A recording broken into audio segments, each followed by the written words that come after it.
Competition, Mexico, 2026. We are starting in 5 minutes. Please remain seated in the event and keep your phones on silent to minimize distractions. If you have any questions, our event staff members will be available to the venue and can be easily identified by door prize paying decisions.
Hello everyone, please be welcome again to this final POW.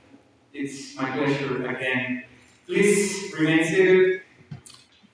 Join us in the countdown to begin our whole prize national competition Mexico 2026 in 9, 8, 7, 6, 5, 4, 3, 2, 1.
Wow!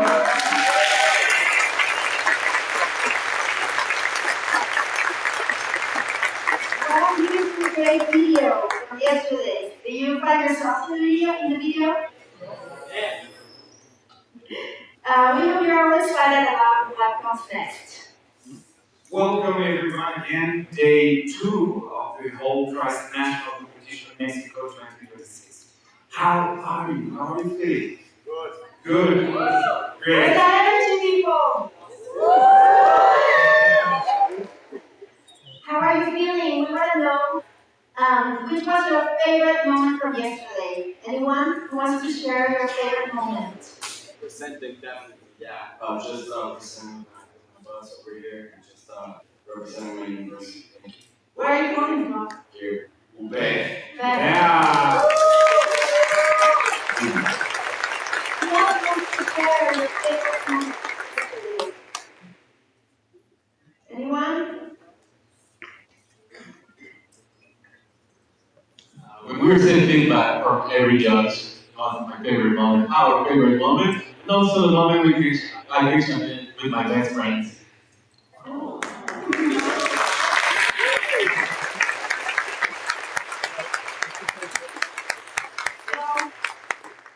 is everyone ready to start again?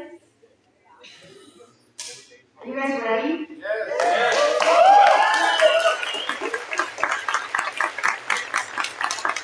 So we met yesterday. For those who don't know, Pau is my co-host. Thank you, Pau, and I'm Diego. Today we are again your MCs. It's a pleasure. So thank you again for being here. Thank you, Diego. This has been a phenomenal journey so far with so many innovative and impactful ideas being pitched.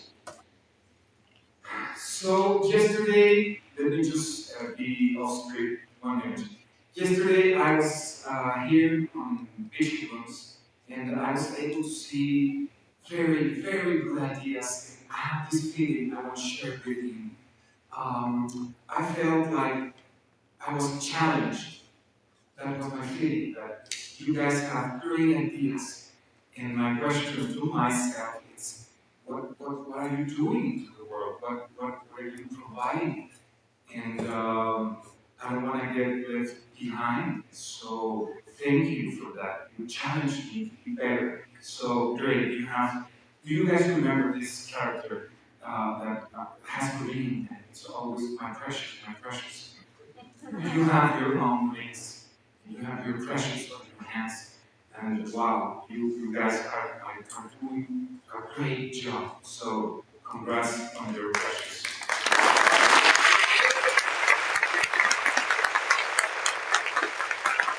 Yes, that you set the bar high, and we are convinced you're going to go higher today.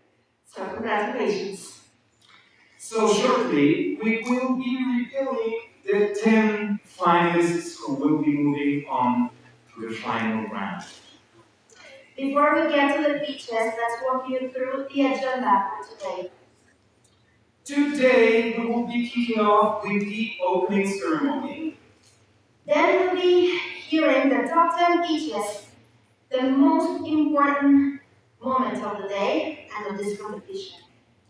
And then we will have another coffee break. We will be having a great session with our international speakers, Andres San Juan and Diego Fernandez. Let's give them a big round of applause.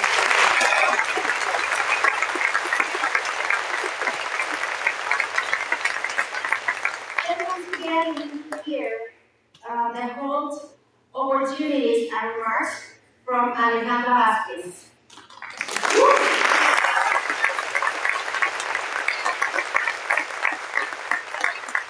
Right here front, we have our panel of judges, ready to listen to our top 10 startups. Let us now give a huge shout out to our 8 amazing judges who are having such a key role in evaluating the 10 finalists, and later choosing who our Mexico Nationals winner will be.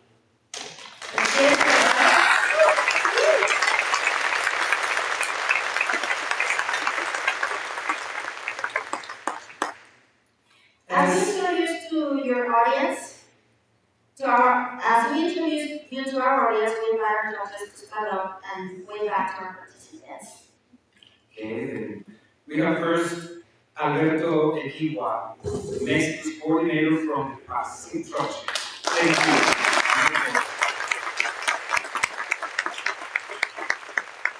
Let's welcome Anaís Gutierrez, Senior Project Manager at Panamericana. Brenda Sayona, head of the Strive Mexico program at Universidad. Paulina Garcia, co-founder and CRO at Chiveros. Welcome. Welcome Fabian Aguilar, managing partner at Angel Ventures.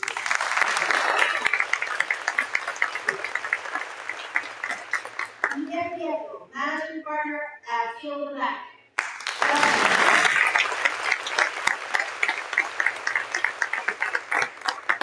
Welcome Nahim Alice Salah, Business Development Director at ChairOut.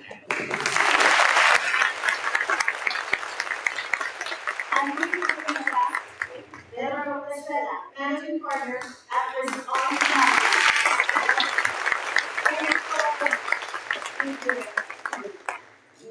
It is important to keep in mind what our judges will be evaluating today. Yes. Judges will be evaluating 5 key areas. You know this very well. Your team, your idea, the impact you aim to create, the viability of your business, and your go-to-market strategy. Now, please, Diego, why don't you take us to today's pitches? We will announce one team at a time. So as soon as you hear your startup name, make your way to the stage. We will have ready your deck, your clicker, the timer, and your mics. Okay? As each finalist is announced, we encourage everyone to cheer and celebrate their hard work and utility that has brought us together today. Remember, ladies and gentlemen, each team will have a total of 8 minutes on stage. This means 4 minutes each, 4 minutes questions and answers. Okay? Judges, you will have around 2 to 3 minutes to score. In the meantime, we will be calling the next team. Okay? But before we start, we want you to listen to a very important message.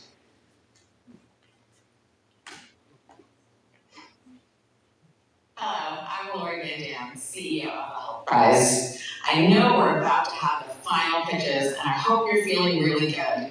Let's just take a moment and breathe together, shall we? Okay. I really hope that you're as proud of yourselves as I am of you. Being in this room today is not luck. It is because of your hard work, your dedication, your commitment to your idea.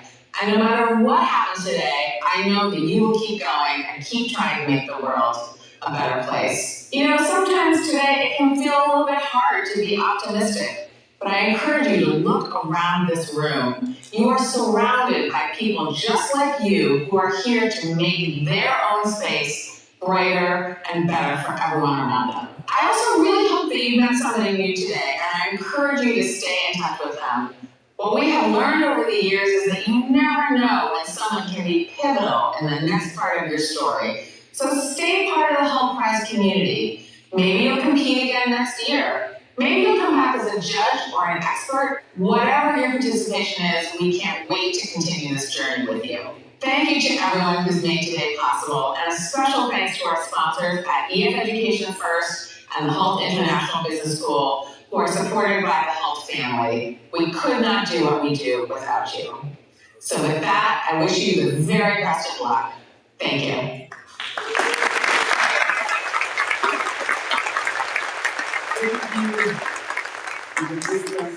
Thank you. Very insightful words from Louis Mandan, CEO at Hult. And before we start, we would like to once again recognize all the universities that made it to this platform. Let's give them all a round of applause.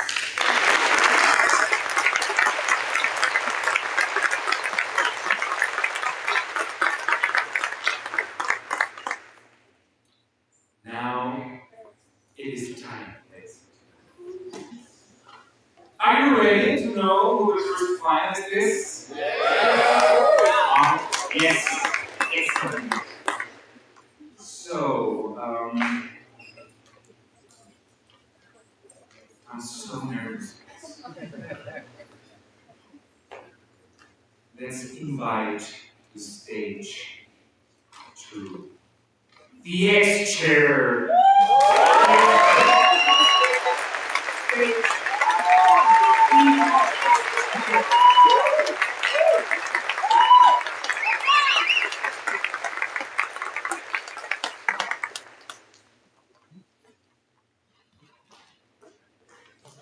Welcome to the stage. On the stage. Are you ready? Yes. Yes. Nice. Thank you so much. The extra, as you know, you have 4 minutes to pitch. You have the timer right here. The confidence is in front of you. Can you confirm the next right? Yeah. I prepare. That's the clicker, please, back and forth.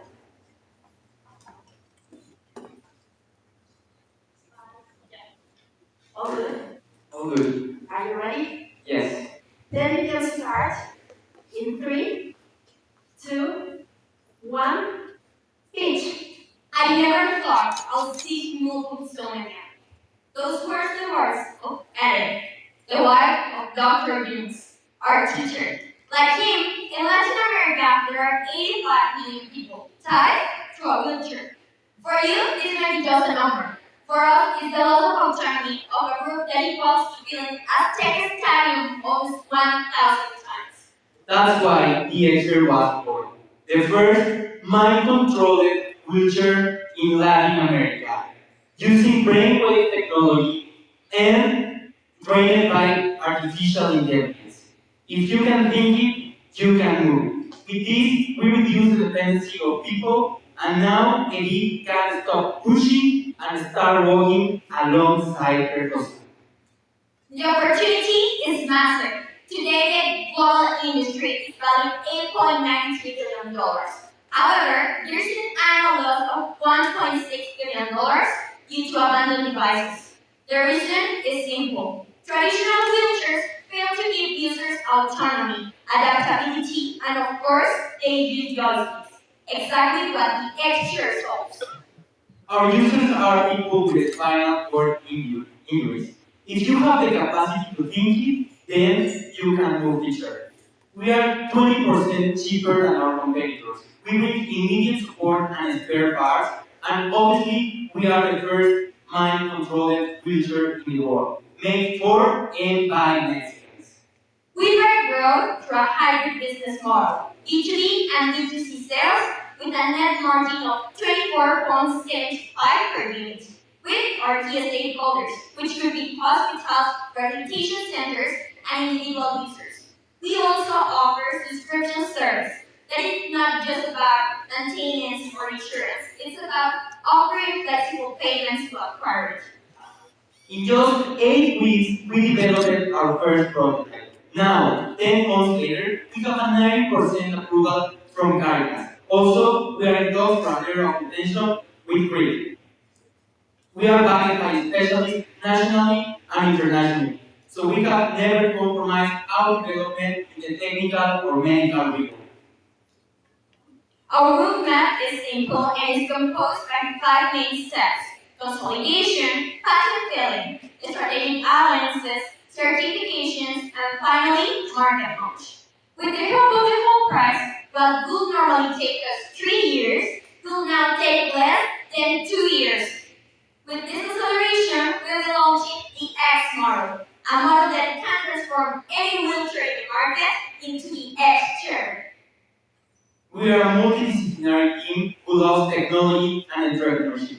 We have experience alongside MIT, Harvard, and obviously the Hult International Business School. We started this by telling you the impact that it has for a person to start moving by their own again. But this is more than that. This is the future we're building. With the help of the whole price, we'll help a lot of families to stop pushing and start walking side by side with the people they love. Are you ready to walk with us? We are Yes.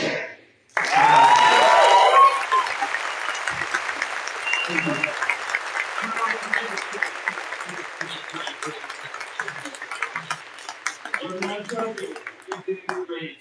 Okay, great. So, judges, please move on to questions and answers, starting now.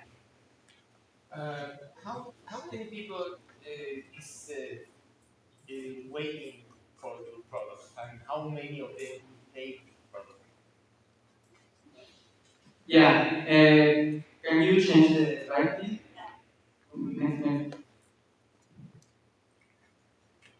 Next one. Yes. Okay.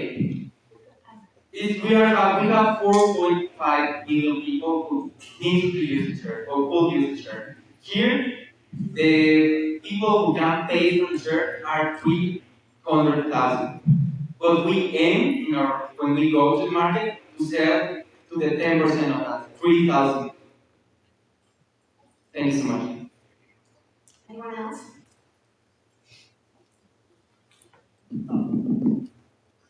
Quick question, can you walk me through the regulatory process to understand how far away are you from market? And related to that, in the fundraising part, I want to understand competing against giants like, you don't have to show a slide, competing against giants like Neuralink and Cyclone that are just sucking up all the VC capital in the space that you guys are at, how are you expecting to get enough money to get the thing to market?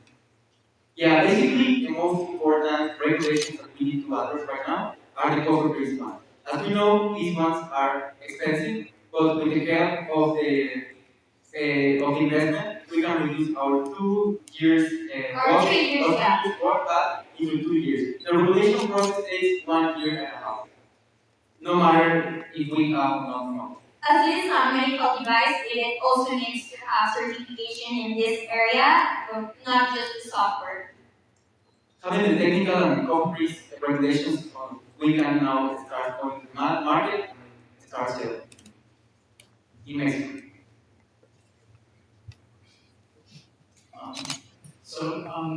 Tell me a little more about the Is the device custom made for traditional chairs, or is there just a software that is embedded and implemented? What I mean is, can you put this on every single chair, or is that custom? We want to put this into every single chair. For this, we need research and development to create the X model. However, right now we are 20% cheaper than our competitors. Our competitors are electric chairs that use joystick, but not all our users can move their hands. Our professor cannot move his hands, so that's why we developed with the technology he can move in the man the chair. You didn't answer my question. Again, is that a custom made product, or the whole chair is custom made? A whole product. The whole, okay.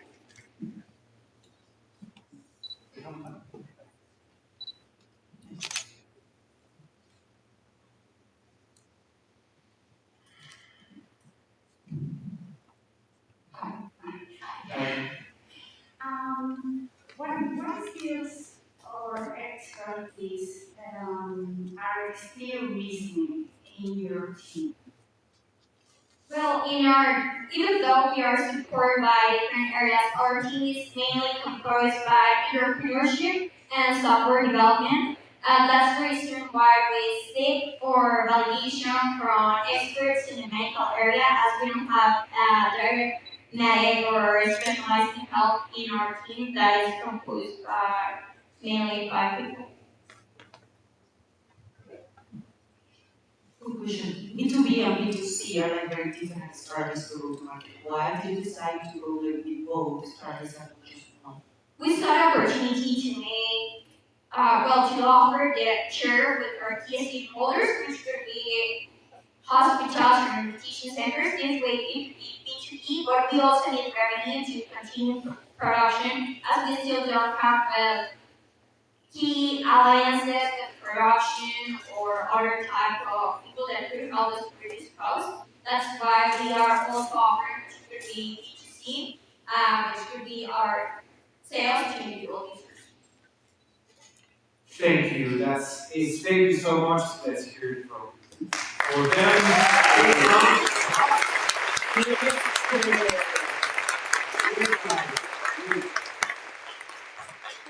you guys for the questions. You now have 2 minutes to score the startup. Let me know by thumbs up once you are done scoring, please. That's where you can answer. Thank you so much. Thank you.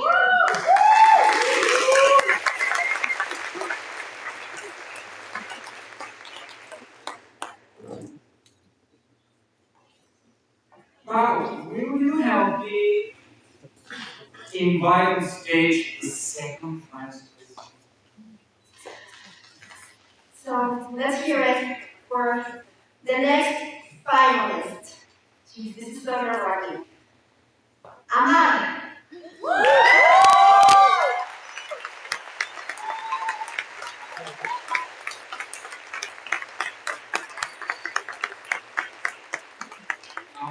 Please be welcome on stage. Thank you for your attention. And remember, saving lives is in your hands. Please respond.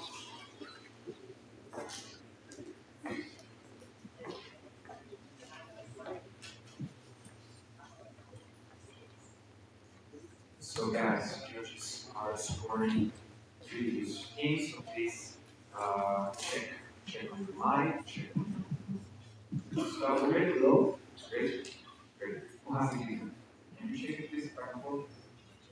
There you go. Okay. Excellent. Aman, as you know, you have 4 minutes each. You have the timer right here, the confidence screen in front of you. Can you confirm that is right? Pass the clicker back and forth, please. Are you guys ready? Then you can start with 3, 2, 1. Pitch. If someone here, right now, suddenly went to cardiac arrest, how many of you will know how to correctly perform CPR? Please raise your hands. Now, take a look at the following real cases.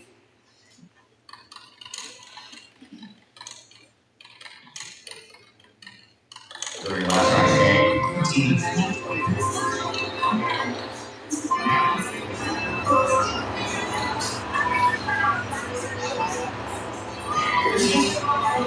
So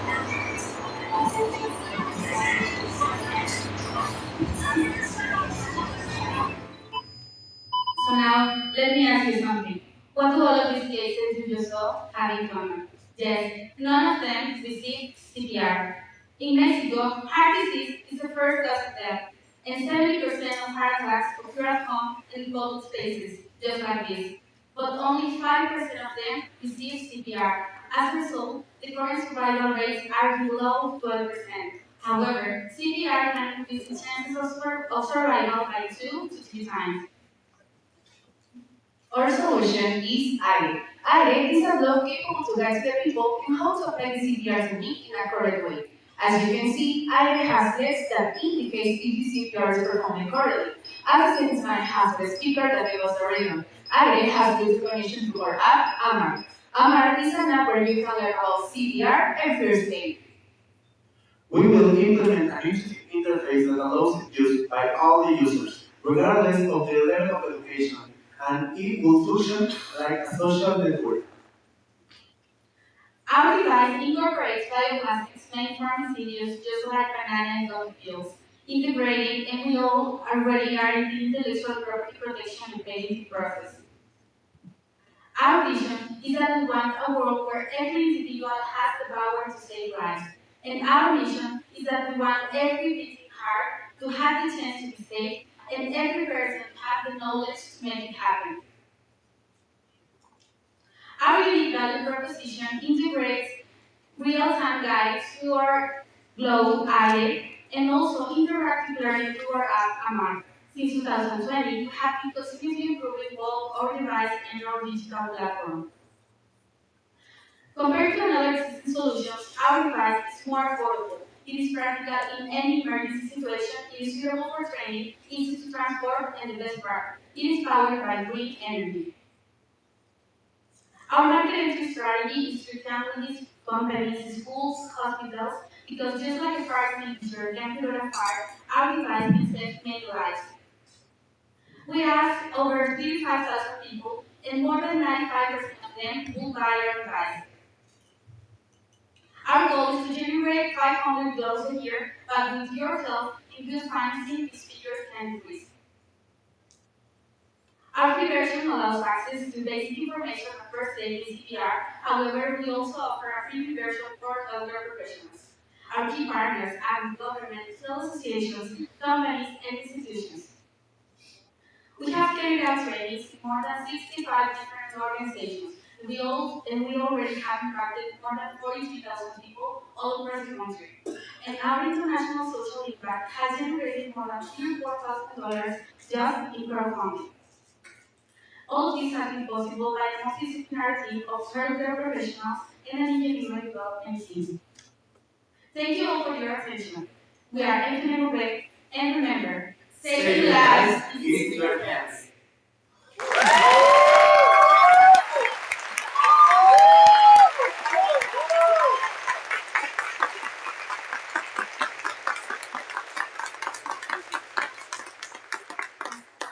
So, judges, are you ready for the next stage, question and answers?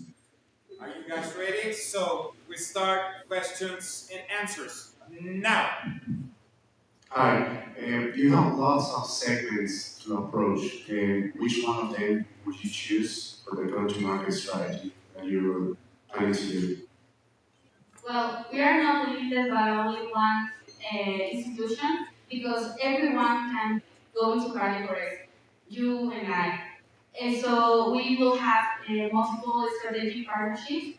We can sell our device to schools, companies, and to governments so they can implement the law in marginalized communities. So I just don't know if there's enough time to put the glove, open the app, and then start helping the patient. That's a great question. Actually, you don't need the app to use the Glow.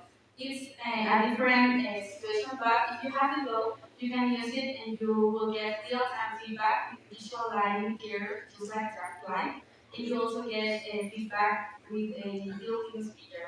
If you have the app, you can get education just like if it was a learning platform such as Duolingo, but it is for people to use it beforehand so they can build more confidence, but it is not necessary to use it simultaneously to work well. Okay, thank you so much. How can you ensure that the blog works properly when stored? When stored? Do it requires maintenance or? Yeah, our lifespan of the blog is about 2 to 3 years, but once we sell it, the buyer can give it to us once a year for maintenance. Will you say that your blog have already actually saved some lives? Well, we are currently in the prototype part, but we have sent our prototype to multiple schools and institutions and partnerships all over the country, as you will see in the next, as you can see there. And they have all tested our prototype in their schools or their institutions. So we have gotten feedback from all of those institutions and their organizations. So once we get to the final publication of our registration next year in February, we will be able to go to the market because it is already registered. Not real conditions so far. No real conditions so far. No, but it has been proved on real simulation with high fidelity.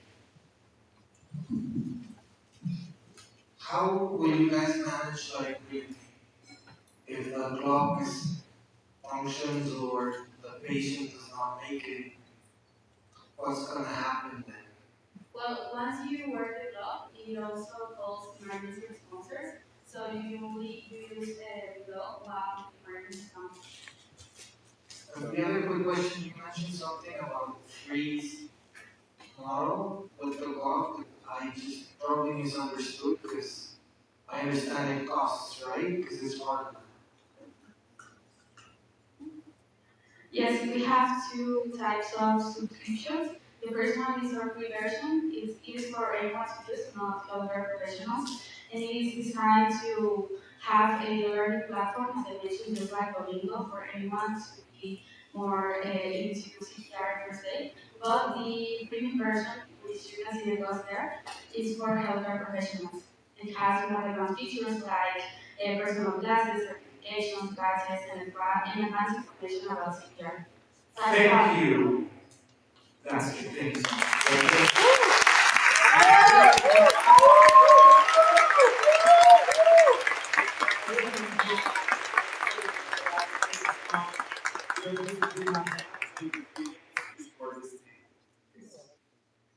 Thank you, judges, for your questions. You have 2 minutes to score.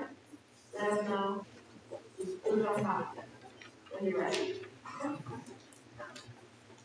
In the meantime, we would like to ask on stage team number 3. Oof, oof, oof. Are you guys ready? Are you guys ready? Okay, please join on stage Panterra.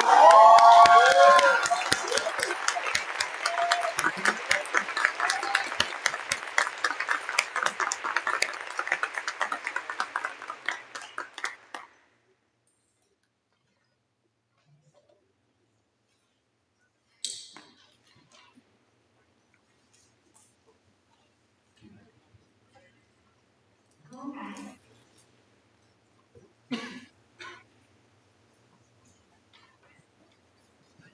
Welcome to the stage. Welcome. Okay. So, Panterra, as you know, you have 4 minutes to pitch. You have the timer right here. The confidence screen in front of you. Can you confirm the next slide? Sorry. That's the clicker back for ease.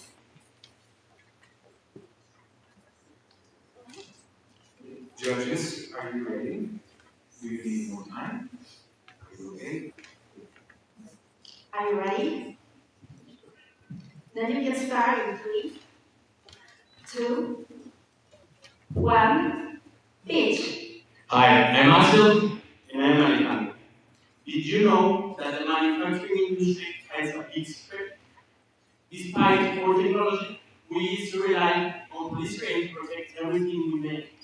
It's a broken standard, a material used for minutes that persists for 500 years. We have flooded the planet simply because, until now, there was no other option. At Panterra, we find opportunity where others see trash. We transform industrial waste into high-performance packaging, creating value from discarded, unprocessed cereal box. Our efficiency is unparalleled. With just 4 grams of industrial waste and our breakthrough formula, we generate 1 full polymer of protected materials. We maximize volume while minimizing resources. This delivers a density never before seen in a biodegradable material. Panterra is technically superior. While climate is molecular entropy of 1 degree Celsius, we match identical mechanical properties as traditional options. The difference here is that our product is 100% biodegradable and circular. The tobacco industry pays a premium for a waste disposal. We transform this problem into a revenue stream by capturing 15% of a national industrial scrap. We monetize collection and we convert waste into high value assets. We are targeting a $37 billion global market. Our main target is the vacuum. It hosts 50% of automotive industry and more than 400 suppliers. We are offering an immediate supply chain, replacing airship with local efficiency. Major factories search a mandate, eliminate a single plastics now by Panterra is savings, no, factories directly reduce your scope 3 emissions, effectively solving one of the most persistent sustainability challenges in a global supply chain. We operate under a dual model, local physical factories with industrial hubs to eliminate logistics and global IP, expansion through licensing, and transform and technology transfer, allowing leaders to replicate our process with our technical support. Our formula reaches a cost of production of just $2.08 per liter. And this generates a massive savings and tax incentives.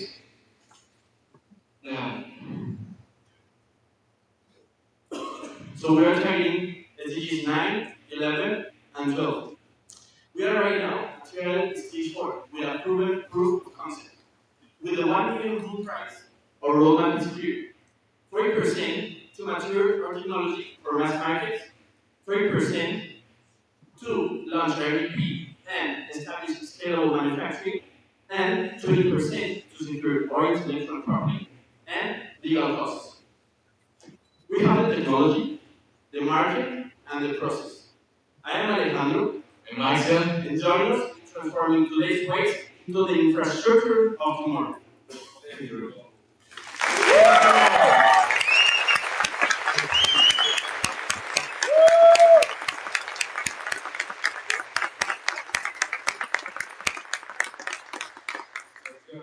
Moving to Q&A, starting now.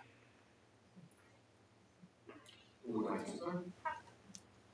How did you validate the problem exists true? Okay, so the standard polystyrene and also the polystyrene that is used for the manufacturers,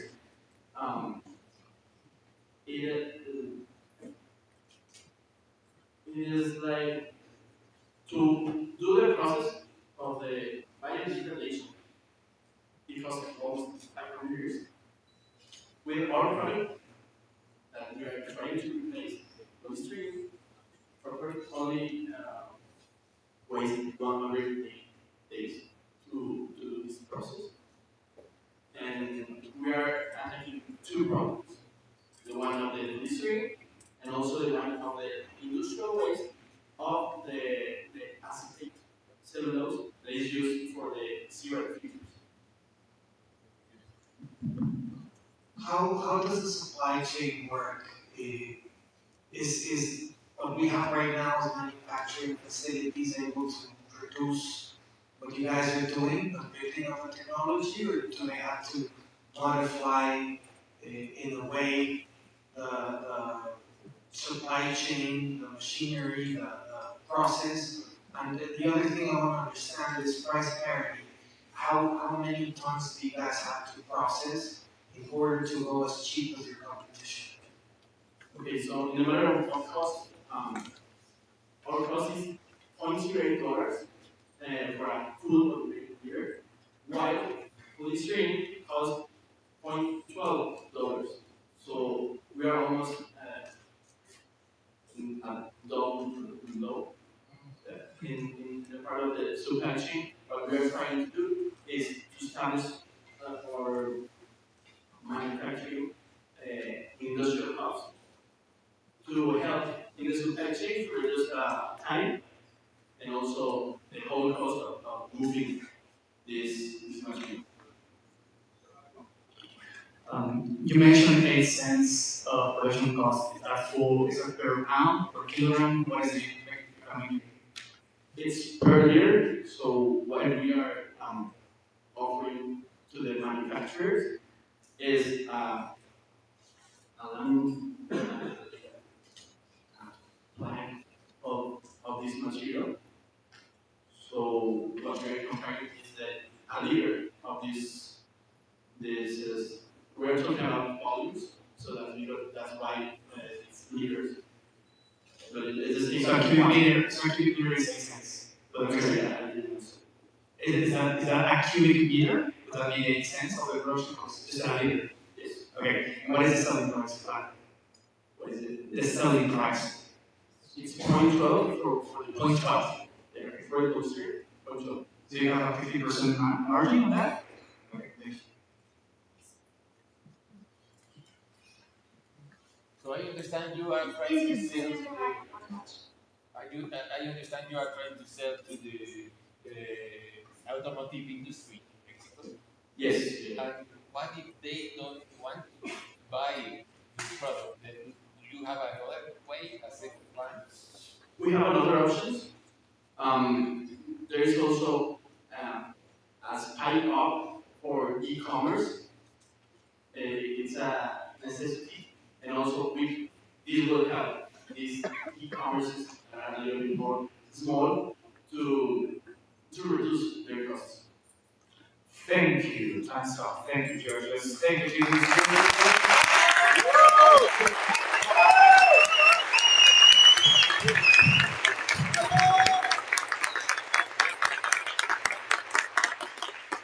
So, judges, you have 2 to 3 minutes for this team. Thank you, guys.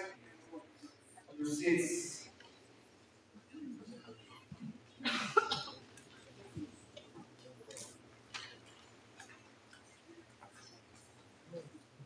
So, we need to present the next one. This is the fourth. Yes, 4. 2 more to go. So, are you guys ready? Yes. Okay. So, our next finalist is EnSeñas AI.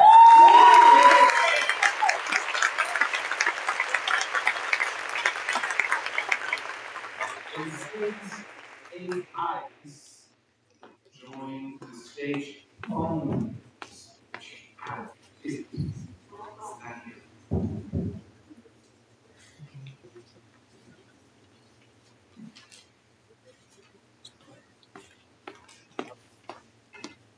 So team, same rules. You have 4 minutes to pitch, 4 minutes to Q&A. Please check on your mics. Works? Does it work? 2 mics, okay. Can you please check the clicker? Microphone, clicker. Excellent. Judges, are you ready? Team, are you ready?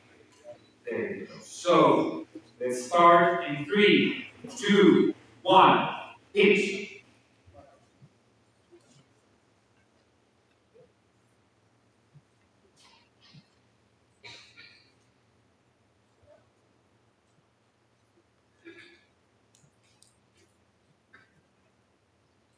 Si yo no pudiera hablar, ¿me entenderías igual?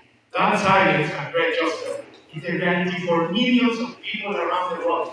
And it's not that they have nothing to say, it's that the world is not built to hear it.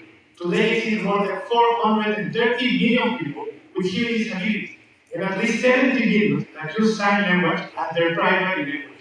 So, what is the big problem? The problem is that mostly half of them face significant limitations to work, study, or just socializing. And it's not that they lack ability or talent, it's that we live in a society where communication depends on scarce and costly interpreters.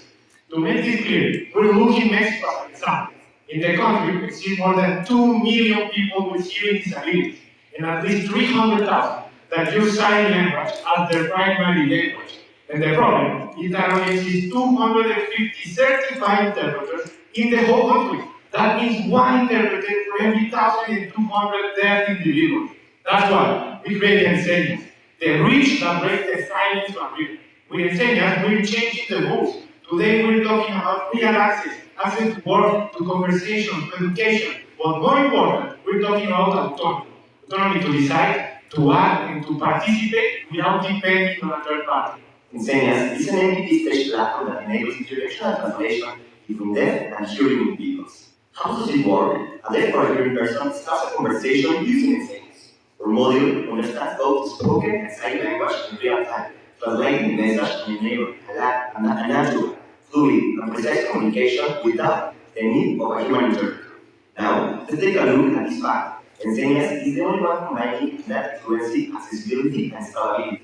Where institutions today pay thousands of dollars for interpretation, EnSeñas offers the same service for only $15 per month, and even including a free version.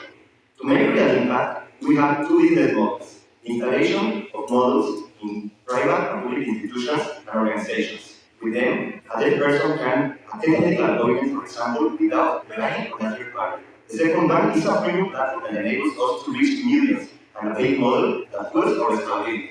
Now, let's take a look at this report. For technology in law, at $12.6 billion per and $2.1 billion SAM projected over 5 years, and a $43.2 million sum. This is not just an idea, it's a three-phase execution plan. Phase 1, national deployment in Mexico validated product market fit. Phase 2, expanding across Latin America over year 3 and 4, integrating multiple sign languages and reaching over 500,000 active users. Phase 3, by year 5, EnSeñas is global, operating profitably, supporting more than 3 million active users in more than 10 sign languages. And with this $1 million investment, we will add 35% to final product development, 30% to market consolidation, 20% to institutional model deployment, and 15% to legal and operational consolidation, achieving support for more than 10 languages, over 3 million active users, more than 2,000 institutional models deployed, and a global value infrastructure built for scale. And this is not just growth, it is access, autonomy, and dignity. At Hult Price, we say we want to change the world, but we don't want to change their people. We want to change the way the world listens to them. So come on, join us, and let's break the silence barrier together. Thank you.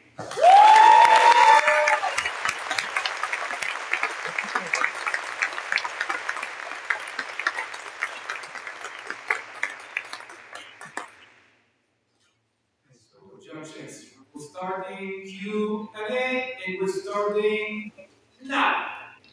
What prevents AI big companies to build something like this? Can you repeat the question? What prevents AI big companies to build something like this? Okay, first of all, this industry is like a very not care company or big companies. But also we have already analyzed, we are collab with different interpreters, associations that are helping us to collect all the data and have this competitive advantage every other company.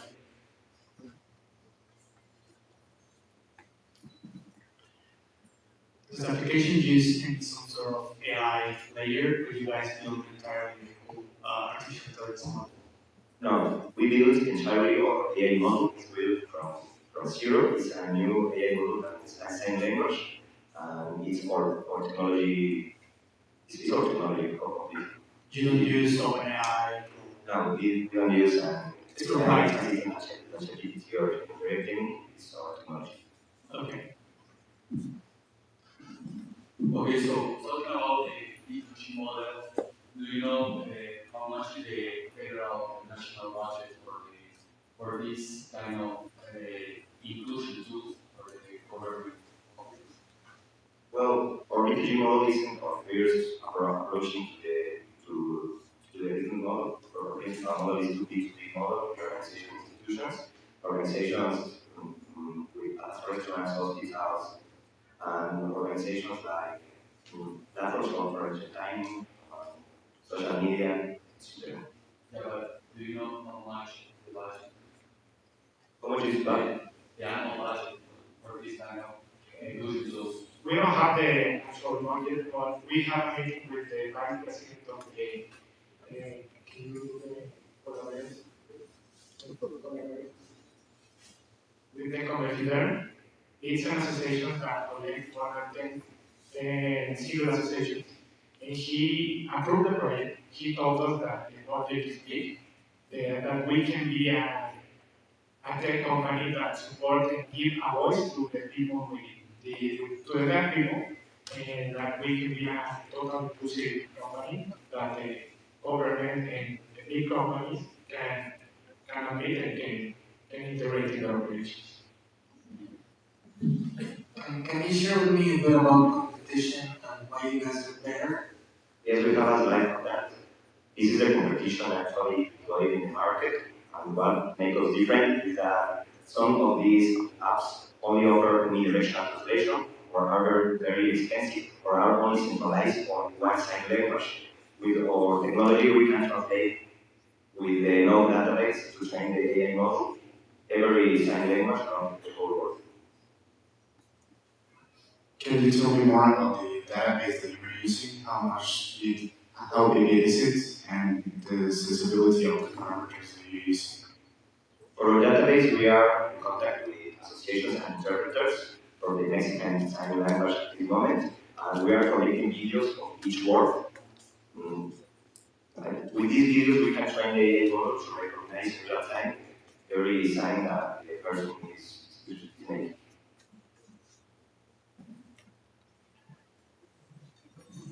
Does it work offline? No, at this point, it doesn't work offline, but we are optimizing a model that can work in the characteristics that are less optimal. And so, thank you, judges, for your questions. Now you have 2 minutes to score. Please let us know if you're not scoring. You get to thumbs up. Thank you, guys. Congratulations.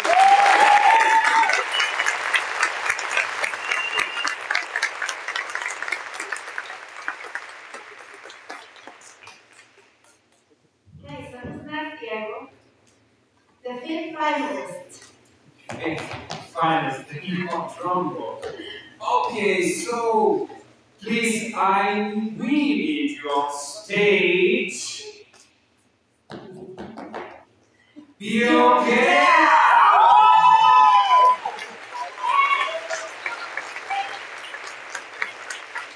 Be okay. On stage.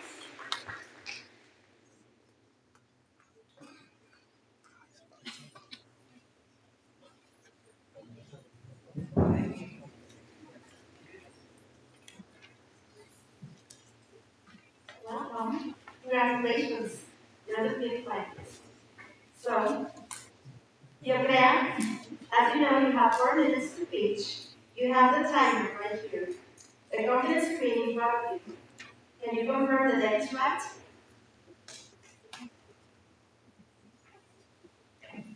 That's the clicker back and forth. Okay.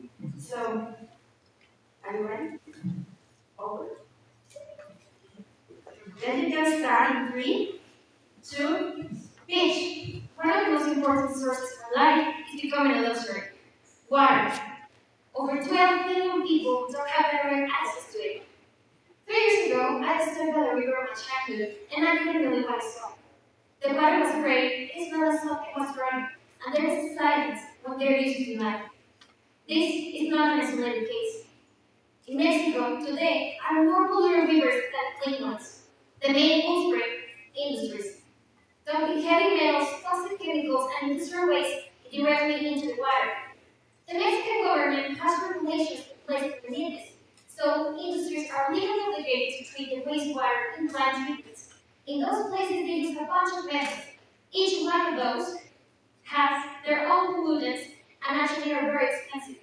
So how do we can cut prices, go clean, and clean the water effectively?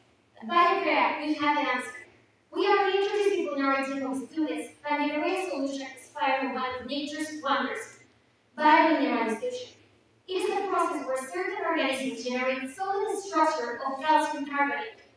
We created that same process using bacteria. But what is calcium carbonate? It is a mineral found in nature or actually produced synthetically, but only the biological one, degraded by bacteria, show incredible properties to trap heavy metals and treat the pH. We use it to break filters that act like a natural barrier. When water passes through them, it captures those metals and neutralizes the pH. They are modular, scalable, and easy to integrate. Want to clean a river or a whole network? Just add more pieces. Through a B2B model, we share all filters to industries that are legally obligated to treat the wastewater, as well as to specialized companies. An important note is that we don't want to change the whole system. We want to contribute to the treatment change in order to be more cleaner and cheaper. Our global model and our global market is very high, valued at 2,000 million pesos.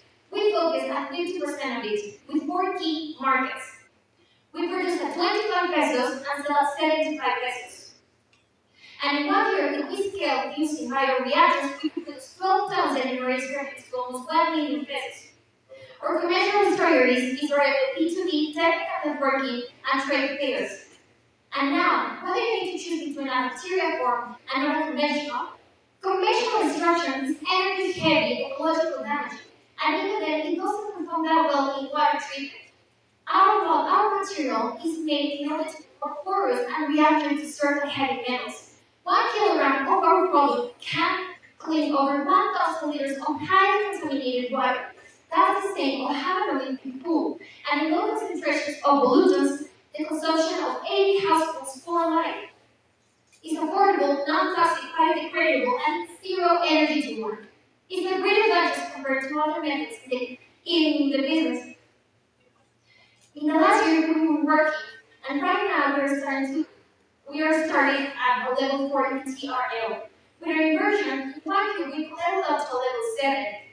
With a prototype in an operational area. The investment will be divided in 4 key areas, with R&D at the center. At Panterra, we believe that nature and science can work hand in hand.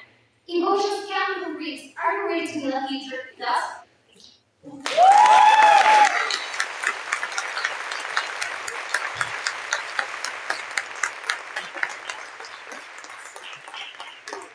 Thank you so much. Judges, next step, Q&A, starting now.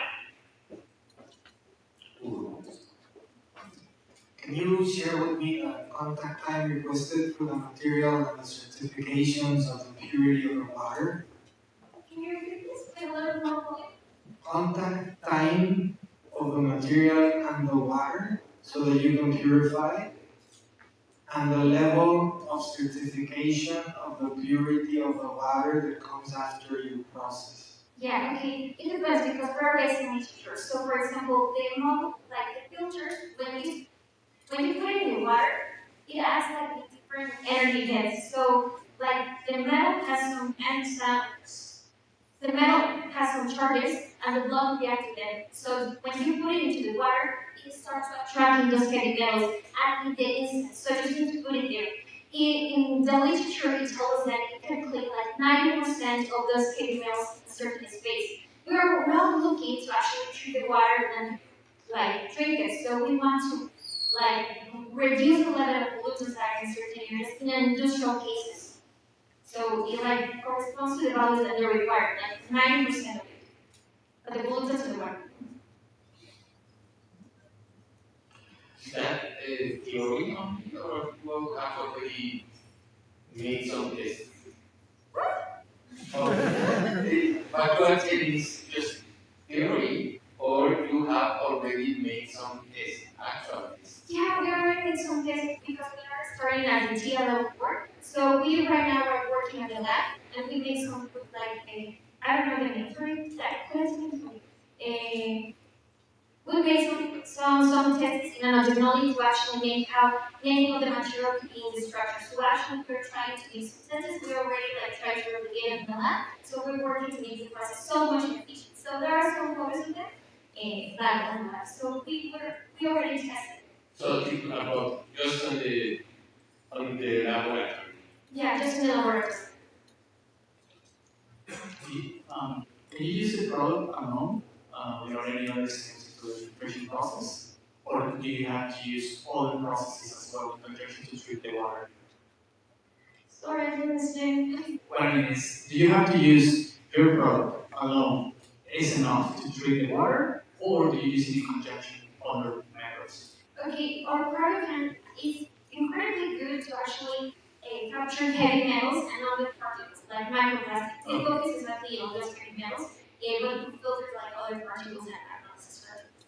Okay, so you have to use other processes. If you want to, yeah. Okay. And can you use it to treat water, to treat the water for human consumption? It depends because it still is a filter, it's porous, so it captures like dirt and stuff like that. Okay. What's the lifespan of one of these filters? It's like the calcite is actually a mineral that you found everywhere, and it is like very very old. And you can found someone that has millions of years. So actually something that like endures for a long time. But our product to be working it depends on how it's the contaminants in certain areas. For example, in medium contaminations and with a constant flow, one model can like have a lifespan of 1 month. Thank you, judges, for your questions. Anyone else? So as you know, you have 2 minutes to score. When you're ready, let us know. Stop. Thank you.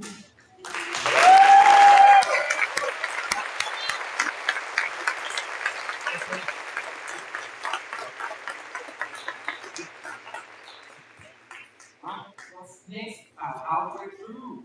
We're halfway there. We've heard 5 features already. So let's take some time to stretch. So everybody stand up. Come on, join us. Please, everyone, stand up. We cannot wait for the other 5 minutes to finish, but let's stretch. Let's take some deep breath. Let's begin the session. Everybody. There you go. Great. Can we have some music, please, Emmanuel?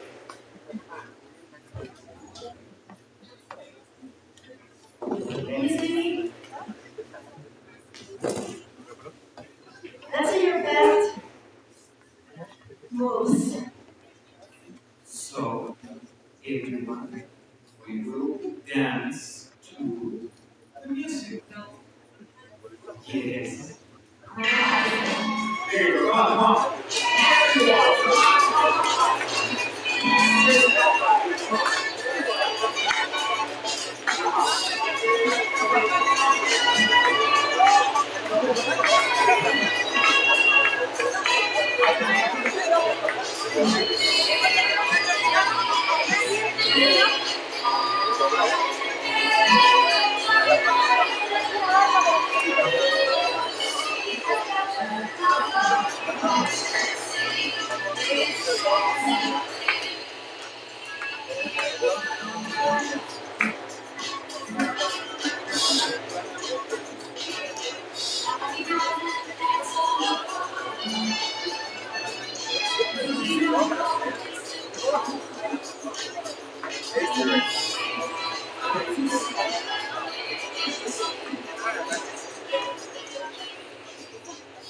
Thank you, let's clap. Yay!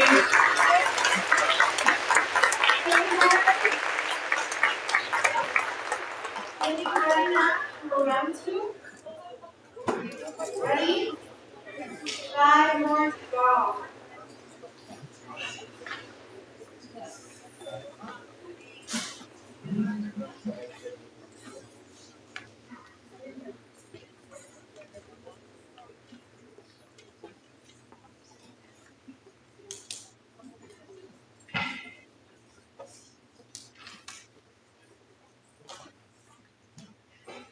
How are you guys?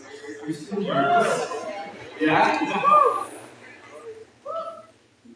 Well, we're just waiting for our judges. Please remain seated. We are halfway there, about 5 great pages. 5 more. 5 more to go. Guys, you have very, very good ideas. I clap you for that. I say from my heart. You have very, very good ideas. Very good. So professional. So creative. You guys are amazing.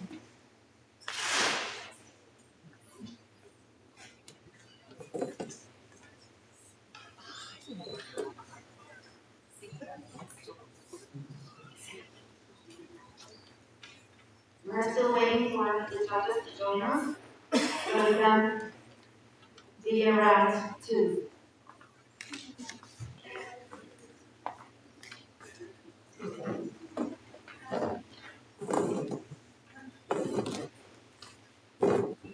Do you remember where they come from?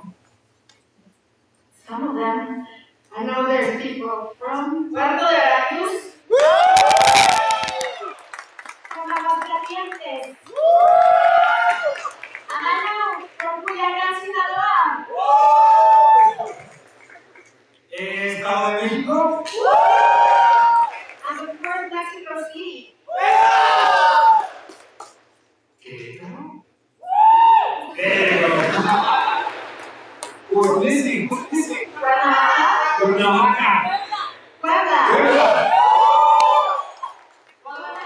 Guadalajara. Monterrey.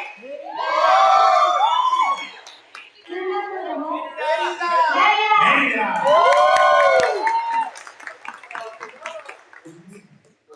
Toluca.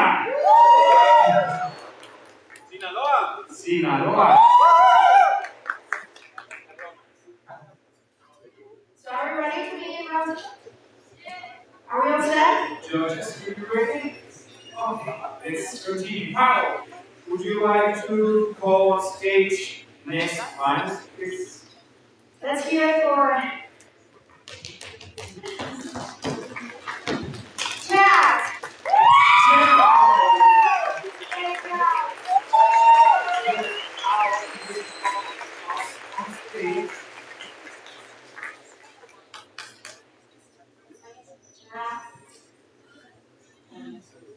He's coming. Oh, great.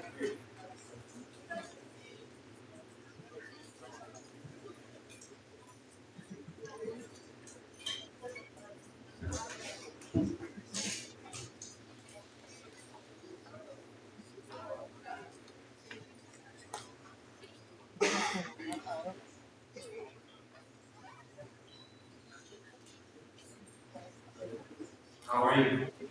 My interview was great.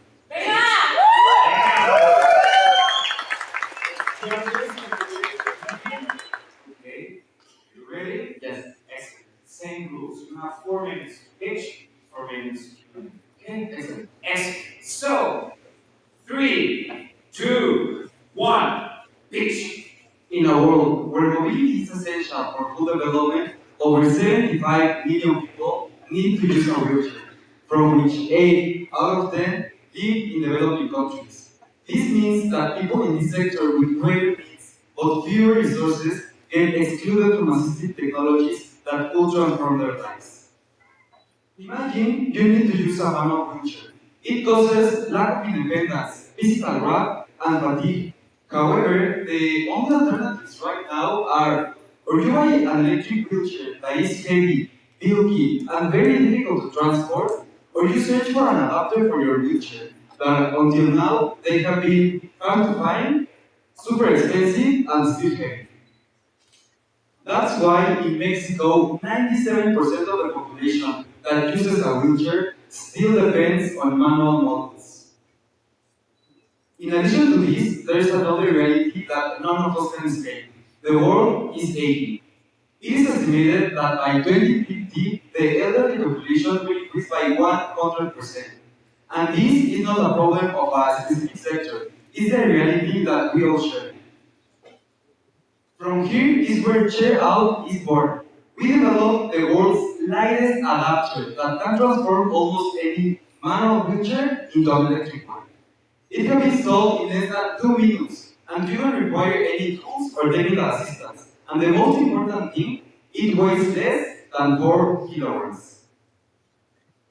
It can be controlled via a physical joystick or even a mobile app, from which you can control your wheelchair or someone else's from the palm of your hand, all wirelessly. If we make a quick comparison, we can see that there's no other product right now that equals ChairOut in terms of price, weight, and functionality. Because with our product, we left behind the barriers, the limits, the fatigue, and the dependence, offering better quality of life, better movement, and more independence. Now, moving on to the business model, we plan to implement a B2C model for direct sales for users via distributors, marketplaces, and even our landing page. Also, a B2B and B2G model for foundations, organizations, hospitals, or any other sector or enterprise that wants to include ChairOut into its infrastructure. Here is our project roadmap. Currently, we have a completely validated and completely functional MVP, and we're finishing the technical validation. Now, we're going to run a testing with 7 to 12 users in order to gather final feedback and final iterations. Next, we are going to launch our product by early 2027 with a production capacity from 5 to 15 units per month. Also, we plan to scale this to 50 units per month by 2028 and also grow to other markets. Here is the team behind ChairOut. We are two mechatronics technicians that, with the collaboration of our mentors and partnerships, we have the commitment to change the world. Because today, the independence of millions of people weighs less than 4 kilograms. Thank you.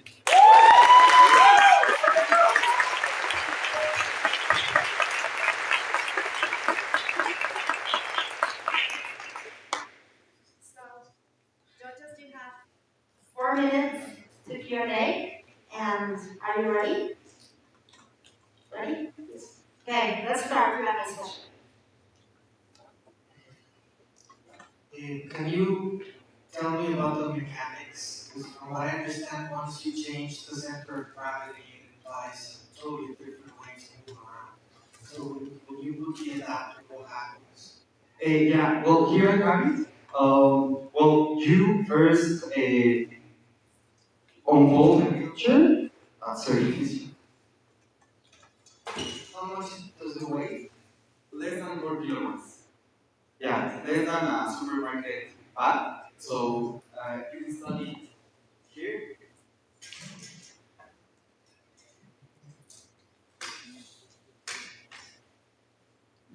And once you install it, then you need to attach it at the bottom.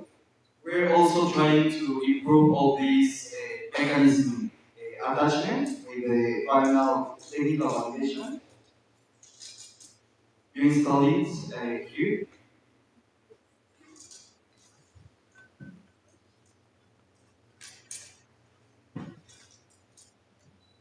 And it is composed by 2 electric motors and a battery that can be rechargeable. It has an autonomy of 8 to 9 kilometers, and also it can be charged from 0 to 100 like in 5 or 6 hours. Yeah. What is the selling price, expected selling price? Right now we have a selling price of 12 tasks. But this price is because we we currently don't have like the necessary equipment and the production scale we want because with the uh, validated machinery and all that, our price can be cut by 30%. 12,000 pesos? Yeah, yeah.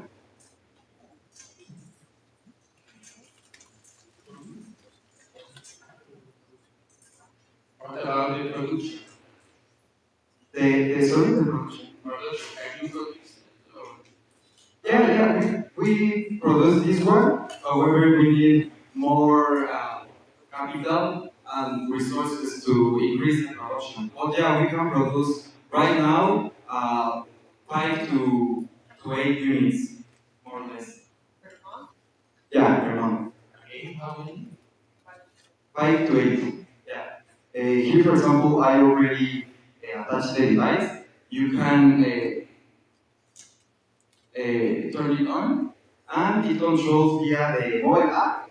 However, as I said, it can also be controlled by a physical joystick. So we offer the two ways of control so that people have uh, like all these different ways, and it depends on how the user adapts better. Yeah. Have you tested in different environments like working pads or something? Yeah, we've tested in a grass and the cities of Mexico City. Like, we all know it's like not very easy to navigate. However, yeah, we have gathered a positive feedback. And you serving this as modular like infrastructure that needs to adapt to a actual wheelchair that someone has, right? So someone needs a wheelchair so they can buy this. Yeah, we mainly develop this because almost every user that needs to use a wheelchair already has a wheelchair. Thank you. Thanks. Thank you.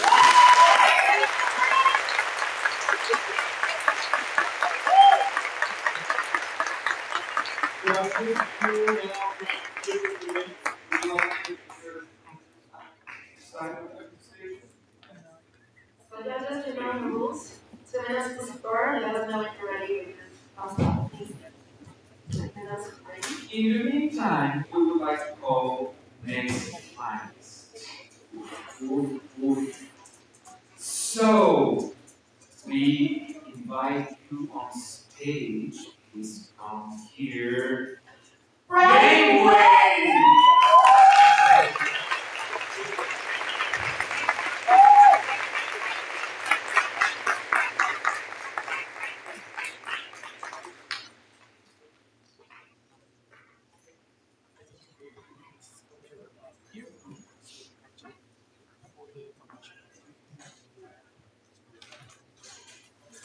So you guys, you know the rules.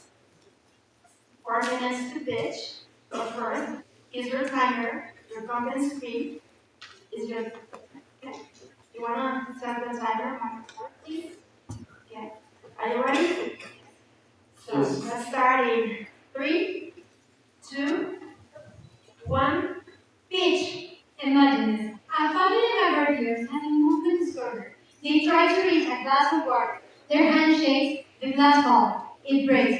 You come. 30 minutes later, they fall too. No other assistance, they can ask for help. You find them hours later. This isn't hypothetical. This is the daily reality of families in the whole world. Movement disorders affect how people move, housing, involuntary or impaired motion. In fact, in Latin America, it's equivalent for feeling in South Africa more than 120 times. Over 10 million people in Latin America live with these disorders. The diagnosis can take 6 months up to 7 years. And during that time, families spend $705 per month in consultation, imaging, and therapies. And this without even including medication. So here's the problem. All these tests, MRIs, CT scans, and electromyography only offers a limited snapshot and not show us our daily life of our patients. That's exactly why BrainWave is created. BrainWave is a wearable system specifically designed for people with movement disorders. Patients were at home, family receive information when something goes wrong, and doctors receive clear and structured data they can act on. It detects tremor, dystonia, migraines, chorea, and Parkinsonian movements with clinical grade precision. This is not a smartwatch. This is a medical tool designed for real life. First, it captures the movement of the patient, then it sends to the cloud, and then it's analyzed by Nubosoft. This is just not an idea. This is validation. We passed through international competition and international congress of medicine. So, BrainWave now is in clinical trial based on the bioethics review for a quasi-experimental study. And today in Merida, a proof of concept testing has been conducted in voluntary patients. BrainWave operates under a hybrid model. We will send the device at $515, including 9 months of monitoring.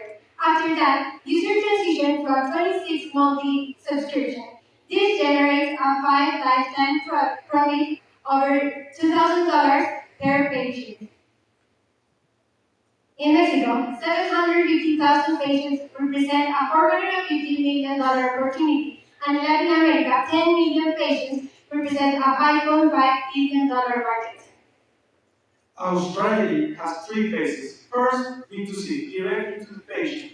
Second, B2B, through private hospital and neurology, with collaboration with all of research and so on. And third, B2B, B2G, expansion into the public healthcare. In the next 6 months, we will focus on certification, platform scanning, and have presence in key medical hubs in the world. BrainWave advances SDG 3, 9, and 10 for better care, medical innovation, and equitable access. We are Aitana Eliazabal, CEO, and Ian Perez, COO, medical students and founders of BrainWave. We are supported by Dr. Roberto Lana Ortega, a neurologist with more than 17 years of experience in movement disorders, Gabriel Paredes, our CTO, and Augusto Sosa, our CAO. BrainWave represents a $5.5 billion opportunity with high margins and no direct specialized competition. And we wanted to be part of the company that is going to lead us. Thank you.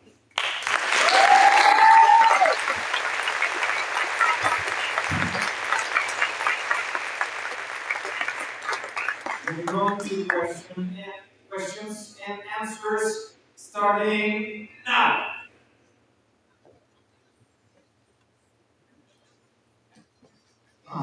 What is the use case? What do you use this device for? What is the purpose? Okay, the purpose is that these studies, like electromyography, MRI, it's only in a single moment. And the neurologists tell us that has a lot of time, a lot of symptoms occurring in their patient home, so they can monitor it. And some patients even go to the consult and doesn't have any symptom, or in the house, it's a mess. So this is a continuous monitoring. While I'm speaking to you, I'm sending information on that device. It's a local server now because we don't need our information on this device to compute with the information here in media right now. And does the software assist the medic on detecting Alzheimer or any other disease? What is the insights that you bring from Keynote this movement? Yes, as I said, it detects tremor, dystonia, migraines, and Parkinsonian movements. So if a person has Parkinson, like they can fail or the treatment can change between months. So as my partner said, this snapshot is like a picture of the moment and the patient. And what we are doing is like 24/7 monitoring, and the doctor can see all the graphics and how the patient is going. So that's a device, or it's Right, Yes. this is the device. That's a big one. Like the patients in America has a small one. And what's the gross margin? Could you please take us through the unit economics? the economies. Or unit economies. That one? Is it the price? Yes. and 70% of gross margin? Yes.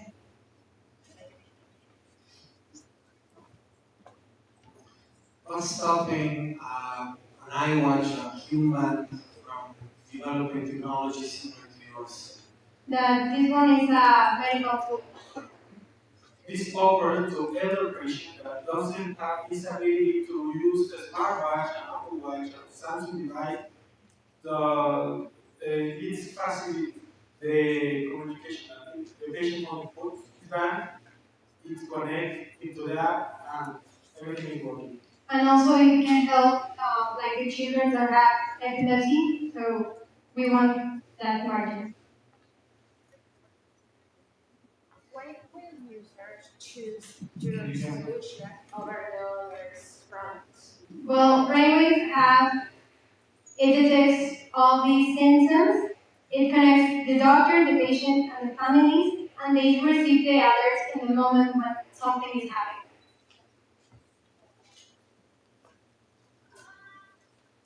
In the page, it has the mobile file, so the family check the status of its member.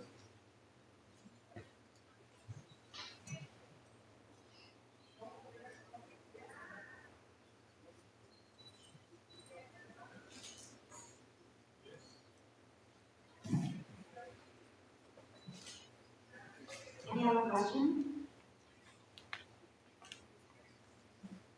Time's up. Thank you so much, team.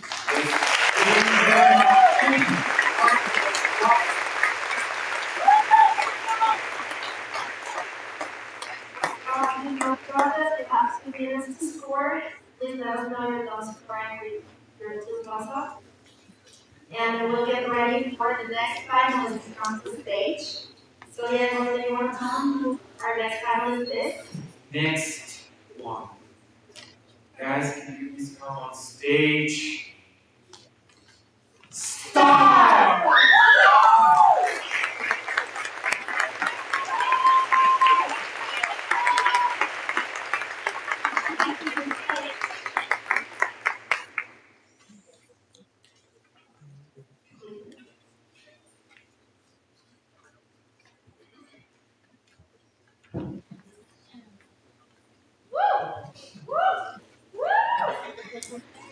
So team, start, same rules. You have 4 minutes to pitch, then 4 minutes to questions and answers. Okay? You guys ready? Judges, are you ready? Great. So, we will start in 3, 2, 1, pitch. Well, it doesn't have sound. Anybody wondering what just happened? The plan was to bring audio from the most famous match in Mexican football history, which was Germany versus Mexico, the one that makes us all yell, it wasn't a penalty. But you know that you're wondering, what? I'm Paige. Since the audio is not working, let me tell you. You can hear the roar, you can feel the tension, your heart is racing, you know something amazing just happened, but you still go like straight into the game. Well, 16 million people with visual disabilities in Mexico alone face this feeling. And if we scale that globally, that's 2.2 billion. Here's the thing, 81% of visually impaired individuals prefer they are unable to attend entertainment events and live sports as much as they would like. And with a support event of the magnitude of the one we're going to have with the 2026 World Cup coming up, let me ask you this. Who will get to experience this emotion? Here's the thing. Matches already produce data points. Goal proximity, player proximity, player speed, goal probability. But no one has access to these points or no one does anything accessible with these data points. That was until we created STAR, Sensory Technology for Accessible Recreation. We are bridging the accessibility gap with a product that delivers a holistic entertainment experience, while we also foster a true sense of identity and belonging for every fan. It's a software layer that adds on to a platform that already streams sports and transforms this data into haptic feedback on your smartphone. We take advantage of the motors that already exist on your phone with no extra hardware required, no location dependent, just your smartphone, so that fans can feel the game instead of just hearing what someone else says. We also offer some audio explanation for fans that want to hear what's going on in real time, stadium navigation for ones that want to physically go to matches, which, as we know, is a very dangerous space for visually impaired fans. And we also offer a match log for fans to know who scored what and which team is winning. Our serviceable obtainable market is of $500,000, but that's just our first goal, and I hope you got that joke. What makes us different from our competitor? The answer is very simple. Our competitors rely on location, on hardware, which implies more spending and more waste. While Star is location independent, it's even more accessible since you can watch it, feel the game on your house, wherever you are at school, and you can be part of something bigger than just being at a stadium. Our business model is very simple. On one side, we have B2B, direct lending contracts, and alliances with sport teams. And on the other side, we specialize on software subscription in partnership with sports streaming platforms. Let's talk numbers. Let's use, for example, VIX, which is the one that will stream all 104 matches for the World Cup. It also has 15 million users a month. The user base is 99 Mexican pesos for the hour. VIX gets 60, we get 40. Our break-even point is 1,300 users, which, considering the magnitude of VIX, isn't really that hard to achieve. As we mentioned, our partnerships are VIX, but we also consider the Aztecan for Dimensions Password Form, which we are already talking about. We're currently on MVP validation and we have a user interface prototype. But we are aiming with $1 million to actually start constructing and accessing to our data. This is the stars that make everything possible. And here's the thing, in Mexico, soccer isn't just a sport that we watch. It's identity, it's culture, it's belonging. And belonging should not depend on sight. Help us bridge the gap. Help us make fans feel included. Football not just heard, felt. Stars. From presence to belonging.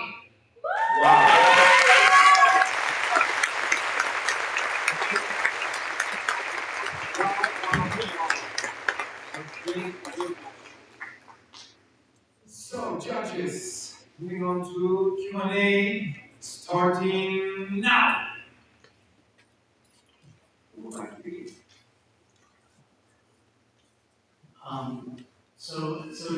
You talked about software, but I didn't understand whether it was software, hardware, or a combination of both.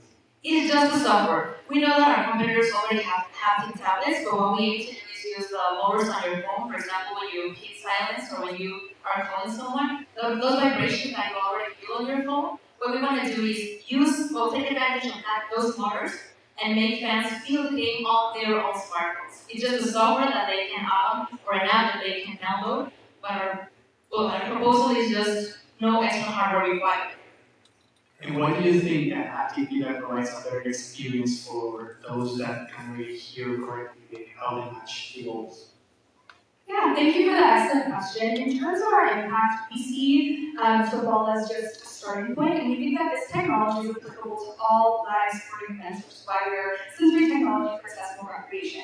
We don't just create a sense where you can feel the game in terms of you can feel the anticipation of someone getting closer to the goal, but also you can navigate stadium spaces using the same haptic technology that will give you feedback to navigate. Those 81% of visually impaired people who don't feel safe or comfortable attending live events, that is who we're trying to serve, and that is the experience we're trying to create for those clients.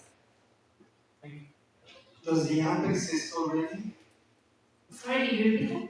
Does the app exist already? No, we have, accessing data of real-time matches is really complicated, it's very expensive. This is why we want to create alliances and hopefully win the $1 million. We already have a prototype of what the user experience people feel like, and we do have a prototype that's the one that we added for the audio experience, but the haptic feedback is what we're working with. I'm going to the next question, which is, if you do not have an MVP yet, how can you validate that it actually works? Will the market react positive or not? First, the users, and then also those big brands that you mentioned, like big stores. Another great question. So we have an ongoing partnership with RiverLab and Northeastern University of Boston. River stands for Robotics and Intelligent Vehicle Technology. They specialize in creation of devices and software for disabled users. So we've been collaborating with their team to assess the project, and they have already released open source research and data that validate that this is a feasible avenue for us to pursue. And then also the front end that you just saw is ARIA compliant, so we've already looked into some of the kind of like backend requirements that would enable us to make this real. We're just really kind of hoping for the money and the legal fees to cut some amazing deals and really create a platform that integrates the data. Have you asked the people about this? What did they say? Actually, this project was formed because I have a friend whose name is Melanie, and she has a blind girlfriend, but they love feeling the game of Taruka. They're very avid fans. And what Melanie does with her girlfriend is that she has a wood table with some hot glue on, and she moves her girlfriend's hand to explain what the game is going on. And she was the one that told me, actually, I need something for my girlfriend to feel the game, and I need something because she feels, one thing is letting your partner or your friend who visually impaired know what's going on and say like, oh yeah, someone just scored. But a very different thing is actually being part of the anticipation and feeling what is going on in real time. And there's a lot of fans that are actually very happy and excited to have a space in this sport. Thank you, Einstein. Thank you, judges.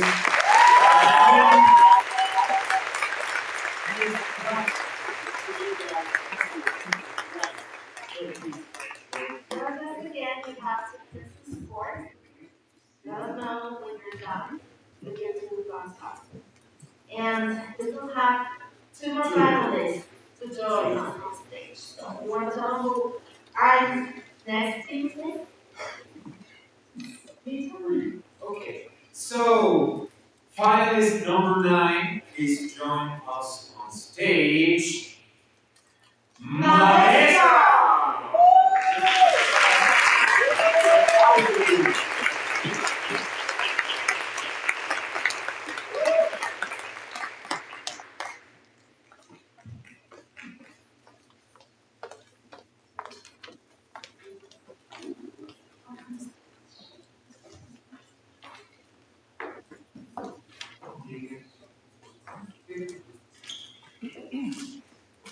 So team, Maestra, you know you have 4 minutes to pitch.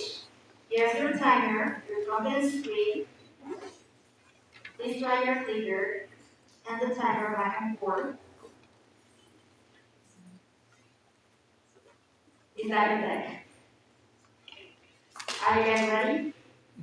So let's start in 3, 2, 1, pitch. Every second, global economy moves on a web platform that you likely never think about.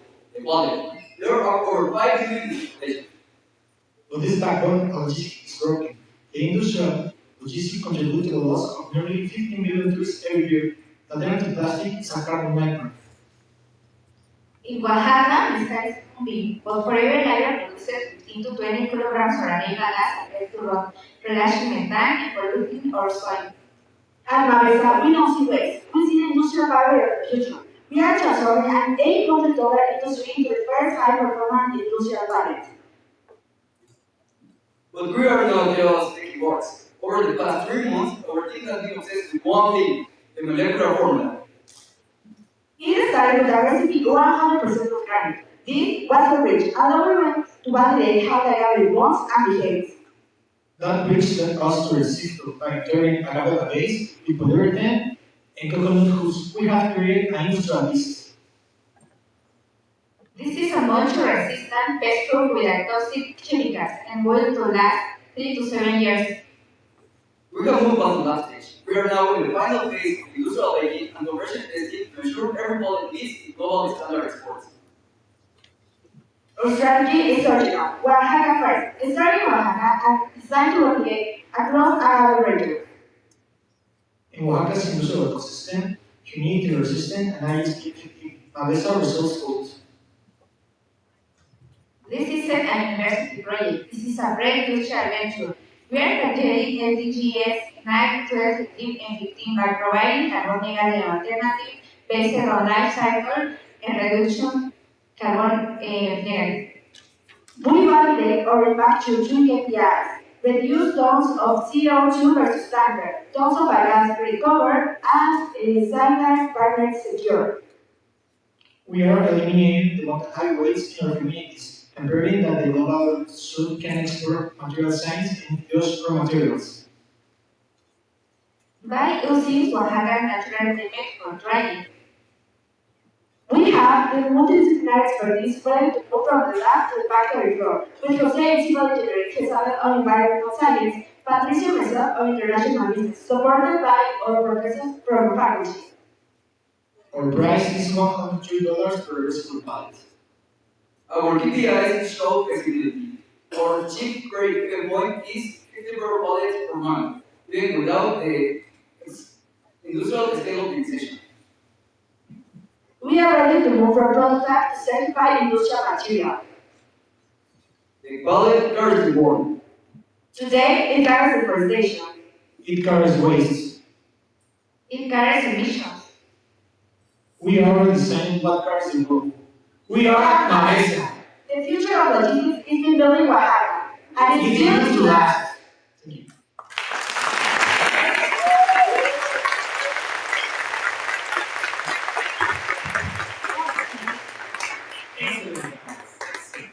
Now you have 4 minutes to for the Q&A. So, Jonas, are you guys ready?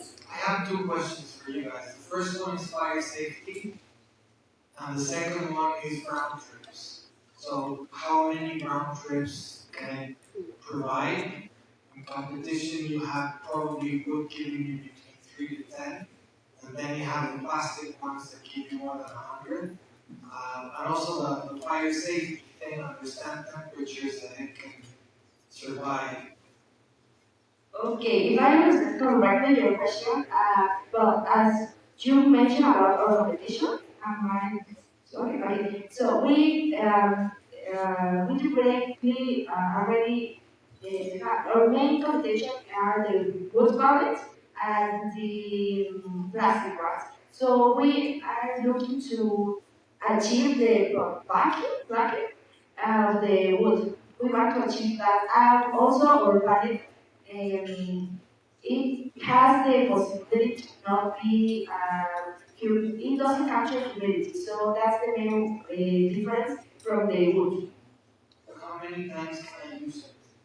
You can use it from, this is for export mainly, so I'm gonna say like 3 to 7 years, so you can use it for all that time. Okay, so I do not know if you price regular connect. Yeah, we are on that stage actually. We have a prototype, but well, it's huge, so we want to be able to bring it. But yes, we are now working on the resistance, yeah, the resistance of the light. Okay, but what is it called? Regular connect. Not yours. A regular one, the resistance of, it's, Yeah, a wood pallet. yeah, but for export, the cost in pesos is between 1,000 to 1,500,000. So 1,500.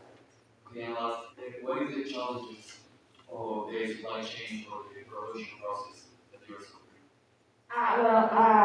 In our case, it's mainly the rest that we need to achieve the abort.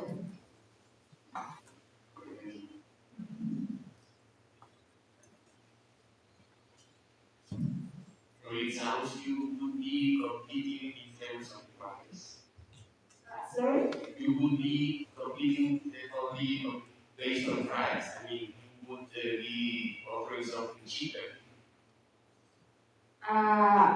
Actually, if we go to an industrial, if we do it on an industrial way, we are going to be able to sell our pallet at the half of what we are doing now. That is, of Mexican pesos, it would be like 500. But are there any other differentiators that would be taken into account by clients? Sorry, can you repeat? Is there any differentiators of your product that your clients would be taken into account? To buy your product? Yes, of course, not only the price. Yeah, mainly the durability that it has, because you wouldn't be needed to buy more packets because the durability is to as maximum 7 years. Juice. Yeah, of course. And the others. And the others they have 2 years as maximum. Thank you. Thank you. Thank you so much.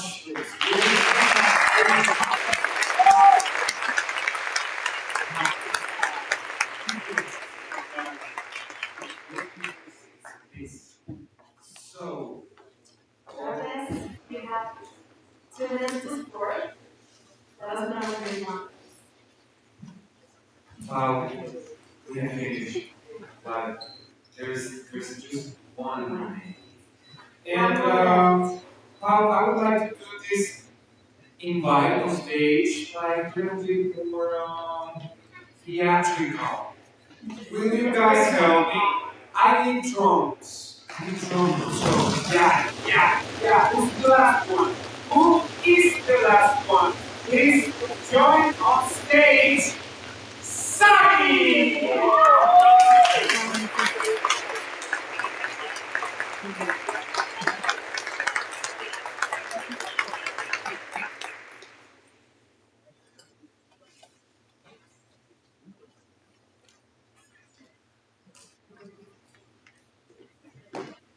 Well, it's spot.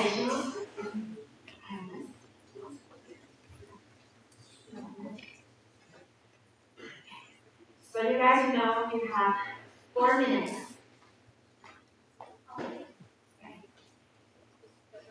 We have a problem with the next 6 minutes. So can we start testing the timer back and forth while we figure this out? And usually you send your neck. Yes. We presented Can you present Yeah. this one? Yeah. Let's move with this one. So timer is it? Can they change it? Okay, just hold on.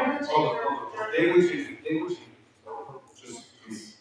I said theatrical, okay? I said really. So timer, conference screen. Timer ready? We're gonna wait for the clock. Second.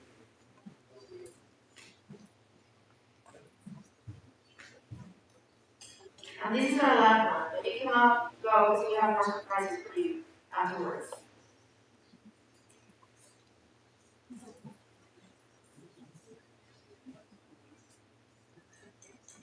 Are you going to tell us when it's ready? So guys, let's talk. How do you feel? Pretty nervous. Nervous. Especially when this is not your presentation. So, how long have you been prepared to be on stage? This idea was born. Well, this idea was born in our classroom actually. Okay. We started the project to like in the Hult because we study sustainability. So a teacher said that well for part of the class you're gonna have to present the Hult. So that's what we did and we won at our university. Okay. What year are we talking about? Like this year? 2026, yeah. Oh, great. Okay. It's a baby. Who's that?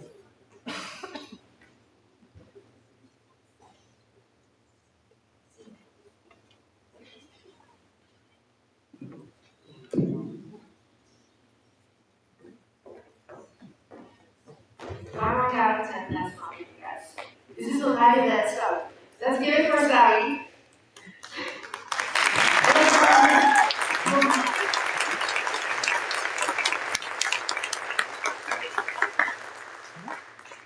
They're emailing the page so they can start it on the screen.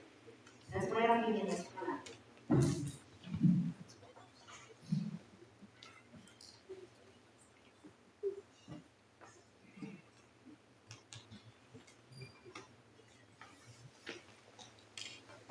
Shall we dance again?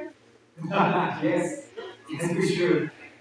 How about Rock and roll.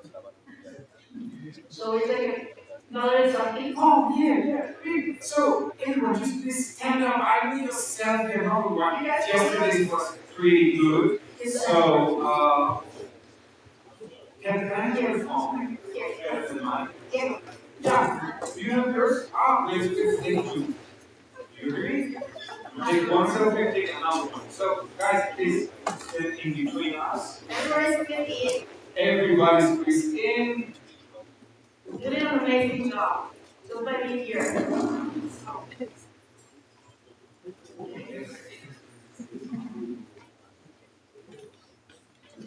Okay? Are you guys ready? I failed my photo class in August.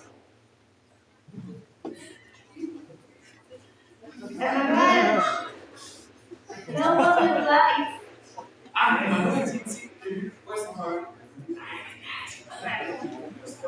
Are we ready?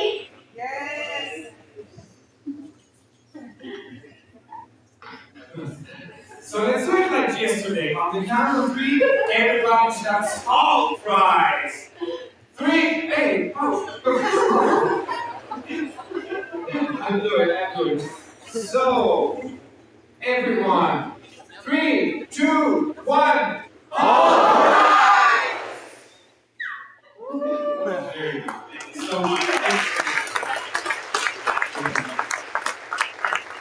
Now this is a video for us to remember this day. So let's clap. Are you ready? Yes. You are going to be on TV first. Okay, 1. Go clap.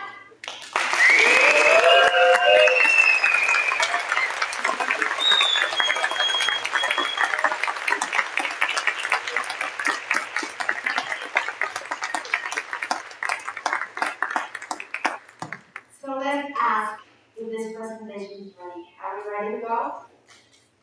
Someone? Manuel, can you stay us?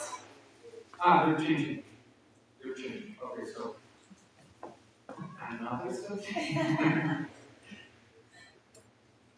I think we should dance. You want to dance? I want to dance. I think you enjoy it. Rather than that's okay. That's okay. Is it? Oh, great. Oh, we did it. Thank you so much for your patience. Are you ready? Yes, we're really sorry for the inconvenience. No worries. Okay, so you know you have a minute. Okay?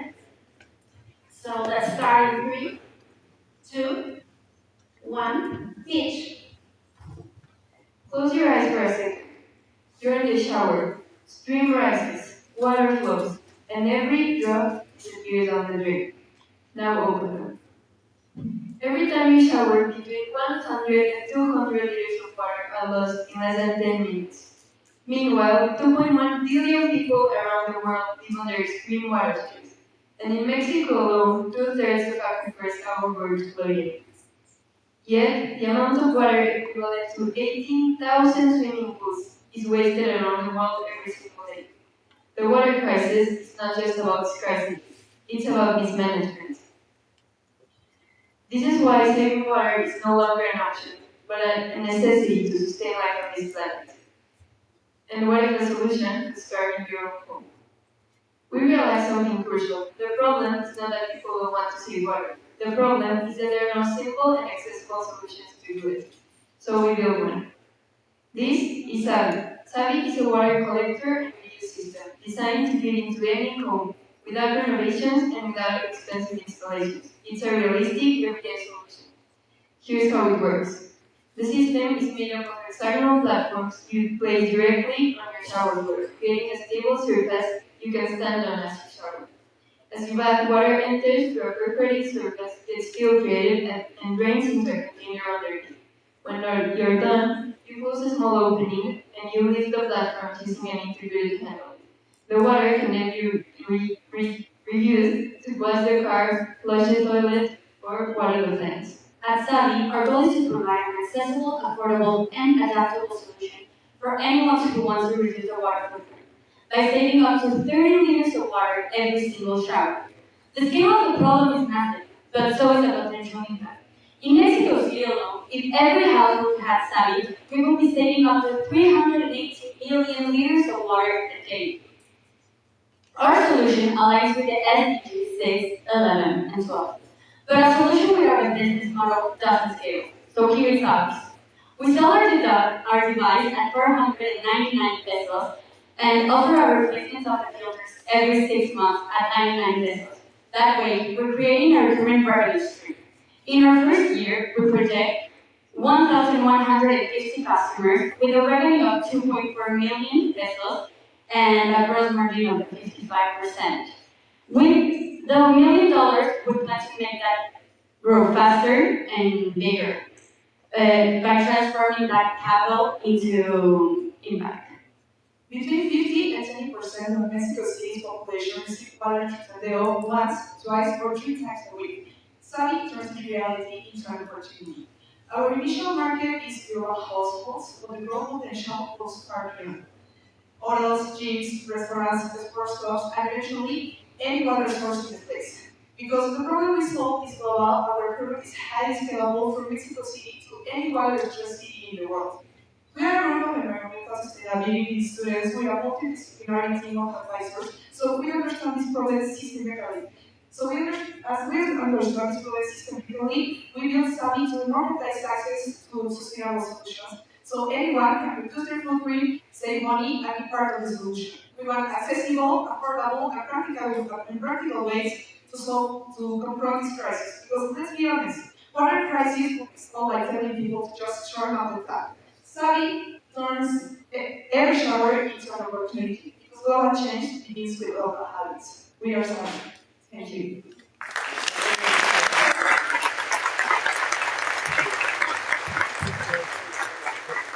Excellent, guys. Let's move on to Q&A. Judges, are you ready? Let's start now. Have you protected your products like PE or something? Well, yeah, we have Patente, well, in progress, and we also have the author rights and the rights of industrial staff. Are there other solutions in the market? Well, not the same as Savvi, because the thing that makes us different is the filters. And other solutions are like, meanwhile the shower like heats, they have like a type of platform there where you take it out. This one is during the whole shower. You can keep it there. So that means I would have to pay in order to save water. Is it right? I mean, as final user. Well, I mean, you're paying, but at the end of the day, you're making, to save water, well, I guess you could put your bucket, but it's not the same thing as Savvi. Because not only you're saving water, but you're transforming all that water into usable water still. So it's not only saving water, it's making an actual difference. That's really the point, no? I mean, if I am a very conscious people person and I want to save water, then I have to pay in order to do that. No? It's not, I mean, Yes, but also saving water makes the cost of the water. I mean, every time you flush the toilet, that's approximately 7 liters of water. And that 7 liters you would be saving in water and in money by using the water we use from the shower. do you have some numbers how much you will be able to save? It's not much. We don't have the exact numbers, and we know that we do know that there is like an economical benefit, but it's not that much. Not like our main goal is to sell this because you're gonna save so much money by saving water.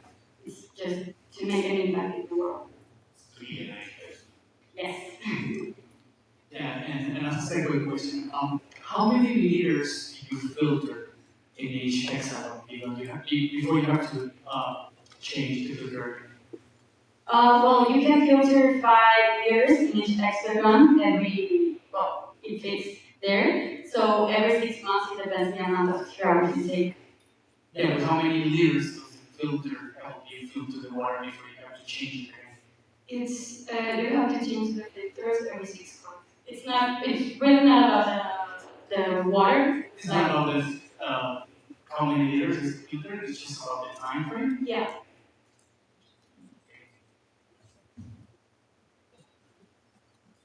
And the filter is versatile with different use cases. Like if I want to wash my car, for example, and there are a lot of chemicals, does the filters help in those cases as well? Yeah. That's also the thing about the scalability of the product.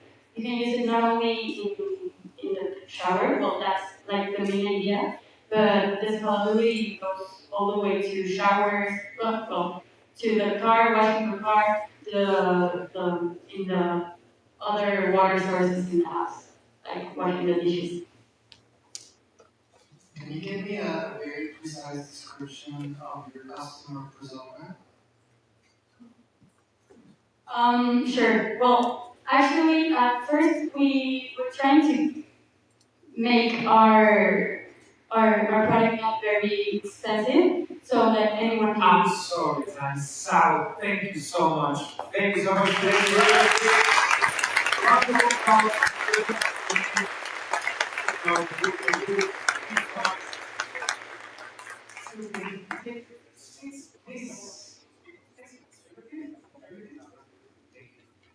Thank you, girls. Judges, We have finished. we have finished.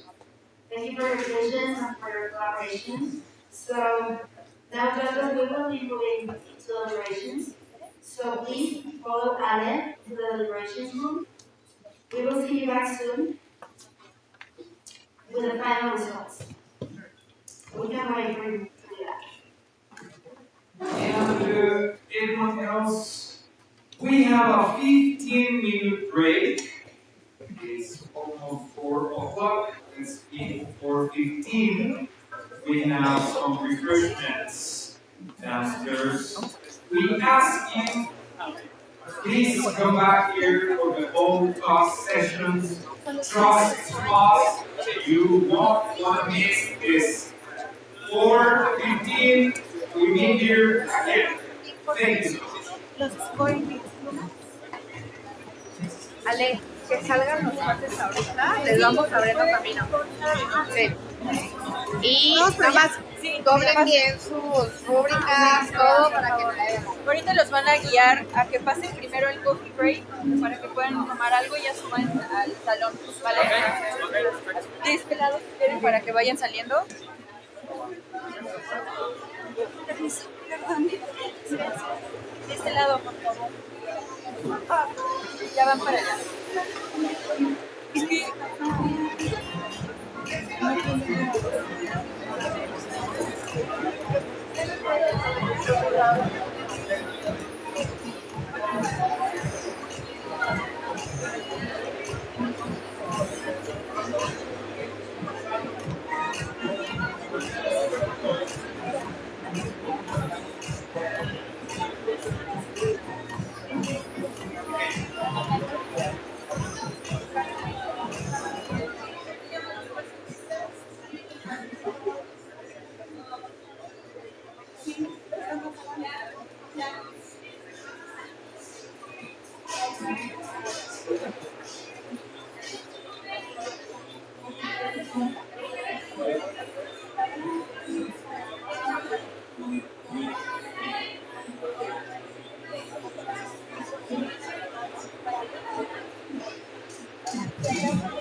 Sí, ya venimos. Ya venimos para la foto.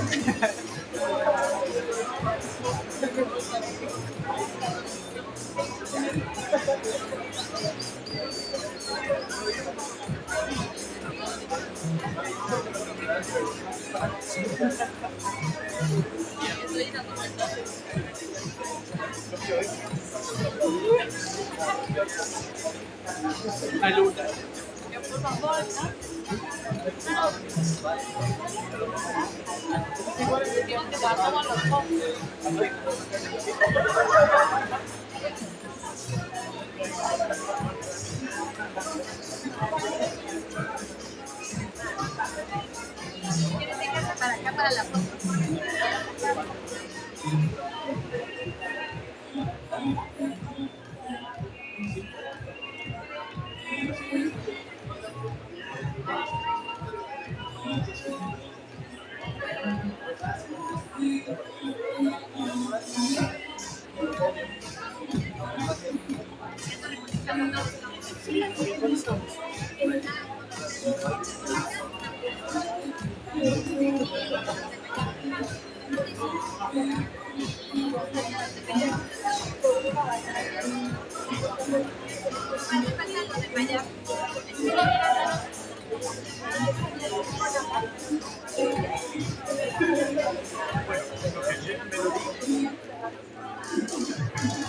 Tengo dos opciones. Que vayamos a una clase con el para que salgamos un libre de hacer, porque yo tengo un proyecto de hacer.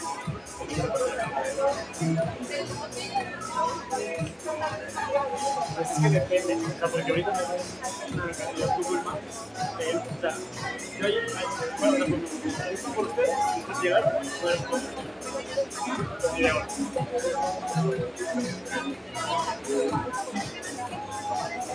Estás esperando a una chica que...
¿Quieres que te vuelva a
Sí, está, está pegada a la pared.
Esto me lo dejo acá.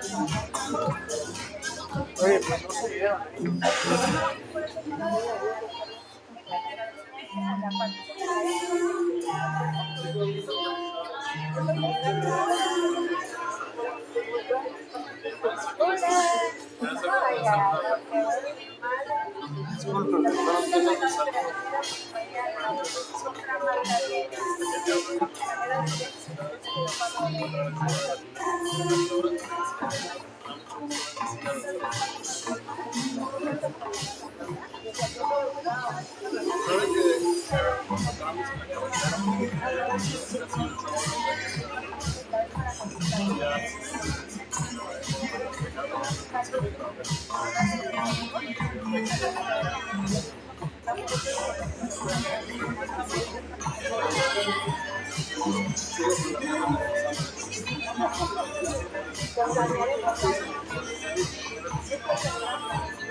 Los vamos a tener que dividir.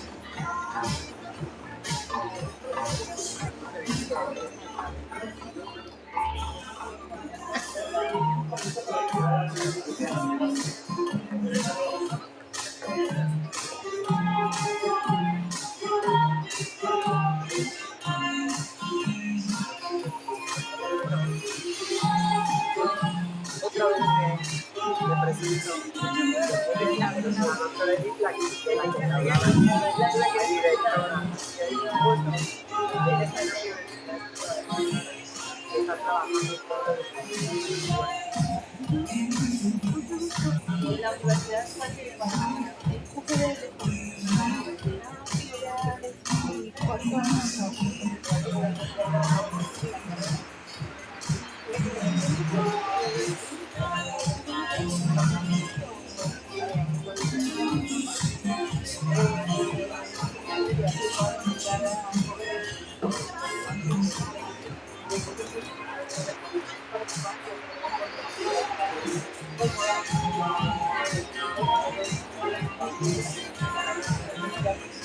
Ellos ganaron. Pero sus compatriotas. Ah, sí.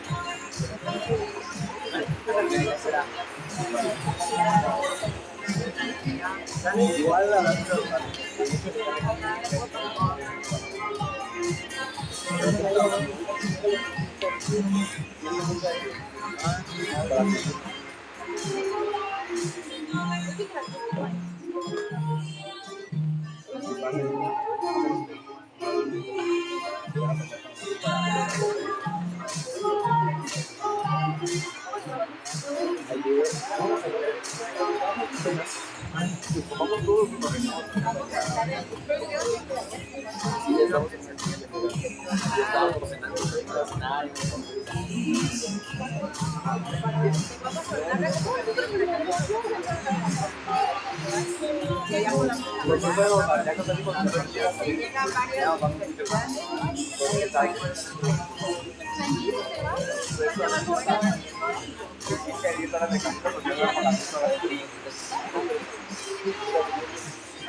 a mí me sacó mucho de onda cuando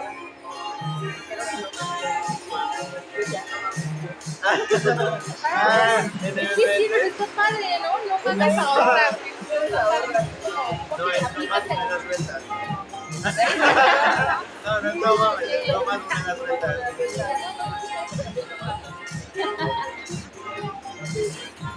¿No el amigo de verdad? Ella aplica por directos. Hola.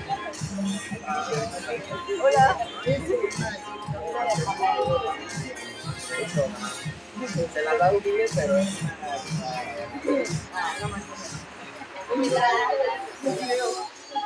Es que le veo todo. Y más que nada como guiando equipos, dando cartas. Me concentro más en los demás. Ya es estresante, ¿no? Imagínate. Sí, no manches. Nuestros equipos estamos 25 y pasaron 18 a, o sea, se presentaron, pasaron 3 a la nacional. Es la primera vez que lo principio de Guadalajara 3 años. Ya. No, nosotros ya,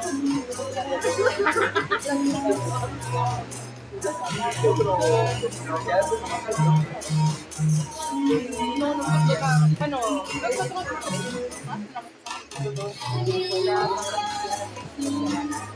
no, acá sí se la rifan los campos directores. O sea, a mí porque me aventaron el trabajo así de faltan 5 semanas para la final, para que no te lo resultados.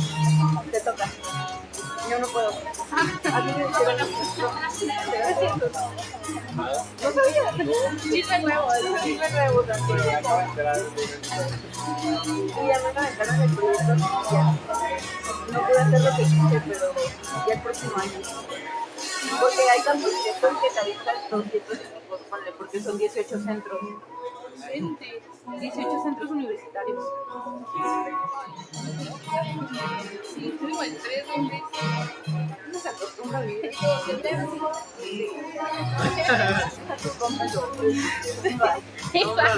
Quiero hablar con los chicos del prototipo para que me lo instalen de una.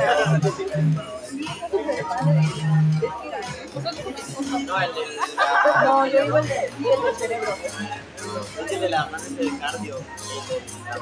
Bueno, sí, el de la mano de...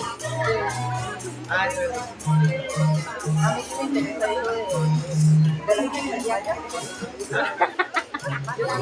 la primera clienta.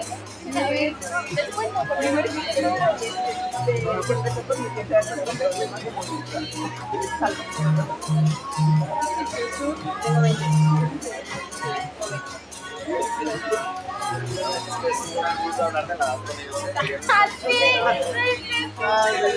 Ya te estábamos, bueno, le dijimos que adivinara la edad. A mí me ponió. ¿Cuánto te dijo? 20 o arriba. ¿Cuánto tienes? No, ni pena. Tú eres chiquito. Ay, no.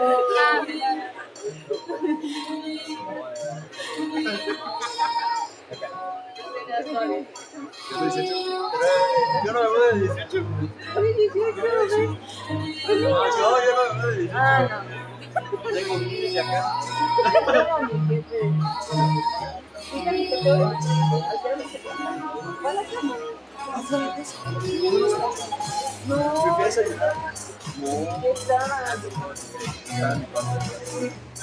Tiene 24 y te ve unos 35. No más. La vida le ha pegado duro. Mira.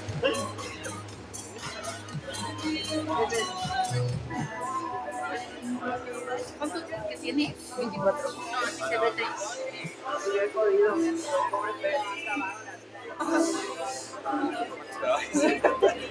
No, a ver, adivina la edad. Pero ese no es justo. Lo quiero mucho, es que me fuera con la industria, pero pobrecito. Sí, vayan a tomársela, yo les tomo la foto. ¿Quieren que les tome foto? Ay, sí, ¿sí? Yo cada foto ya. Ay, espérenme, yo voy. Si quieres, tómale a Santi. Yo voy a. No, pues, bueno, me espero, es que ¿sí? Yo quiero tomar foto con ella. Ah, ya. Solo me da pena. No, pues tú no eres protagonista, ya no importa. Y se van a quedar a ver quién van a decir eso.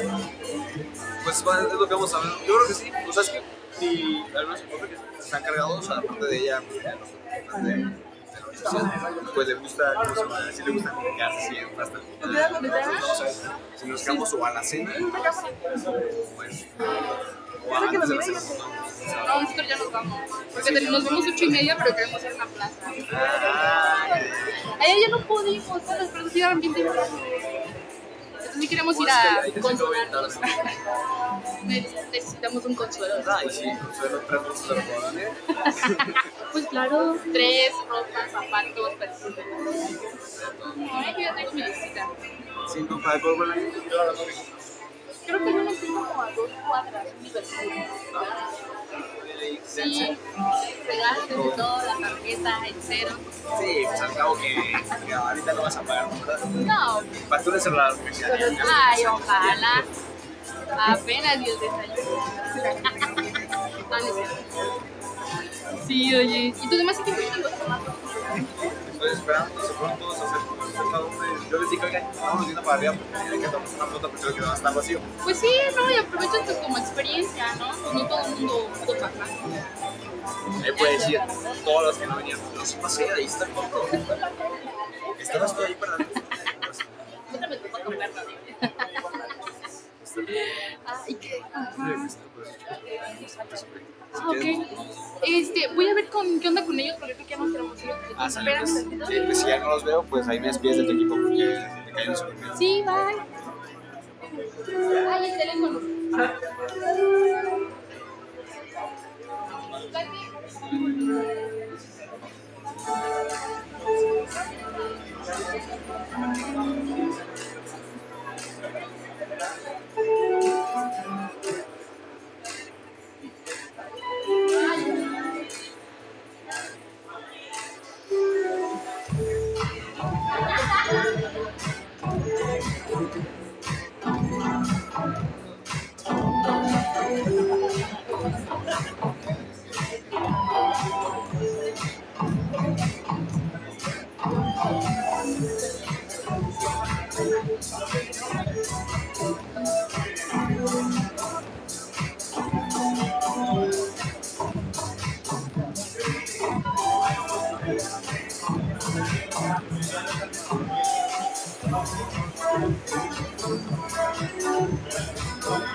Mi novia, digo.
Pues me hubiera gustado estar en el cuando ustedes presentaron, porque no, tampoco estoy al alfa y pues ahora tampoco.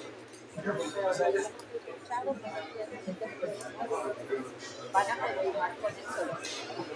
Ya, además, me gusta encontrar.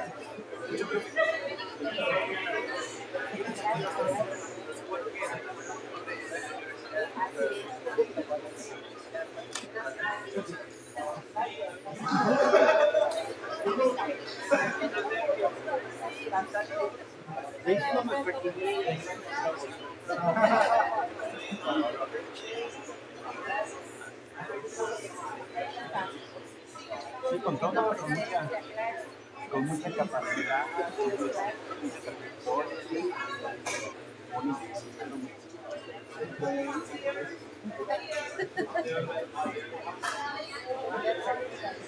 la de ayer, pero la verdad es que se quitó para Ladies and gentlemen, please take your seats. We're about to begin with the address and sign. Ladies and gentlemen, please take your seats. We're about to begin. Thank you. Éxito.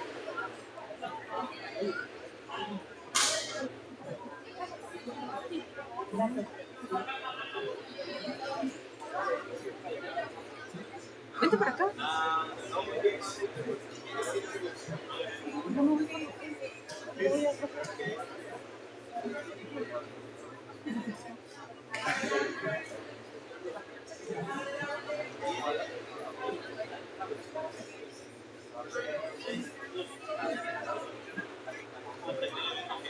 Entonces,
We're back, everybody. Are we ready to keep going? are you guys ready to continue? Yes, excellent. So, welcome back, everybody. We are excited to introduce today's pro-talk sessions that will spotlight Andres San Juan. Andres San Juan is an entrepreneur, business leader, international speaker, and best-seller author. He has led high-level operations for global companies, advised on organizational growth across diverse industries and markets. And also, he has trained over 100,000 people through live events, impacting audiences in more than 30 countries. He was honored with the TOEIC 10 Outstanding Young Persons Award by GCI as one of Colombia's 10 most exceptional young leaders due to his international impact. He is the author of Créete tu cuento, and his most recent book, Mentalidad Imparable, published by Grupo Planeta. So, Andres, please join us on stage and receive this round of applause.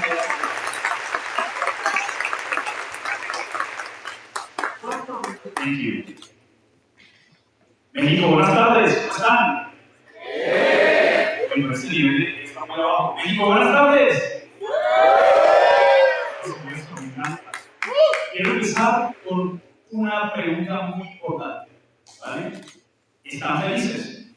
Sí. ¿Seguro están felices? Sí. Avisen a sus caras, por favor. Quiero arrancar con esta idea que dice: la felicidad atrae el éxito, tu actitud determina cómo el mundo responde a ti. Y es que cuando estamos felices, lo que pasa es que nuestro cerebro empieza a liberar ciertos químicos, ciertos neurotransmisores que nos hacen sentir bien, empoderados, como la dopamina, la serotonina, la adrenalina. Y cuando esto sucede, lo que pasa es que literalmente toda nuestra conducta, nuestras emociones, nuestros pensamientos se disparan y automáticamente empezamos a ejecutar con maestría y las cosas nos salen excelente. Entonces, tu actitud responde a cómo el mundo responde a ti. ¿Okay? ¿Les ha pasado que de repente conocen a alguna persona que tiene una energía muy alta, una actitud extraordinaria, que cuando la conocen dicen como que wow? Todos conocemos a alguna persona así, levantemos la mano y quedamos como en esta foto. Decimos, wow, qué personaje, qué actitud, qué energía, qué baile. Y todos también conocemos a veces a alguna persona que cuando la observamos, como que tiene un nivel de energía más bajo, está apagado, apagada, y todos quedamos como que no decimos wow, sino que decimos como que como que le falta, ¿no? Todos conocemos a alguien así. Ahora, dile a la persona que tienes al lado, conviértete en alguien wow. Y ahora dígale, no seas Acá quiero mostrarles una comparativa de la diferencia, y quiero hacerlo muy específico para ustedes, de un emprendedor wow versus un emprendedor Un emprendedor wow es alguien que entiende esto. La actitud es lo que hace la diferencia en nuestras vidas. Y una fórmula que me encanta que dice que el valor de una persona es igual a su conocimiento sumado con sus habilidades multiplicado con la actitud. Es decir, que el factor multiplicador en nuestras vidas es la actitud. Tu actitud determina tu actitud. Quiero que se lleven esto todos, y todos conocemos personas que tienen mucho conocimiento, que están preparadas, que son increíbles, que son unos medios en lo que hacen, pero que cuando vemos sus resultados como que algo falta. ¿Conocemos personas así? Levantemos la mano. Aquí ya tenemos la respuesta. Eso es lo que hace falta, actitud. Entonces, una pregunta. ¿Quién aquí siente que tiene mucho potencial? Levante la mano. Y ahora, ¿quién tiene total claridad de cómo construir la vida que sueña? 100% tiene claridad de cómo construir esa vida que sueña. Levante la mano. Ahora veo menos manos levantadas. Justo, algo que a mí me pasaba cuando empecé mi carrera, trayectoria, es que yo sentía que tenía mucho potencial, pero créanme, no tenía ni idea de qué hacer para cumplir mis sueños y lograr todo lo que yo tenía en mi mente. Entonces, algo con lo que quisiera arrancar es con esto. Potencial no es igual a resultados. Hay algo que estoy 100% seguro, y es que todos ustedes aquí tienen un montón de potencial. Todos tienen un talento, una habilidad, un don, un propósito que los hace únicos, pero no necesariamente eso va a garantizar que lleguen al resultado. Aquí en esta foto se puede ver en pantalla como mostramos un Ferrari que está literalmente lleno de polvo, guardado en carrocera, olvidado y que no está sucediendo absolutamente nada. De acá a la derecha, quizás no el mejor coche, pero están dando y están proyectándose buscando eso que quieren. Entonces, la diferencia no está en el potencial, sino que está en lo que hacemos con el potencial. Quiero que todos pensemos en esto. Cada uno tiene aquí un talento, un don, un propósito, un potencial, y es como esta semilla. Y mientras algunos, con ese potencial, van a salir al mundo a hacer un bosque, otros quizás van a tener miedo y no van a hacerlo. Entonces, quería empezar con esta reflexión. Ahora les pregunto, ¿alguno sabe aquí cuál es el lugar más rico del mundo? Veracruz. Veracruz es por acá. ¿Alguien más? El lugar más rico del mundo. Escucho ideas. El Caribe. Bueno, ¿qué más? Mónaco. ¿Qué más? Miren, el lugar más rico del mundo es este. El cementerio. ¿Saben por qué? Porque en el cementerio están todos esos emprendimientos que nunca sucedieron, ya sea por temor, ya sea por dudas, todas esas ideas, todos esos libros, esas canciones que no salieron. ¿Por qué? Porque alguien quizás no tuvo la confianza de creer en sí mismo y hacerlo realidad. ¿Cuál es el peor lugar para el potencial de cualquier persona? Es la zona de confort. La zona de confort es donde mueren todos nuestros sueños y todo nuestro potencial. Y les quiero compartir una historia muy personal que cuenta un poco de por qué hoy yo estoy aquí con ustedes. Recuerdo que estaba estudiando en industrial en ese momento, hacía muchos años, y yo trabajaba en el departamento de comunicación de la universidad.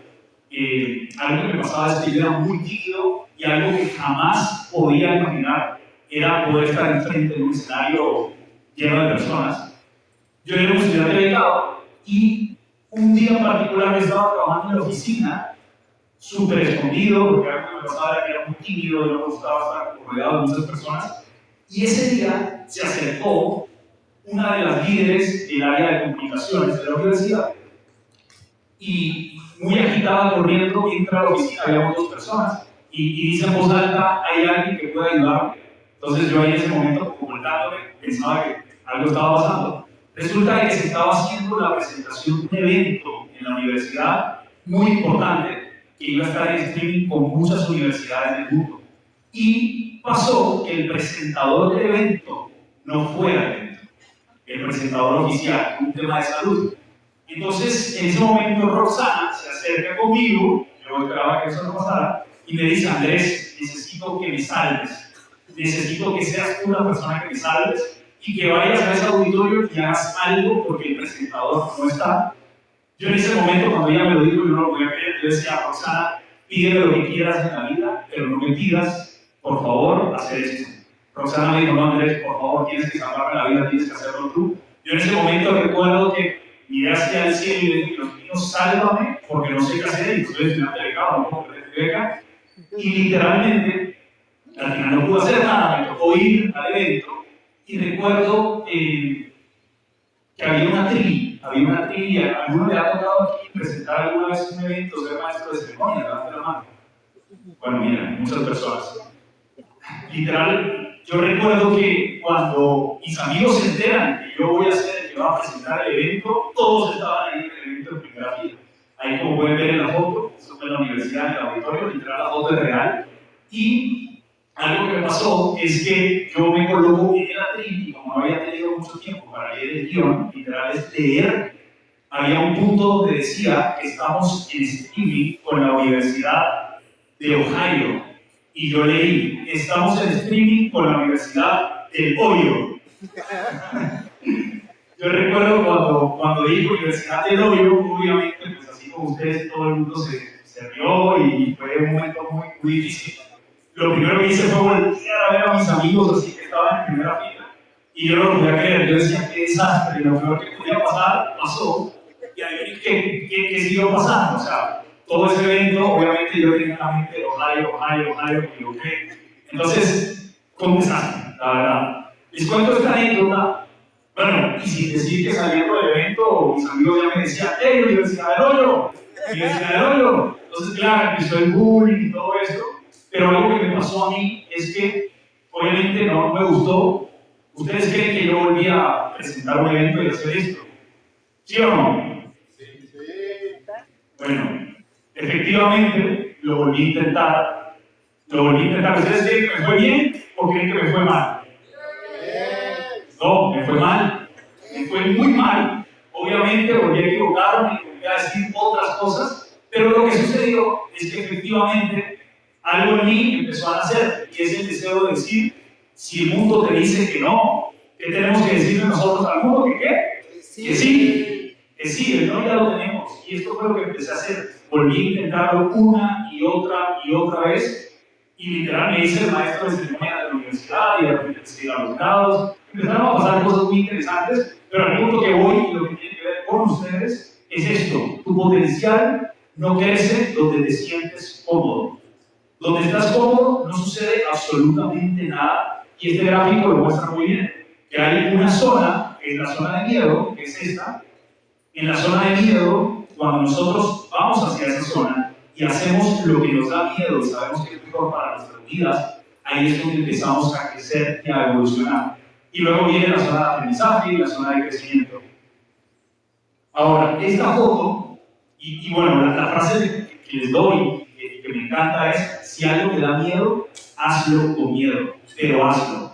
En esta foto, ya bueno, tenía 18 años, estaba en la universidad, un poquito más adelante, y yo quería irme de intercambio a otro país, hacer una práctica profesional con una organización que se llama ISEC, pero pasaba que yo no tenía en ese momento dinero, mis papás estaban en una situación difícil económica, yo no sabía qué hacer. Entonces, literal lo que hice fue escribir una carta a la universidad contándoles mi situación, que yo tenía el sueño de hacer un intercambio, pero que no tenía dinero. Entonces lo que se me ocurrió decir fue que como la universidad estaba buscando movilidad estudiantil internacional para acreditarse con alta calidad, literal eso decía mi carta, que si ellos me pagaban el intercambio a Brasil, yo iba a regresar a dar charlas a los alumnos de la universidad. ¿Vale? Al final esto sucedió y efectivamente me pagaron ese intercambio y logré irme a Brasil a hacer unas prácticas durante varios meses, pero les cuento esta historia para mostrarles que aquí es donde todo nació con Andrés y Juan, porque de aquí en adelante mi vida cambió totalmente. Y quiero dejarlos con esta frase que es: gran amor, todo lo bueno en la vida nace de un salto al vacío.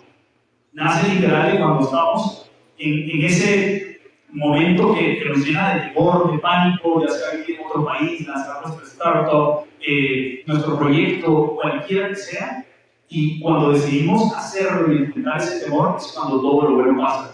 Y les quiero mostrar, compartir, bueno, antes de eso hacerles esta pregunta, y es: ¿cuál es tu mayor temor en la vida? Quiero que cada uno se pregunte esto: ¿cuál es mi mayor temor en la vida? Y yo les garantizo que si ustedes enfrentan ese temor, su vida va a cambiar radicalmente.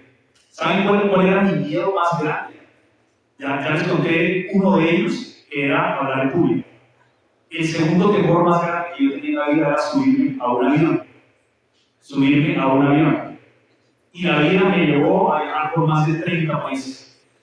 Y hubo un primer país al que tuve que viajar lleno de miedo, pero entonces de eso se trata y hay que hacerlo. Entonces, aquí les quiero compartir algunas fotos de lo que ha sido un poco los resultados de estos últimos años.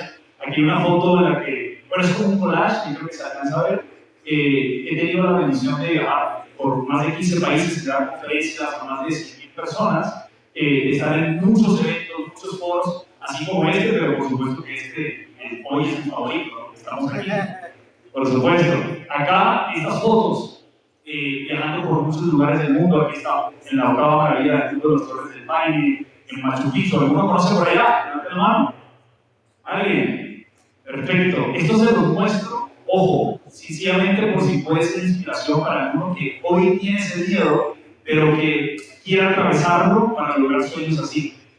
Acá, por ejemplo, ojo, yo cuando veo esto todavía no lo puedo creer. La persona que tenía miedo de la Universidad del Hoyo terminó haciendo un programa de televisión aquí en México que salió por Total Play, San Juan 180, entrevistando a emprendedores y enfocándonos en los momentos más difíciles, en los tropiezos más fuertes de esos emprendedores y cómo lograron darle la vuelta para lograr éxito.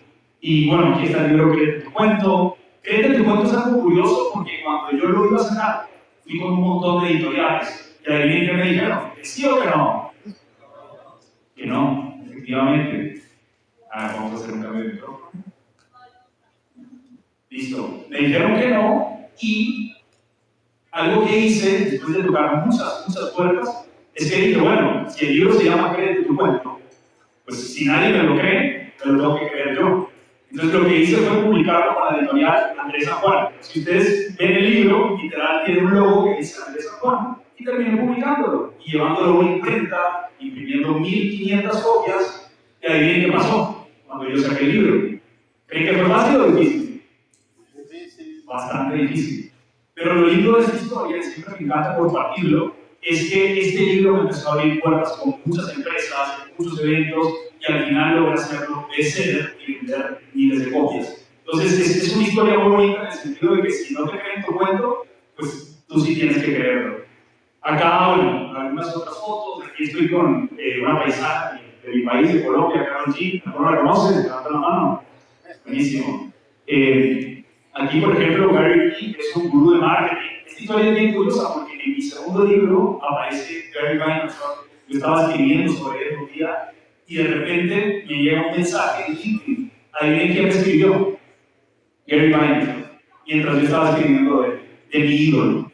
Entonces, esas son de las cosas que parecen locura, pero hay una conexión cuando nosotros estamos conectados con nuestro propósito, pasan cosas mágicas. Acá, por ejemplo, bueno, Daniel Savvi, mexicano, seguro también lo conocen, una persona muy cercana.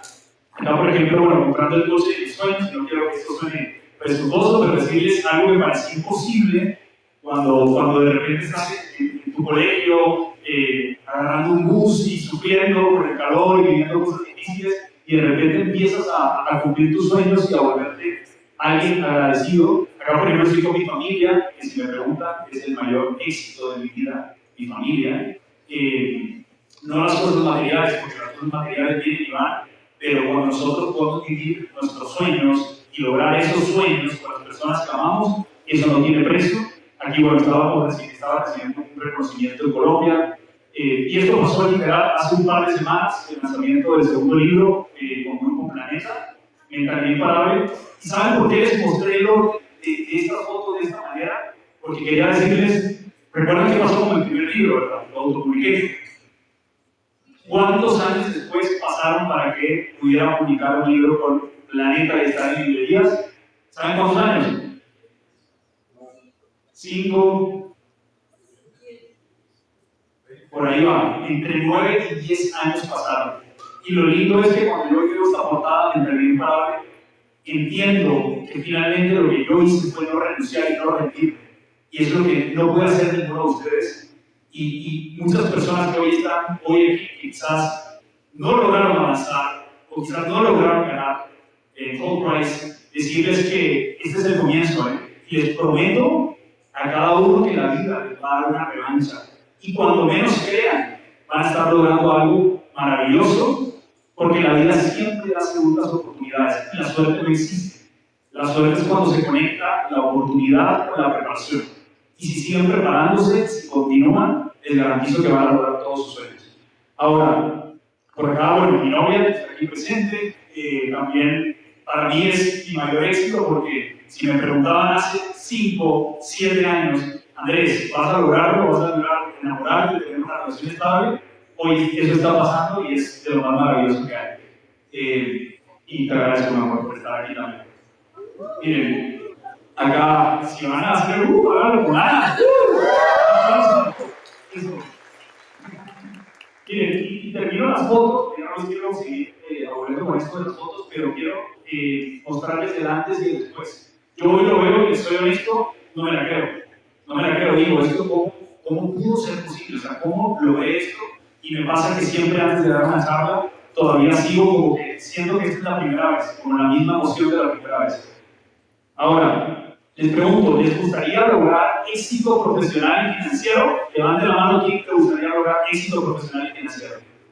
Buenísimo, porque hay un mensaje muy poderoso para ustedes. Lo primero que tiene que pasar es que tienes que creer que todo esto es posible para ti. Es lo primero.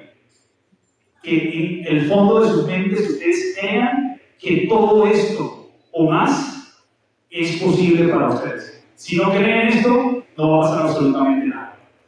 Ahora, ¿qué me pasó a mí con los años? Entendí que el crecimiento profesional, los logros, los resultados, no son suerte. El éxito no es suerte ni es casualidad. Es resultado de tener dirección. Es resultado de tener estrategia. Es resultado de tomar las decisiones correctas. Y es ejecución. Eso es lo que da resultado de crecimiento. Y de aquí nace Éxito Pro.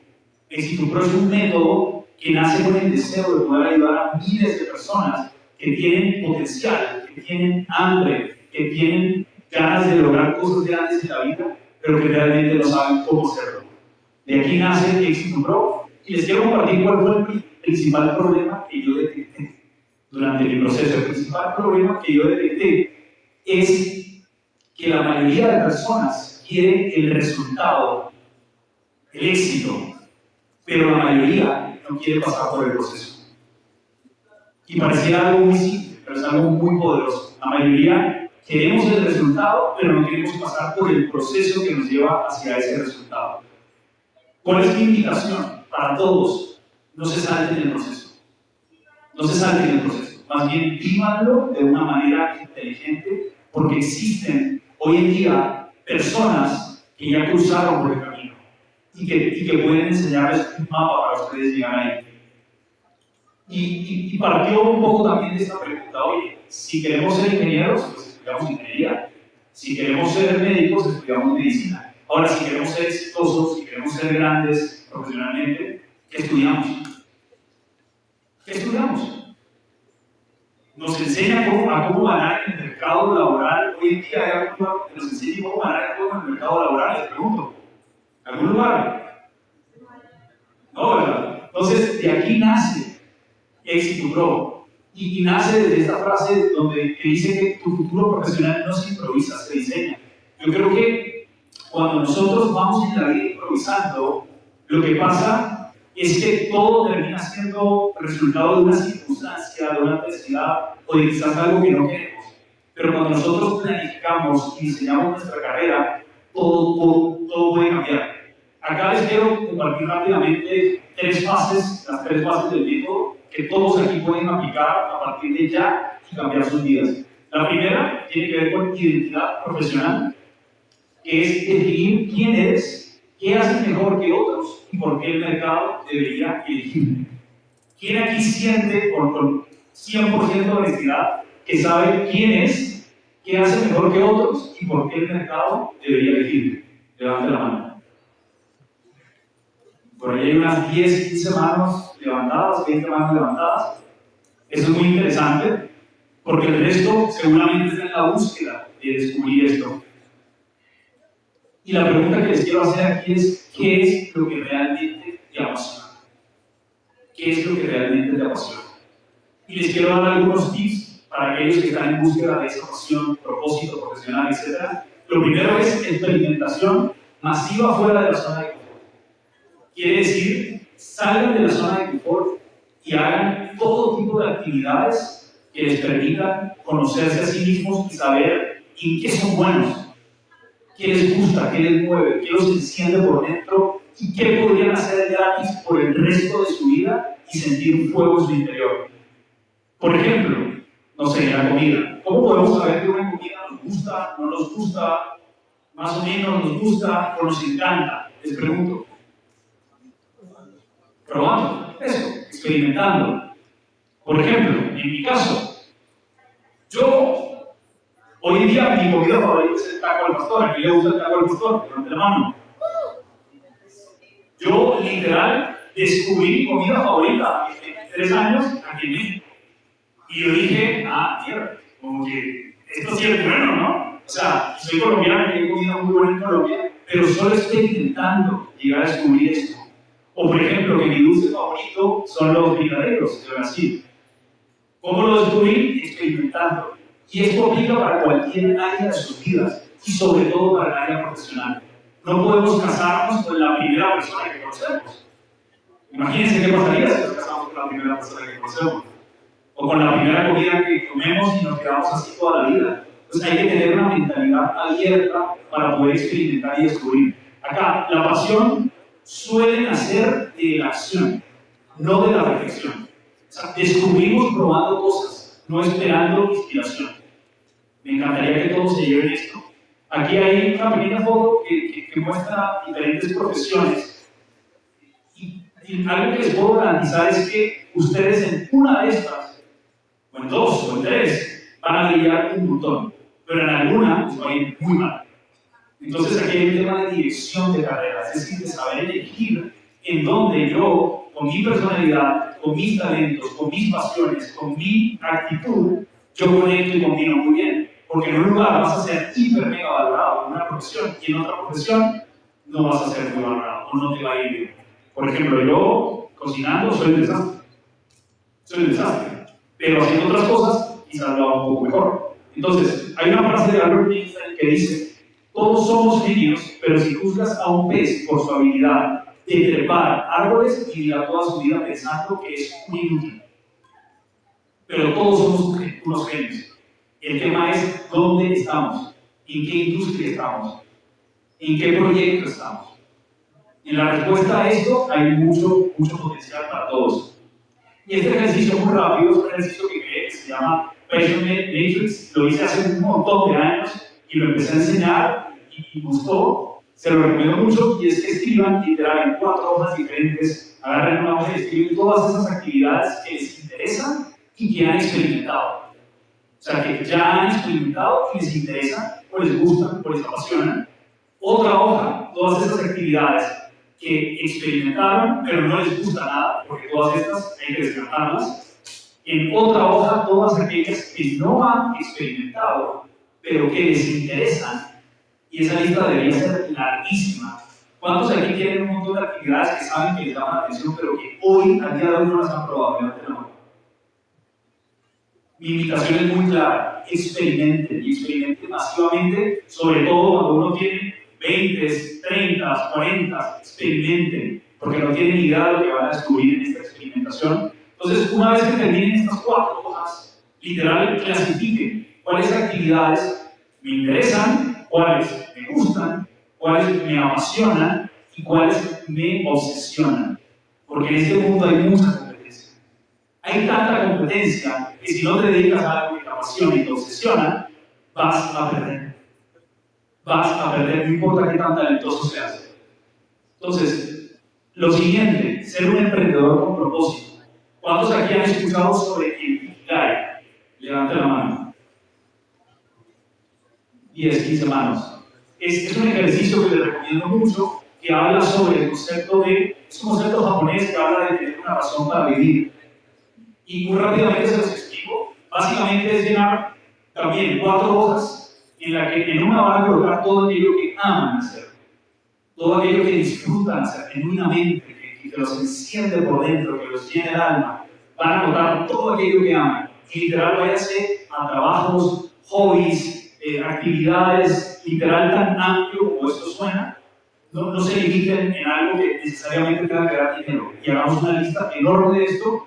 Luego vamos a hacer una lista de todo lo que eres bueno, todo lo que eres bueno, que naturalmente se te da, fortalezas, competencias, un dato, un tip, todo aquello que otras personas te dicen que haces bien. Oye, hablas muy bien en público, eres muy bueno en matemáticas, eres muy buen consejero, escuchas bien. Escriban todo, absolutamente todo lo que son buenos.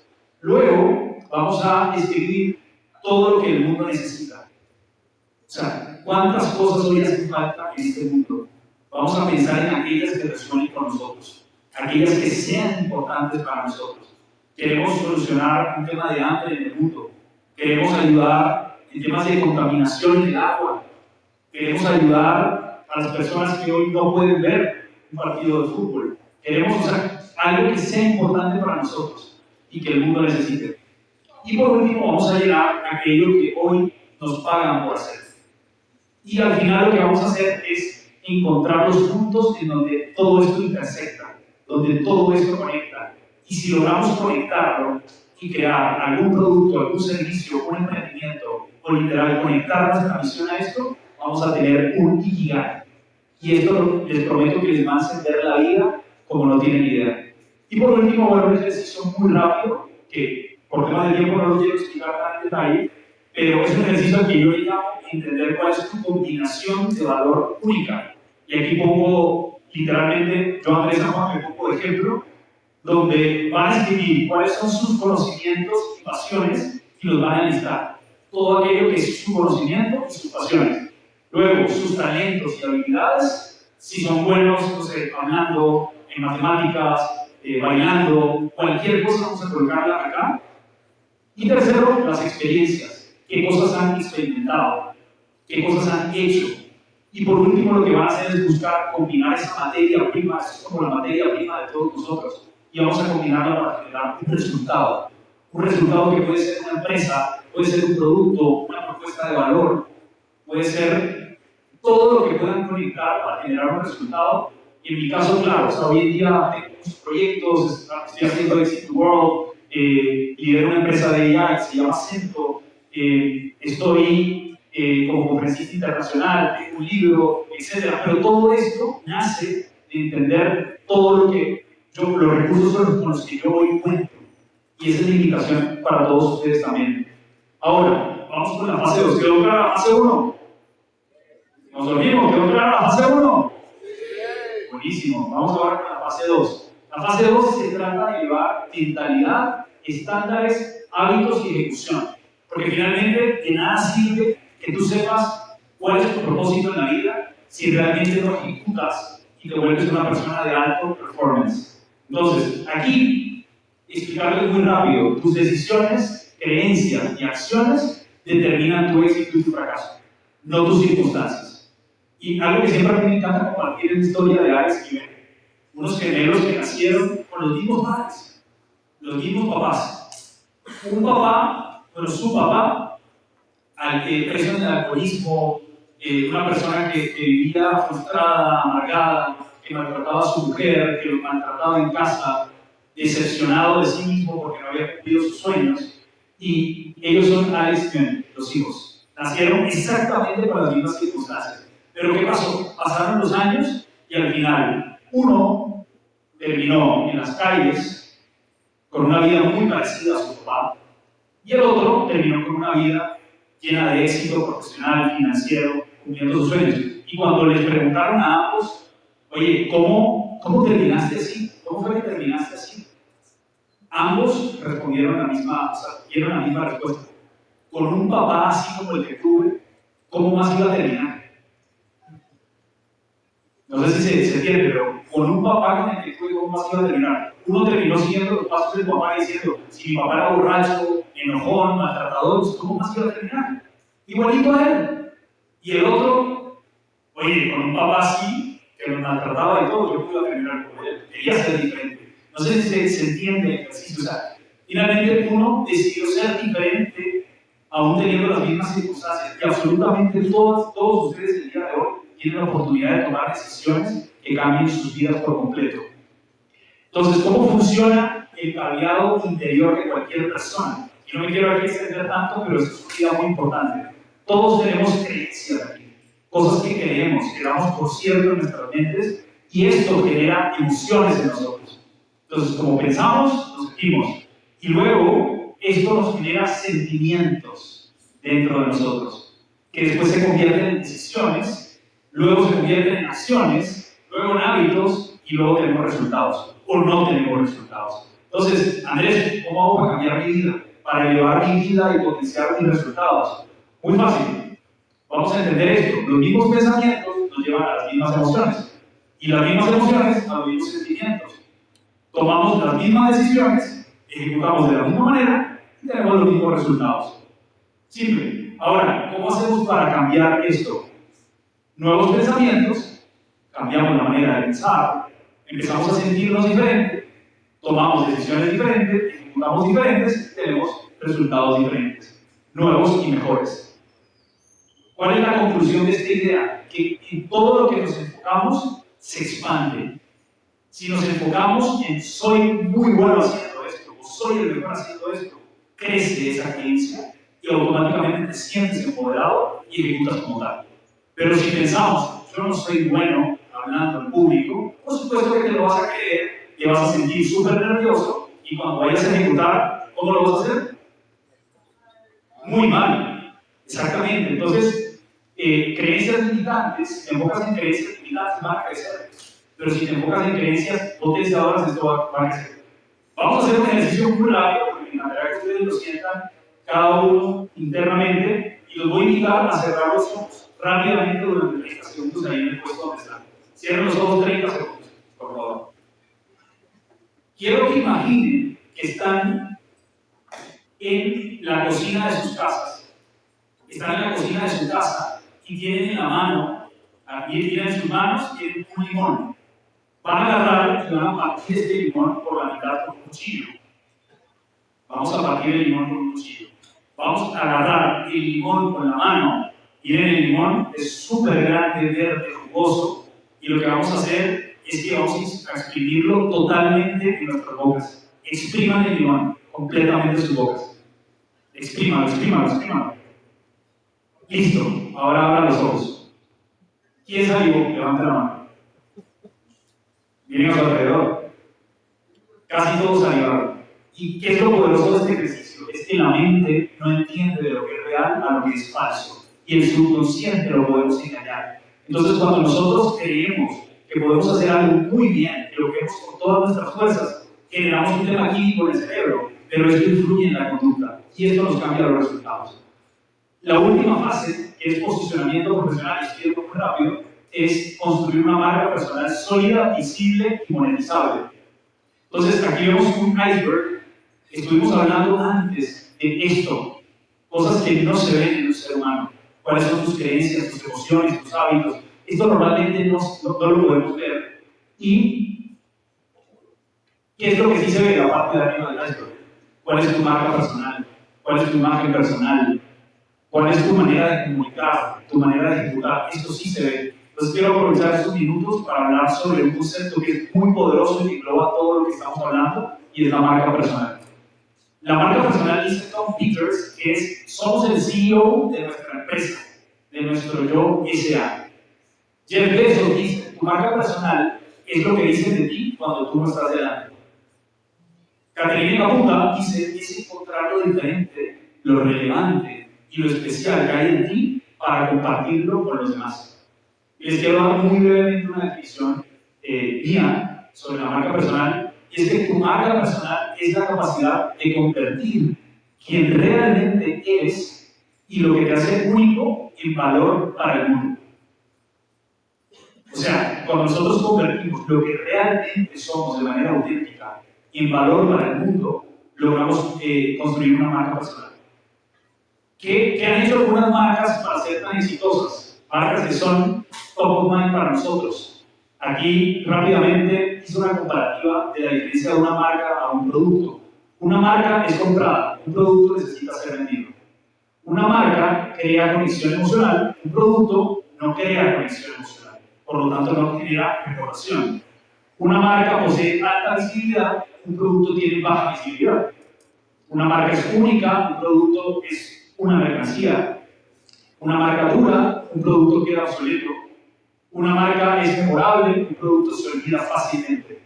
Y hay una pregunta que quisiera que cada uno se lleve, y es, ¿quiero ser una marca o quiero ser un commodity? ¿Alguno ha escuchado el término commodity? Levanta la mano. Un commodity es un producto que puede ser intercambiado por otro muy fácilmente y no importa la marca, porque lo único que voy a mirar es el precio. ¿Es más barato? Lo cambio.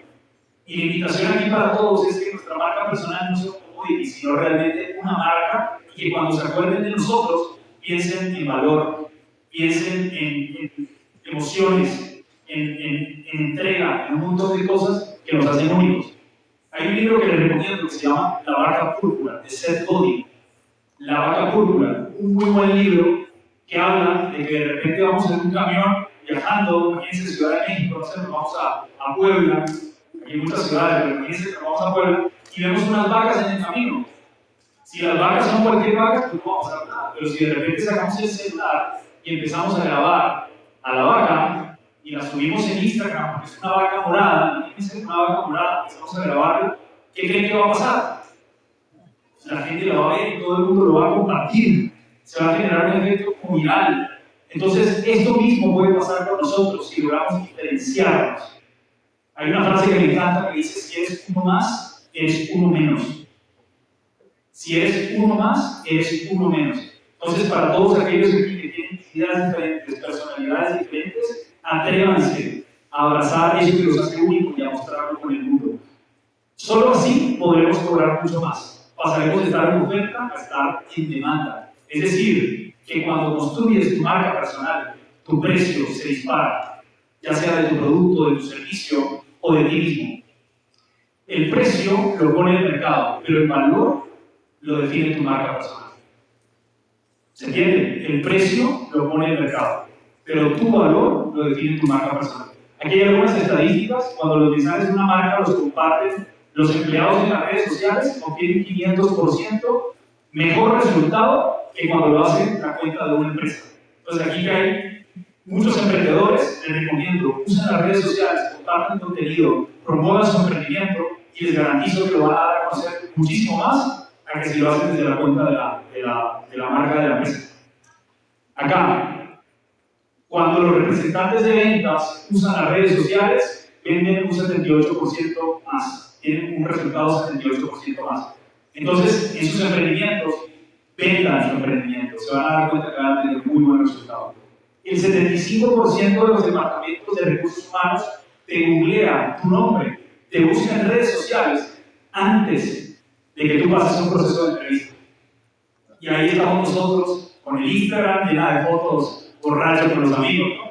Y después preguntamos por qué no me entrevistan en la empresa, cuando podría ser en Instagram un buen video grabado donde yo enseño valor y hablo de finanzas, porque soy un apasionado por las finanzas, y la empresa sí va a querer trabajar contigo.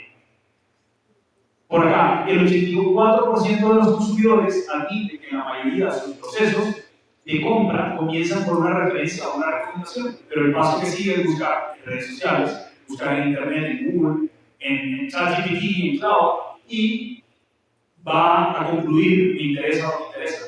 Entonces, ¿qué información sale en internet cuando buscan por nuestro nombre o nuestra empresa? ¿Impresiona? ¿Es wow? ¿O es Acá, la invitación es muy clara. Los invito a construir una presencia 1.0 y 2.0 imposible de ignorar. 1.0 es lo físico, esto. Y 2.0, todo digital. Cuando ustedes no están presentes, tienen la oportunidad de sorprender. Y aquí hay varios tips, no quisiera alargarme con estos, pero claro, invertir en contenido, en fotos de alto nivel, diseñar una identidad visual profesional, especializarse hasta que el mercado lo reconozca y los asocie con algo, publicar valor continuamente en las redes sociales, publicar valor, creo que es de las mejores cosas que cualquiera de nosotros podemos hacer. Construir un LinkedIn de alto impacto. ¿Quién aquí tiene un LinkedIn de alto impacto? Levante la mano. Y quien no lo tenga, tiene una tarea esta semana de hacer un LinkedIn de alto impacto, que hay un montón de cosas que se pueden hacer en LinkedIn para llegar a clientes, inversionistas, sponsors, amigos, etc. Y invertir en mentores que ya lograron lo que tú quieres lograr. Es de los mejores consejos que les puedo dar. Una persona que ya sabe les va a ahorrar mucho tiempo en el camino. Acá hay algunos pilares visuales de una marca personal sólida: tener un logo, una paleta de colores, un brochure, un banner, etcétera, etcétera. Pero si quieren, le sacan fotos, porque sí, por temas de tiempo prefiero avanzar. Aquí, por ejemplo, mostrarles un poco de mi marca personal, pero más allá de eso, decirles que, por ejemplo, hoy en día, en Instagram, es una plataforma que a mí me ha ayudado un montón a dar conferencias a nivel global, a abrir muchas puertas, a generar muchas oportunidades, y es algo que está al alcance de cualquiera de ustedes. Cualquiera de ustedes, de manera gratuita, puede estar publicando en redes sociales valor y darse a conocer. Y esto les va a generar oportunidades. Literal están a unos pocos días de tener un inversionista en su proyecto, si hacen esto correctamente. Tu marca no se construye solo con ideas, se construye con presencia y con visibilidad. Y quizás aquí una frase que puede ser dura para algunos, quizás un poco controversial, pero hoy gana el más visible. Hoy no gana el mejor, hoy gana el más visible. Todos aquí conocemos a alguien que no es el mejor en lo que hace, pero es muy visible y gana muy bien. Levanta la mano. Y conocemos personas que son extraordinarios, unos genios en lo que hacen, los mejores, pero de repente no los vemos muy bien o no los vemos ganando lo que quieren. Tiene que ver mucho con visibilidad. Y quisiera ya casi cerrar con un gráfico que explica mucho de la misión y visión de Éxito Pro. Y tiene que ver con que hoy en día, en la realidad actual, cuando vemos las personas que están intentando ganar en el mercado, ganar en el juego profesional, salir adelante, cumplir sus sueños, de 100 personas que hoy lo están intentando, solo 5 personas están logrando el resultado. Y les estoy hablando ya del resultado de las 3 fases, del resultado final. Imagínense sus sueños más ambiciosos. Solo 5 personas y lo están logrando sin dirección clara, con años de prueba y error, con alto costo emocional, alto costo económico, de una manera quizás muy sufrida. Lo imagino como este laberinto donde estamos dando vueltas y nos sentimos muchas veces solos. La idea con Éxito Pro o la visión es literal que de 100 personas que están en el mercado laboral, 80 logren resultados. Y logren resultados, ¿por qué? Porque entienden el mapa, porque incluso cambia el mapa, porque cuando entiendes el mercado y el juego profesional, cambia el mapa. Y lo puedes hacer con claridad estratégica, con método, con mayor velocidad y probabilidad de éxito. Y quisiera cerrar con esta idea, y es que tu emprendimiento crece más rápido cuando crecen tú y tu marca personal. Si se pudieran llevar algo hoy, me encantaría que sea esto. Tu emprendimiento, tu negocio, tu idea, tus sueños, crecen más rápido si inviertes en ti y en tu marca personal. Muchísimas gracias.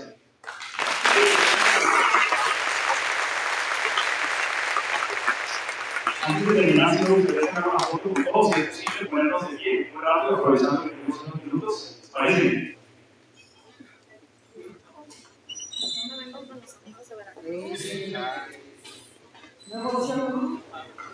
La idea es que la foto sea bastante emocionada, si estuviéramos felices. ¿Ah? A la cuenta de 3. 1, 2, 3. Y ahora vamos a hacer un video porque me encantó la energía. Otra vez, video. 1, 2, 3. Eso, muchísimas gracias.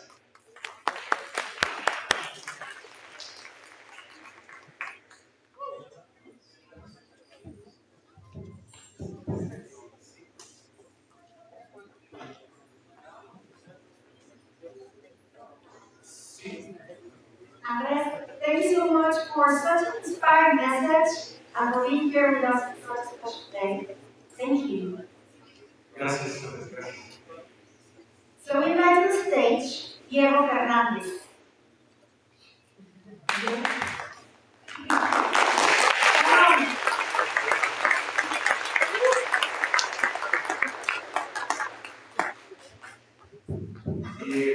Diego was sitting exactly where you are now and will share with you his impactful journey that we hope can serve as a powerful reminder that if he could accomplish such a remarkable success, so can you. We will open the Slido link together to gather all your questions so you can get your phones out and ready. You ready? Let me introduce Diego Fernandez Thompson. Okay. He's a 28-year-old Guatemalan entrepreneur and the co-founder and CEO of Savvi, an artificial intelligence startup with a presence in over 9 countries across Latin America and the United States. An industrial engineer by trade, Diego is widely recognized for his passion of creating value and transforming industry through technology. His connection to high-impact entrepreneurship began early in his career. As a university student, he founded the local chapter of the Hult Prize, later expanding it to more than 10 universities across Guatemala, and cultivating an entrepreneurial culture for an entire generation. Ladies and gentlemen, please welcome Diego.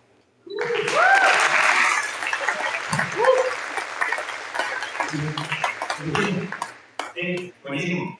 Les voy a contar dos cosas que me tienen sumamente emocionado. La primera es que me dejaron no dar música en inglés porque no sé cómo me ido. Y la segunda es que muy pocas veces me toca hablar de otros fundadores locos como yo. Usualmente en el público hay algunos y entonces medio les resuena lo que les cuento. Esta es de las primeras veces en las que estoy parado frente a una exactamente igual a mí, que tiene esta ambición y este sueño por cambiar el mundo, por construir valor. Entonces espero que a lo mejor de algo les sirva. Yo les debo hablar de la lección, a mi criterio, la lección más importante que cuando hace 7 años yo estaba participando por primera vez en el Hult Prize, por primera vez pensando en ser emprendedor, me hubiera fascinado que tú se hubiera parado frente a contar. Lo único complicado es que no tengo tiempo. Gracias. Y antes de eso, les voy a contar un poquito de dónde vengo. Creo que esto es sumamente importante y estoy seguro va a resonar con muchos de ustedes. Porque si no, no estaría en el tiempo. Porque Hult no solo se trata de hacer empresa, se trata de agregar valor, de devolverle al mundo, de dejar huella. Y de ahí vengo yo, vengo de estos dos cuatazos que son lo máximo, que son mis papás. Por un lado, mi papá siempre fue mi figura de emprendedor. Un cuate que estaba hablando de negocios, de dar oportunidad, de dar empleo, de ver cómo podemos agregar más valor a la sociedad. ¿Sí? Y en la mesa nos hablaba de eso. Yo me acuerdo que yo tenía probablemente unos 5 o 6 años y este cuate llegaba y me preguntaba: ¿qué opinan de la ley de inversión que a lo mejor vamos a hacer? ¿Qué vas a ver? Y yo contestaba. Ahí sí me cuento, ¿no? Era buenísimo. Gracias. Y por otro lado está mi mamá. Mi mamá es la persona que nos inculcó a mí y a mis hermanos que estamos en el mundo con un propósito mucho más grande que nosotros mismos. Estamos en el mundo para ayudar a los demás. Que si Dios nos da la posibilidad de tener lo que tenemos, es porque espera muchísimo de nosotros. Ella siempre trabajó en ONGs ayudando, bueno, ella de hoy sigue trabajando en ONGs ayudando muchísimo en distintos temas. Gracias. Entonces, algo me están inculcando. ¿Cómo puedo hacer que una empresa y al mismo tiempo ayudar? ¿Cómo puedo hacer que estos dos mundos se unan? Y ahí es donde realmente algo me cambió la vida. Y fue un momento, y fue exactamente el momento en que ustedes están. Les voy a contar, cuando yo estaba en segundo año de la universidad, llegó una señora a la universidad, que es la Universidad del Valle de Guatemala, que es como la tecnológica, que es una industrial, y se planta y nos dice: bien, hay una competencia por primera vez en Guatemala que se llama el Hult Prize, y vamos a hacer nacional. Y va a ser en no sé qué pueblo, entonces vamos, y cuando es en 3 días. Madre, yo no puedo inventar una bala en 3 días a presentar.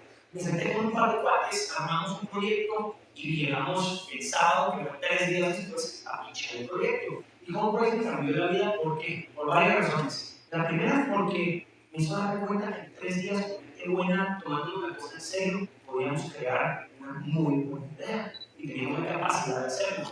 Segunda cosa que me ayudó, hizo que empataran estos dos mundos. De plata no tenía que ser algo aislado a hacer el bien. Hizo para mí, esas eran las dos cosas con las que yo había nacido y crecido con esa idea, ¿no? Es algo que ustedes están experimentando ahorita.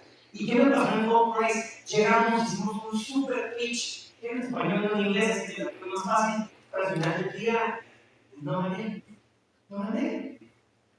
Pero en ese momento me cambió la vida, porque hizo que me diera cuenta que eso quería hacer. ¿Sí? Ahora les voy a contar un poquito qué pasó después de ese momento que lo cambió todo. Es obvio, por eso estoy súper emocionado de estar aquí, que me han invitado, porque qué astral. Obviamente, Hult Prize México es mucho más grande que Hult Prize Guatemala. Entonces, alguien que de Guatemala, porque somos un país chiquito de abajo. Entonces, está súper cool estar acá con ustedes. Hoy, ¿dónde estoy parado? Hoy he tenido el privilegio y Dios me permite liderar una startup que fundé hace como 3 años, que se llama Centro. Centro es una empresa tecnológica que conecta y opera en más de 9 países. trabajamos con las mejores personas que existen, o sea, el equipo es la mejor gente a nivel humano, y pues estamos creciendo bastante bien, me encanta lo que hace, pero todo arrancó en Hult, todo arrancó en Hult. Y esto es hoy 7 años después. Pero ahora sí les voy a contar un poquito de mis primeras 10 empresas. En este tiempo han pasado 10 empresas y algo aprendí que les tengo a contar. La primera empresa, en Guatemala, había un gran problema, y es que no había mucho desarrollo inmobiliario de proyectos caros para gente de mucha plata, pero no se publicaban. Había por ahí una medio revista que estaba muy, y dijimos con mi amigo, ahí hay una buena oportunidad. Necesitamos que la gente vea esta revista y nos vaya muy bien. Y entonces, ¿qué hicimos? Lo que todo el mundo hace, nos pusimos a pensar en el logo, es más, y hicimos la empresa realmente, o sea, se llama propiedad. Entonces salimos, la hicimos, fuimos a hablar con imprentas, nos dieron todos la luz, sabían qué tipo de papel había, fuimos a platicar con gente, hicimos el Excel, realmente, vamos a sacar el Excel, le pusimos como 3 ceros y nada, íbamos a hacer comentarios. Estábamos a punto de lanzar la revista, ¿qué pasó? Había una mejor idea, la revista no era tan buena idea. Entonces, había una mejor idea, la mejor idea es, en Guatemala como aquí en México, hay mucho tráfico y hay mucha gente que va aquí. Y dijimos, no, pues a ver, tenemos que crear una bicicleta de cartón, porque hay mucho cartón que se está desperdiciando. El cartón tiene propiedades que si lo doblas como 3 veces se vuelve muy fuerte y toda la gente lo va a querer comprar y tiene impacto económico, tiene impacto ecológico. Y empezamos a hacer lo mismo, hicimos el Cristian por Canvas, hicimos el Excel, hicimos todo, fuimos a fábricas de cartón que nos explicaron cómo funcionaba esa vaina. Y finalmente estábamos a punto de hacer el primer modelo, pero nos ocurrió una mejor idea. Una idea mucho más importante. Entonces he visto videos cuando se ve la parada y una pasa un tráfico y se choca y que todo queda grabado en estas dashcams, que son camaritas que van adelante detrás del carro. Pues en Guatemala no hay de esas. No, aquí sí la rompimos. Aquí no nos vamos a lograr a la gente que se choca y que después no tiene cómo demostrarle a la aseguradora o a su gente que no fue su culpa, sino que fue la voz que se le metió encima. Hicimos cool y hablamos con una marca china. Y empezamos, yo no sé cómo nos entendimos con los pases, pero hablamos con la marca china, nos dio esa representación. Estamos a punto de traer el primer lote, incluso ya habíamos empezado a tratar de hablar con aseguradoras para ver si ellos no querían. Ellos compraron para darse a sus asegurados, era todo un modelo de negocio sumamente interesante. Realmente hemos ayudado un montón. Y a ver, si vendíamos cierta cantidad, porque el Excel aguantaba, el tiempo que parecían los más atletas, o sea, estamos a punto de lanzar. ¿Y qué creen que pasó? Una mejor idea. Una mejor idea. Esta idea se está más. Está padre, estoy aprendiendo un poquito. Está padre. Esta idea es el déficit habitacional que hay en Guatemala. En Guatemala, para que se hagan una idea, hacen falta 1.5 millones de viviendas. Para México va a ser millones más. Nosotros, todo el país, tenemos que son en Estado y Ciudad de México, ¿no? Pero 1.5 millones de viviendas. Gente que literalmente nunca, en todos los cuartos de geológicos y Argentina, nunca nadie ha sido dueño de una vivienda. Que viven en cuartos de 3x4, 12 metros cuadrados, pagando bastante plata y en cualquier momento no lo tienen. ¿Por qué? Porque no hay acceso a vivienda digna, a vivienda particular. Entonces, con mi amigo, todos trabajan en mi amigo, los dos emprendedores, dicen que cada vez que estamos en estas vainas que contamos a todo el mundo, todos siempre acá, los emprendedores, lo vemos así, etcétera. Pero hasta que finalmente empezamos a darnos cuenta que la vivienda popular, el problema no era de la construcción, el problema era el financiamiento. Entonces empezamos a crear un modelo financiero para que la gente pudiera pagar la vivienda. Y cuando estábamos en eso, generalmente la cosa hacía muy complicada, nos llevó a salvar una mejor idea. Por ahí vi que alguien entendido que decía, por ejemplo, cuando una persona decía, fuck fast fashion, o algo así, por ahí lo acabo de ver. Literal, nos dimos cuenta porque hicimos un documental en Netflix que decía que fast fashion, o sea, la industria de moda y todas estas marcas que sacan N cantidad de temporadas al año, o en unas temporadas creo que se llaman al año, están contaminando el mundo, incluso de las industrias que más contaminan. Aparte, pésimas condiciones de vida para gente que está en las maquilas en India, en Guatemala, en México, seguramente también, ¿no? Entonces, aquí tenemos que hacer una marca de ropa. Es una marca de ropa. ¿Qué carajos tiene que ver una hashtag, una revista inmobiliaria pidiendo por poder ropa? Ni madres, pero cada una parece idea. Y es apasionante pensar en ideas. Es apasionante hacer el mismo programa. Es apasionante volverse millonario ficticiamente en Excel. ¿Verdad? Y lo mismo, misma historia, no nos vamos a volver con mis expertos en la industria, vamos a hablar con productores, vamos a hablar con gente, y vamos a hacernos millonarios, pero después se nos ocurrió una mejor idea y vamos a hacer alcohol. Nadie sabe que estábamos perdidos. O sea, y sí, también hay un propósito de alcohol, y vamos a hacer alcohol. Se llama True Origin. True Origin significa que en los lugares donde se hace vino se prepara bien la gente, y que puedes traquear bien de dónde venía la lúcula. Y lo mismo para la tequila, y lo mismo para una persona de profesor que no escuchando un trago después de tantas ideas masivos. ¿Y qué me empezó a pasar en mi cabeza? Todavía se puede peor, pero ya les voy a ahorrar un poquito porque ya saben más o menos cómo va la nota. Las siguientes 7 a 10 ideas fueron temas tecnológicos. Queríamos hacer apps, queríamos ayudar a niños a traquear, a que los papás traquearan a sus niños. A que los papás traquearan a sus niños en el colegio cuando iban en el bus. Y después íbamos a hacer un day night. Todo el mundo pensaba en hacer un day night. Hay un montón de day nights que queríamos hacer eso. Pero saben que nuevamente, ya incluso con otros socios, yo creo que mi socio de las primeras 6 empresas se aburrió de mí o de mismo valor de cuidado. Estábamos hartos de. Éramos puro bullshit. Esa es la palabra, puro bullshit. ¿Sabes qué? Yo llegaba con mis cuates y les preguntaba, ¿tú cómo estás en la crisis existencial? Eso ya bastante tiempo, ¿no? Estás total, o trabajaba, estabas solo haciendo cosas. Yo le preguntaba a mis amigos, Max, ¿vos qué describirme a mí? ¿Qué palabra usarías? Emprendedor. No he emprendido ni madres. Eso no me ha pasado a mí. Entonces, la chamba empezaba muchísimo. ¿Y saben qué? Al final del día, estas primeras empresas obviamente no dan los 10 emprendimientos que se han hecho, 10 emprendimientos es una gran idea para que me den la atención y pensar en este papel que son las bueno, muchas veces las 10 empresas que nunca existieron fueron esas. ¿Y por qué nunca existieron? Aparte, eso es lo que voy a hacer. El problema no son las ideas. Las ideas eran buenísimas. Cualquiera de esas ideas me pudo haber cambiado la vida de muchas personas. 100% seguro. El gran problema es que nunca las hice. Nunca las hice. ¿Por qué? Porque da miedo. ¿Por qué? Porque es apasionante pensar en el modelo de negocio, pero no es tan apasionante sentir que no por primera vez tocar.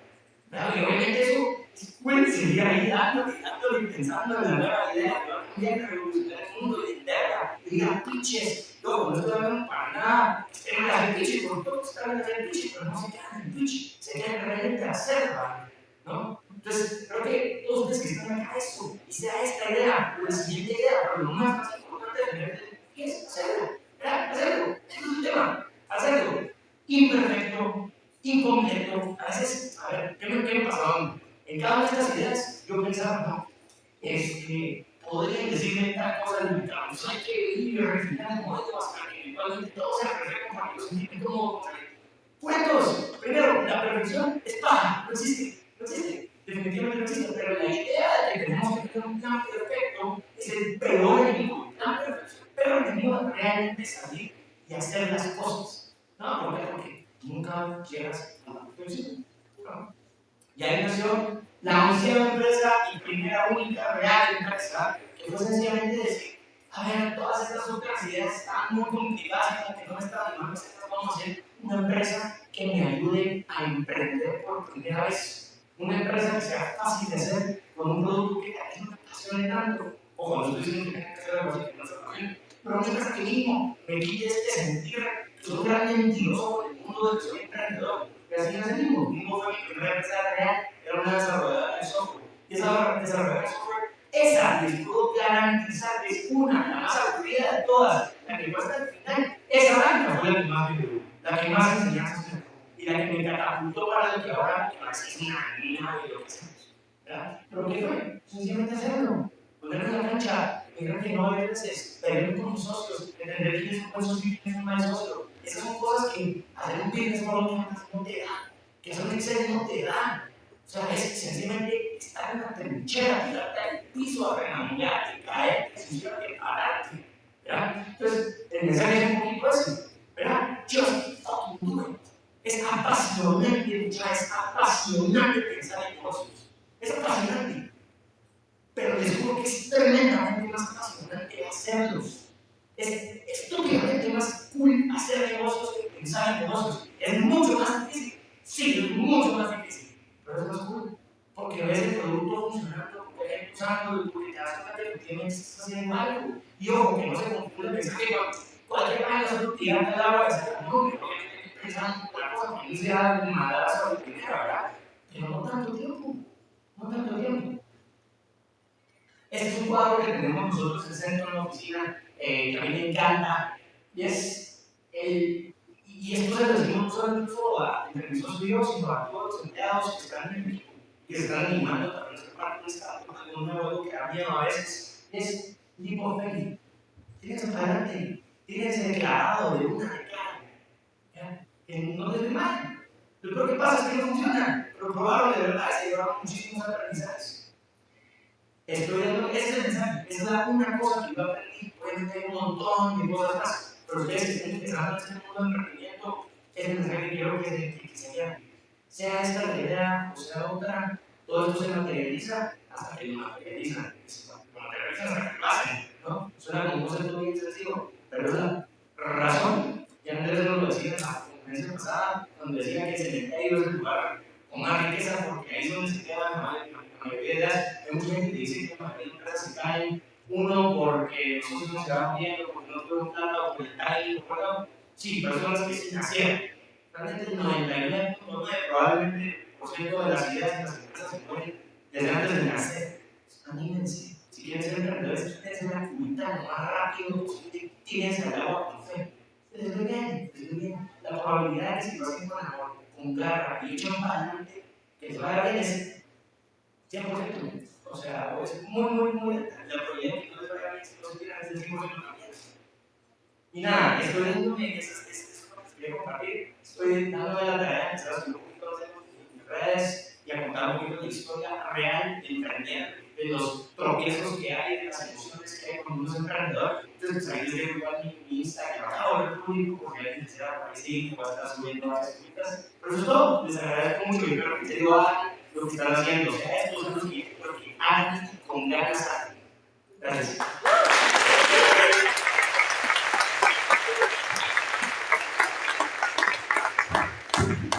Gracias.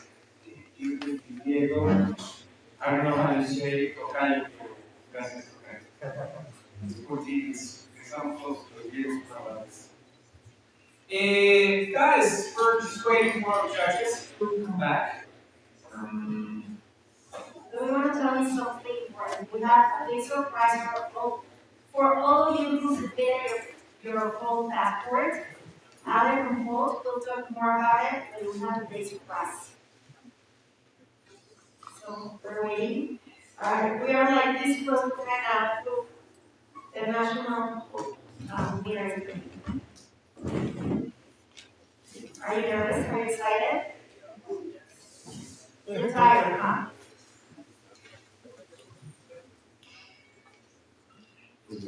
Do we all have our favorite team? Yes. Do you? Do you have a favorite team? Yes. I have a team. Can't say it. So you were talking about passports. Something about A passport, a full passport. Do you know what the full passport is? Do you guys submit a full passport? Do you have it? Do you have your passport? They submit it. Oh. Well, my hands are going to talk about. Oh, judges are here. Judges are here. Great.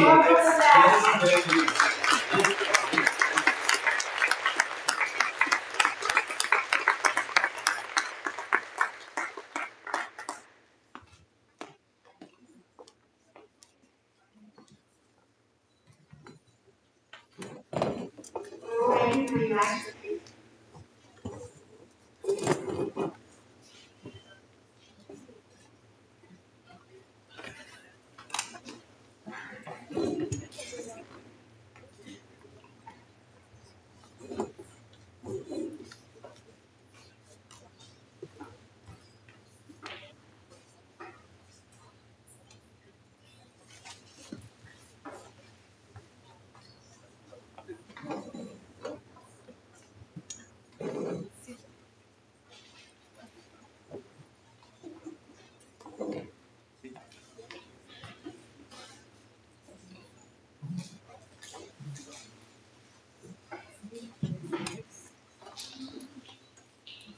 judges, how was it? Easy, difficult, tough, okay, very good, very good, very good. How was it? Very nice, that's it. They were not bad at these countries. Let's see.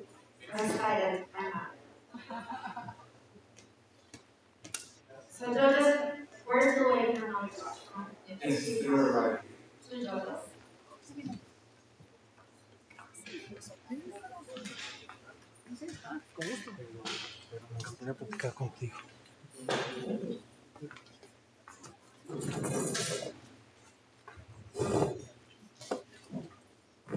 Judges are back. We hope you had a smooth and fruitful deliberation. And we would like to thank you once again for your time and effort to make this event a memorable one, and for all the startups and for all the work. And we cannot wait to know who our 2026 Mexico national winner is. Nerve-wracking. But first of all, before we continue, we want to thank Centro Panamericana Universidad for helping us with the judges and the students. And we also want to thank the coordinators for the votes, especially Lina. I don't know where Lina is, but thank you so much for all your help and your work to make this happen.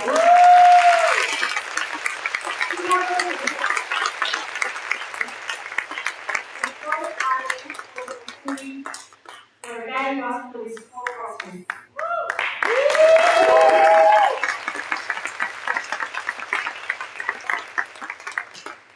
Before knowing who the winner is, please let's welcome PhD Maria de Los Angeles Padilla, Vice President for Educational Improvement and Innovation from Universidad Panamericana, who will share with us an important message.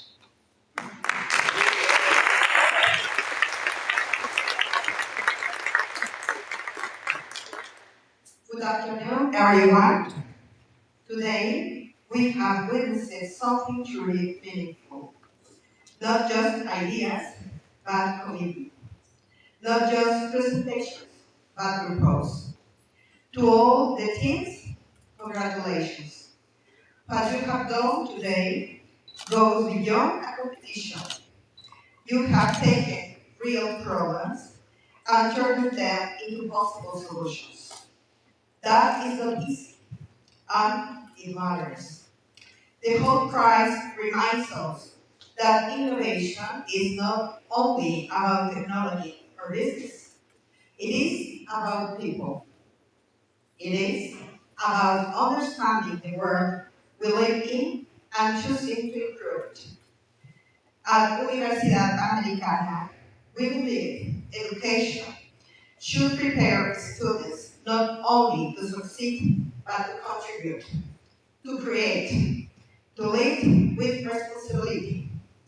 Today, you have demonstrated exactly that. This national event is especially important because from here we select the team that will represent Mexico in the next stage, the Whole Prize Accelerator. This is a major step and a great responsibility. To the winning team, you are not only looking forward in the competition, you are providing the potential of an idea that can grow, scale, and create real impact. Take this opportunity seriously and make the most of it. To all participants, your work does not end here. The world needs what you started today. Continue building, continue questioning, and continue asking. I would also like to thank our judge, mentors, and organizers, especially the Center for Educational Innovation and the Smart Center team for making this event possible. And finally, as Nelson Mandela once said, it always seems impossible until it's done. The future will not be defined by the best ideas alone, but by those who take action, learn from failure, and keep moving forward. Keep believing, keep testing, keep going. Thank you, and congratulations to everyone.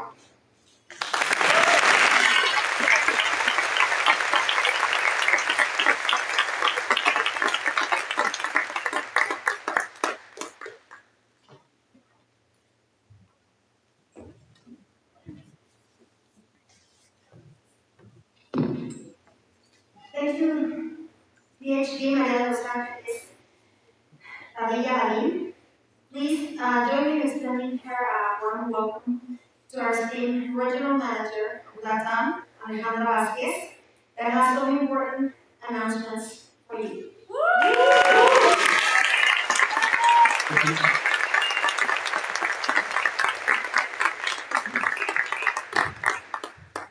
Hey, hello everyone, how are you? How's the energy? How are you feeling? Do you have your favorites?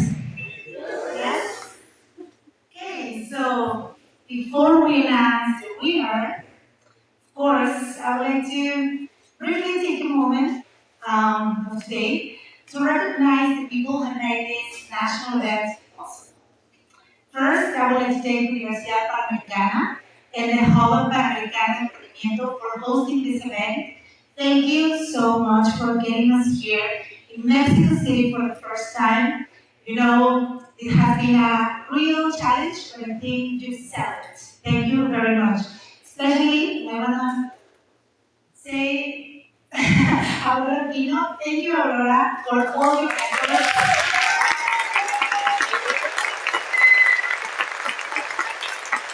For leading this event with passion. Thank you very much. And also Claudia Albor and the entire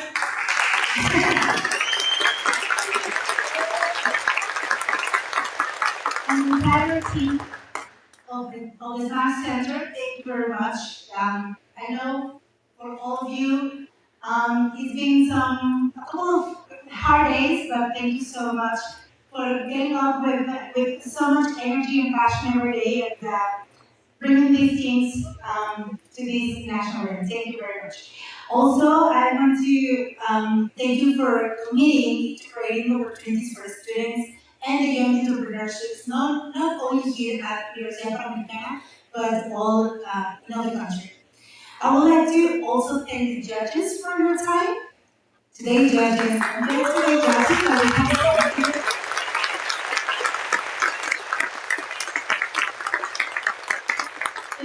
the insights. I know that this experience for the students is pretty much what they come for, is actually listening to your expertise, taking some of them, advising from you, and of course, listening what you have to say. So thank you so much for your insights, your feedback for the students, and I know they will be taking that into considerations for making the next move into their startups.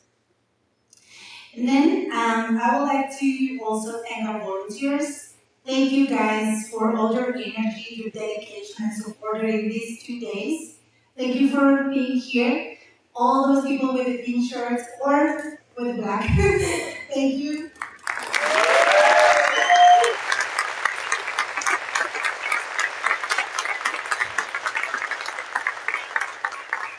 And of course, I want to take a moment to especially recognize someone that has been working along with me for more than 8 months, I think.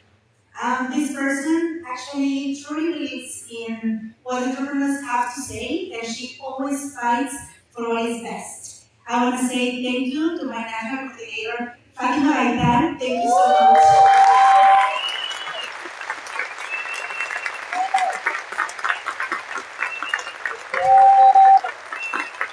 And all the national team, they have been great during these 8 months, always doing mentors, trainers, and bringing out these opportunities to all the students. Thank you, Fatima, once again.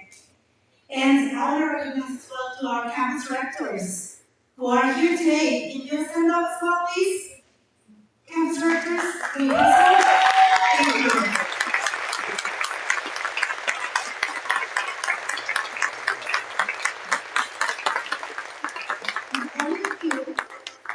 those who don't know, actually they are the students that represent Fulbright in their campuses, and they bring all these opportunities as well and Fulbright to their campuses and institutions. So thank you very much for the efforts doing this year. I know for some of you has been more than 1 year also. Thank you so much, and let's keep going. To also our university representatives, I know we have some. I've seen so many this year, which I'm actually very happy for. Can you also stand up?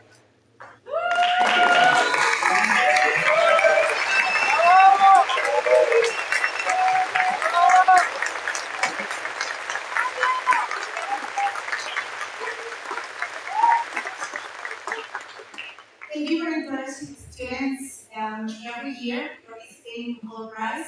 It's really vital what you do, and please keep the good work with our students. I think this is very important to have this not only competition with the campuses, but bringing as well all the energy for them to participate. I think it's something really good. Thank you very much.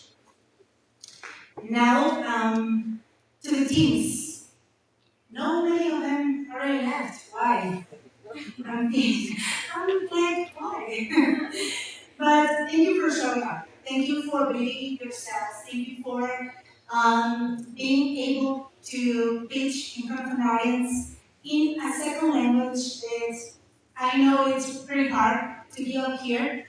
And I really thank you for encouraging also your teammates and bringing this speech with your best friends and making things possible and changing the world.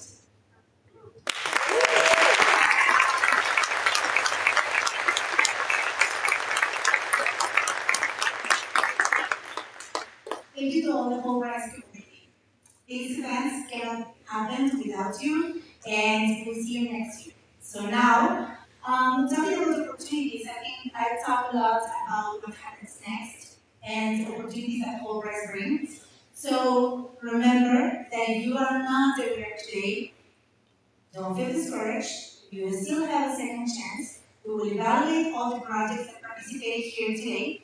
And yesterday, the judges were having also as well the opportunity to nominate teams that for them seem important to having a second chance also as a incubator phase. So please keep track of your email, check it once in a while for what Fulbright has for you.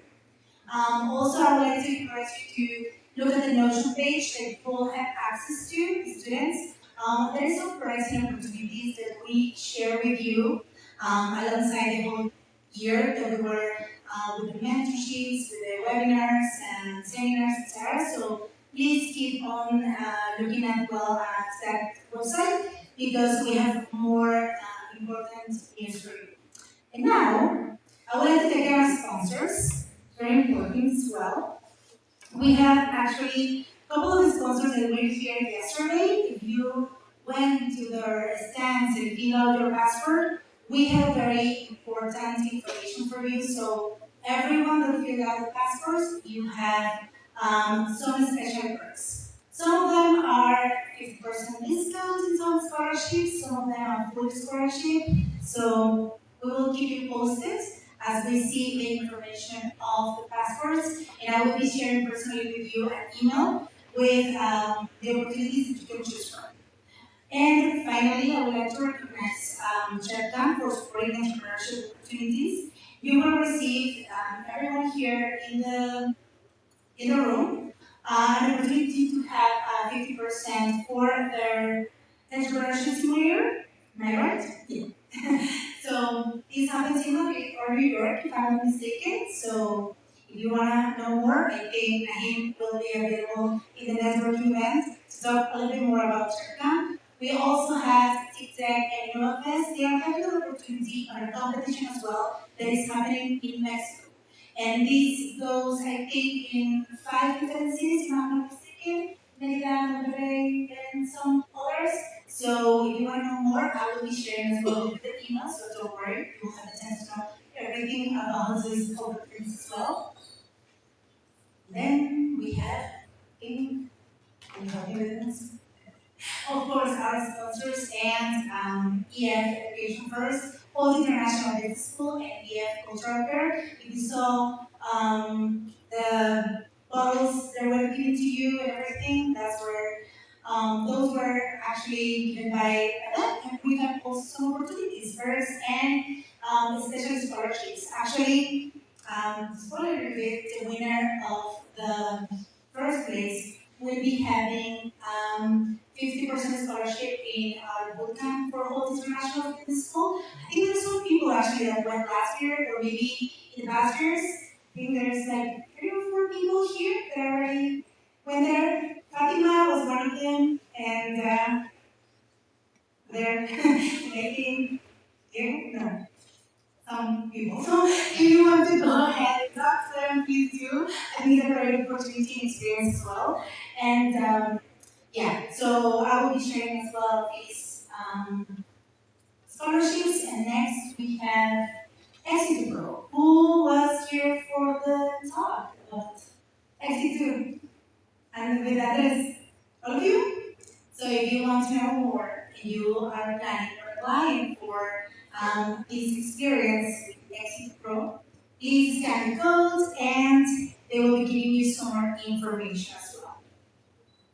I'll give you a couple minutes because I see people that is actually,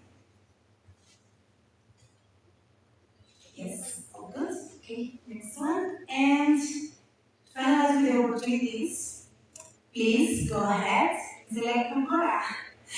Going to Concora for getting these opportunities as well. They have a lot of good opportunities for the students about entrepreneurship. They do pathways for your career, and it's a very, very good experience. I think some of the teams here have been mentored already for Concora, so I think you don't want to miss the chance. And now, the moment that we all been waiting for. I'm gonna ask Pedro if you can come with me here to the stage and just give us a couple words from the judges. There's some important message for you. Thank you.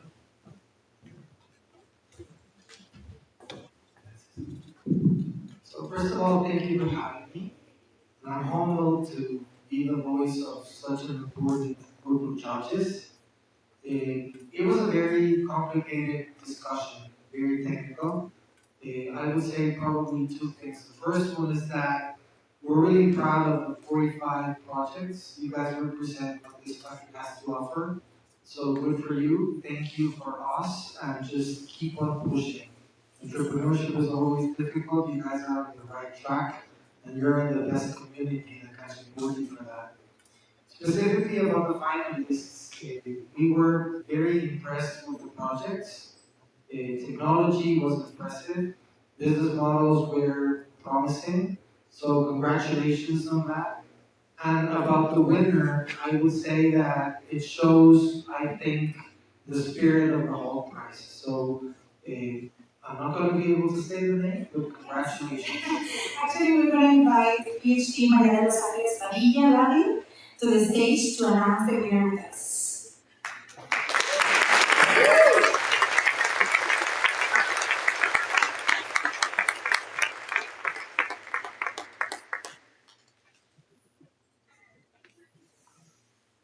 We have it.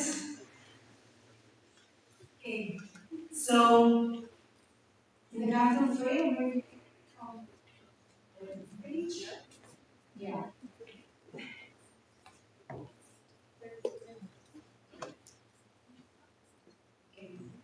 And the winner is drumroll something and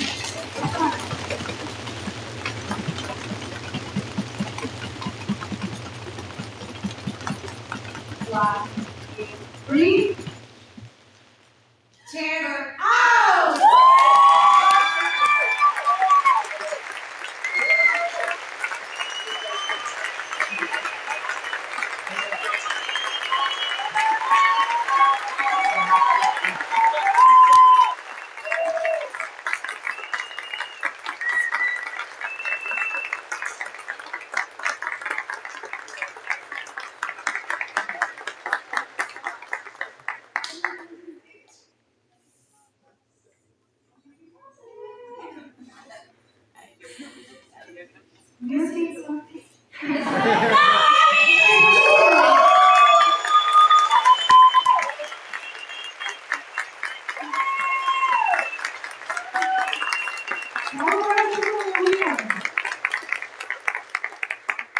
I don't have words. I really didn't expect it. I can only be grateful for all the people that made this possible.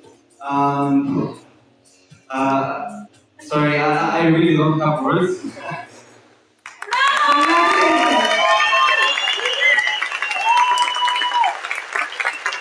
So I know you're very happy. But this is the second year that I've been participating with All Prize. And I think, well, to tell a little bit about the story, he participated last year. This year, I think he didn't win the local competition, but he made it in the second chance, and I just wanted to address that because I think it is very important. Most of the people that now is part of the community of Fulbright, and also from what we've seen so far, winners and people that come to the accelerators come from second chances as well. So keep pushing. Last words. Well, yeah, sorry, but I am really, really grateful. All the projects that I saw were also very, very amazing. It was very, I am very impressed with all the technology, all the innovation that we, all young people, can create. I cannot expect what we can do in the future. Go chase your dreams, don't give up. Thank you to everyone.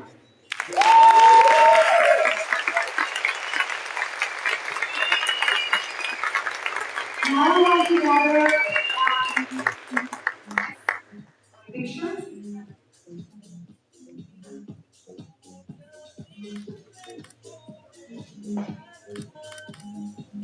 Can the judges come to the picture to the winner? Thank you.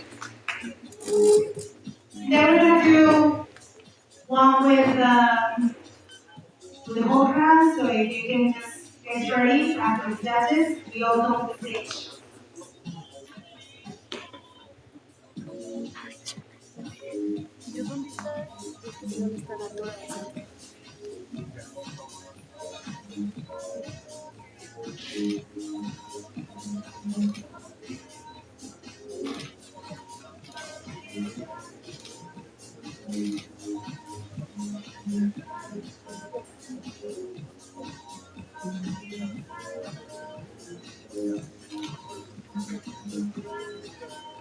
Everyone, come. Judges, volunteers, RFCs, our speakers, junior and judges. Everyone, please judges with a picture.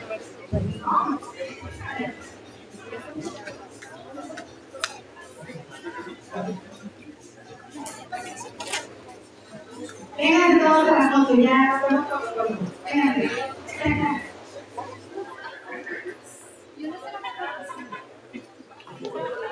Y si pueden pasar un poquito para que nada más sepamos que está el escenario. Perfecto. Para que con las escaleras podamos llegar todos. Ajá, ahí está. Ahí está. Sí, y si alguien se quiere poner abajo,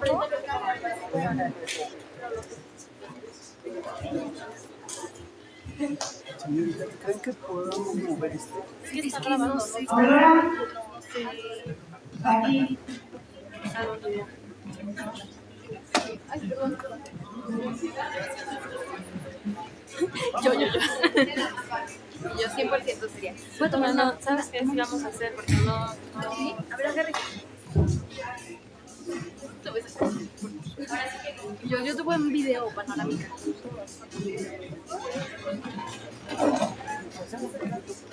Mucha gente.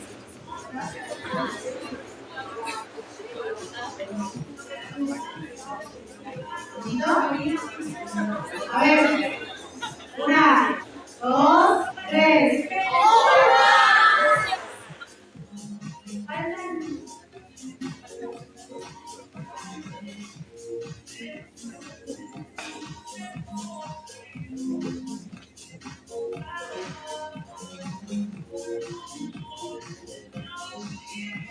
Vamos a hacer un videito rápido. ¿Sí?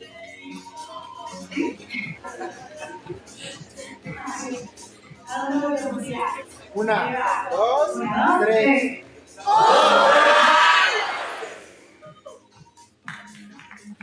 Gracias.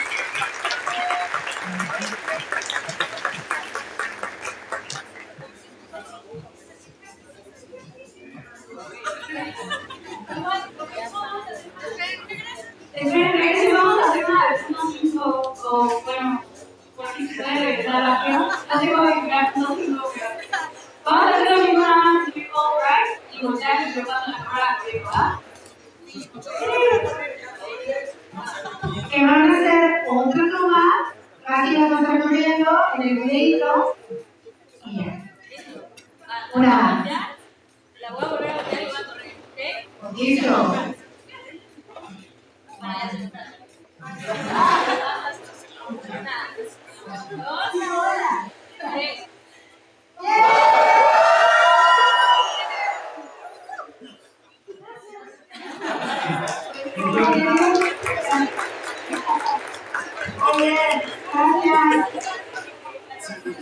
No.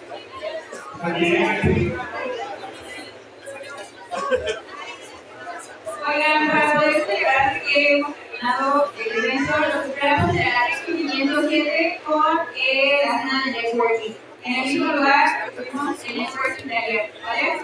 Gracias.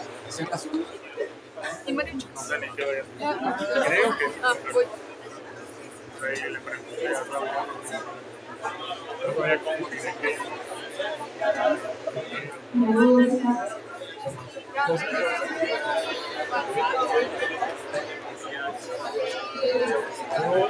¿Te quedas?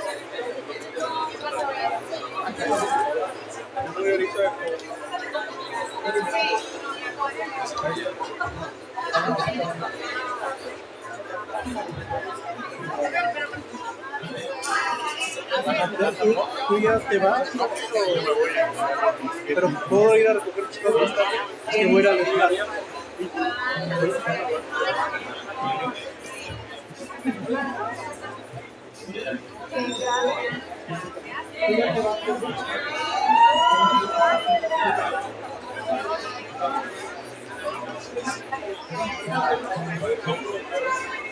Te veo allá.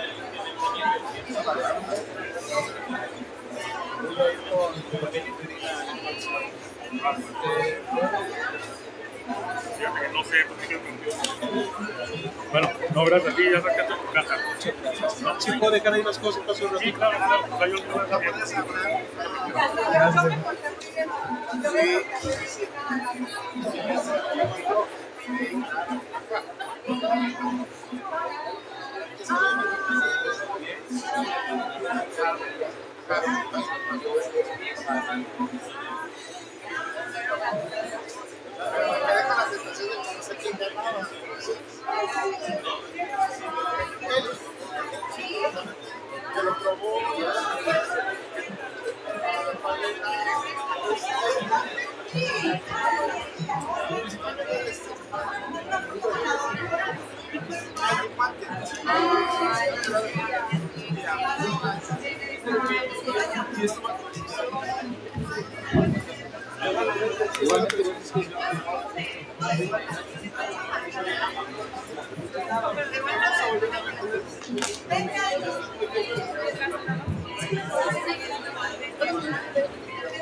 Sí, cuídate.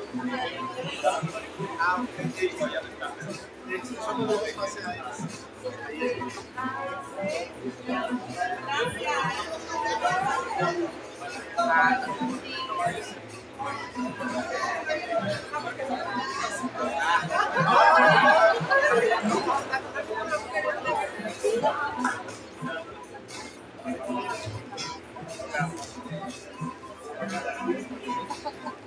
Bueno, pero después hablamos. Sí. ¿Cómo estás, tocayo? No, tengo muchas ganas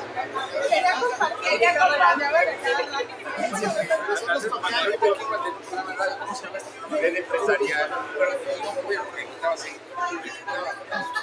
la pasamos bien. En radio B.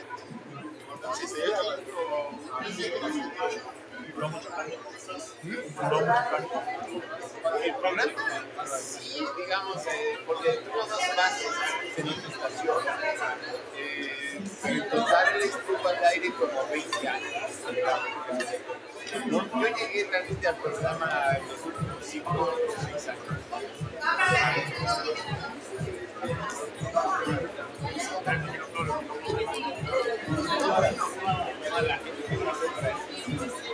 Nos divertíamos.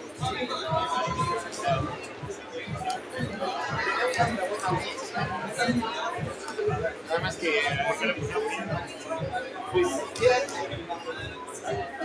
aquí pero yo creo que básicamente la competencia es la digitalización. Digo, no en términos de contenidos, sino en términos de negocio. La verdad es que todas las tradicionales parecen que no llegan. No, yo todas las mañanas, yo las mañanas. Sí, en algunos proyectos sí. Un gusto, ¿eh?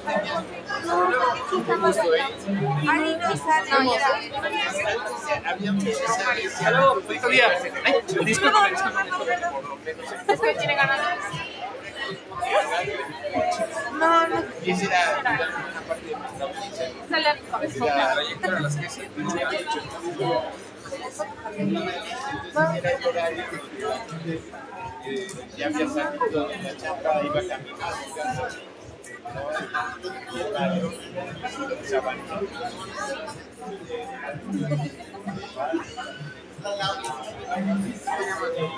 Sobre todo si consideras el nicho, digamos, de contenidos financieros, empresariales, a esa hora específico éramos la mejor.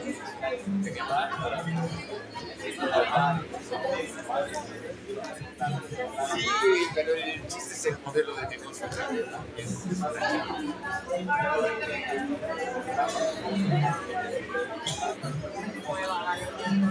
una alguien que haga esa chamba.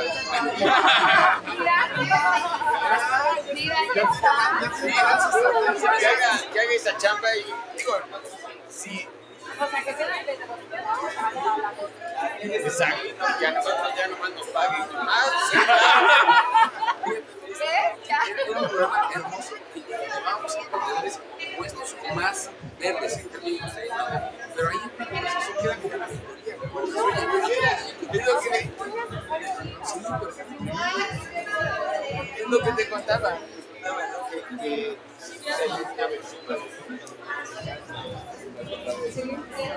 Pero muchísimo antes. Antes de Shark Tank. No, ya nos habíamos robado la idea de Shark Tank. Lo importante era llegábamos a la sesión de un chavo no, a ver, pero ¿cómo le vas a ver? ¿De quién será? No, los chavos los veías, pero era padrísimo y después decías, no, insisto, no padrísimo, pero era como una sesión de experiencia y insisto. Sí, no, y los que participaban, algunos luego nos confesaron que el día anterior no habían podido dormir bien, debido de que iban a llegar a la programa.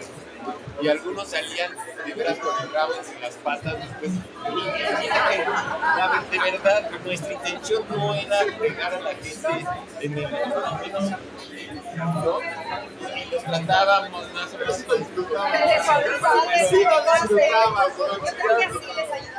No, sí, claro, o sea, sí tengo testimonios de todos por ahí que me cuentan eso, ¿no? Después de eso no lloramos.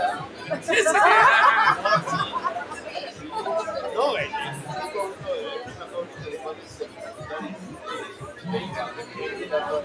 a sus consejos, pero decía, terminamos contigo y con ustedes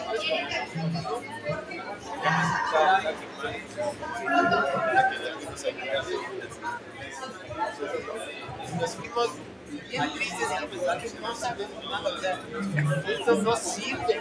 Y se regresaron a volver a replantear todo. Y ahí sí. Aparte de una chispa enorme.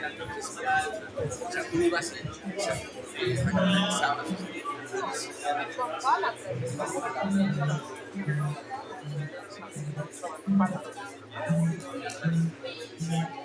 Bueno, nosotros la pasaba. Pues si resuelves eso, digo, el contenido sí lo armamos.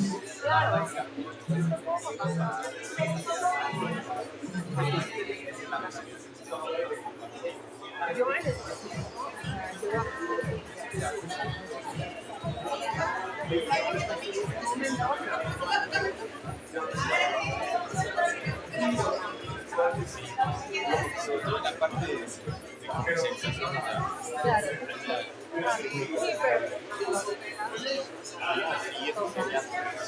Sí, porque hay unos que ya se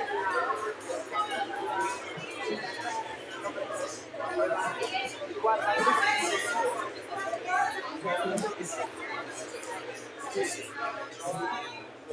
se sacar algunos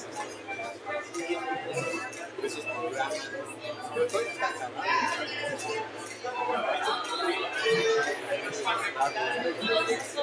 Cuesta como $1.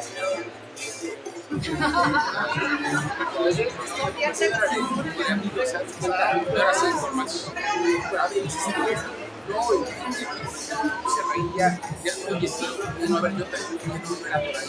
Pero era como una conversación de y justo el horario y demás, se prestaba a eso, o sea, porque eras súper ameno, pensando que viene escuchando, se interesaba.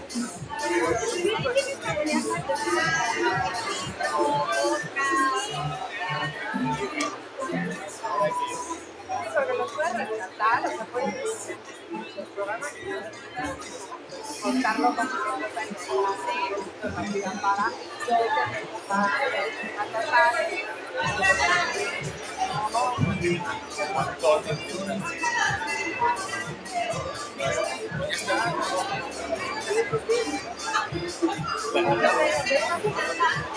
Sí, claro. Si no te pasa,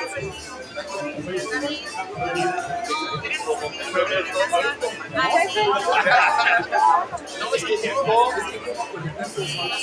No, está padrísimo.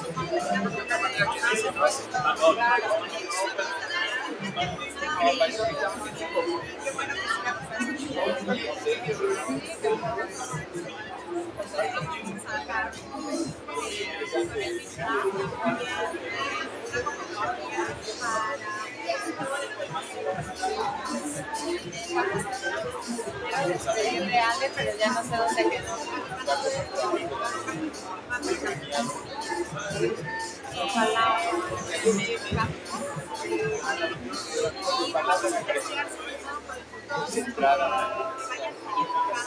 A la economía plateada para hacer O sea, que así como el ego. inclusión. Claro, tiene que ser.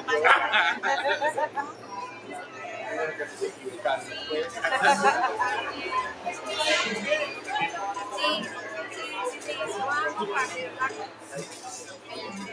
Juan Peyor,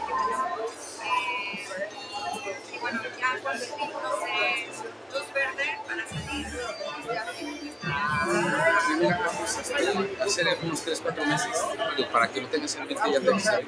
Vamos a hacer la entrega de reconocimiento a la red de mentores. Entonces se entrega cada 2 años el reconocimiento a grandes mentores. Entonces, te aviso. Y bueno, para nada es para que te tengas en mente, porque siempre es importante. No, buenísimo. La verdad es que esto tiene que ver con la responsabilidad personal. Claro. Porque si vienes, no solo es que vengas y ya estoy presente, sino que contribuyas con lo que tú tienes para que los chavos, los que vienen, tengan algo muy valioso. Y sobre todo la conexión de alguien realmente más allá de tus papás, tus amigos, otras personas que están aquí. Eso merece un reconocimiento doble. Es gente que dona su tiempo tiempo con ustedes por una causa que dice que no sé si va a funcionar o no, pero está, o sea, quiero continuar. Entonces, ya les comentaré. Muchas gracias. Muchas gracias.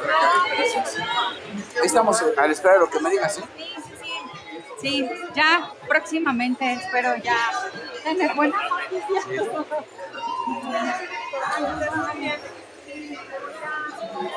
Creo que te conocí en la sesión pasada.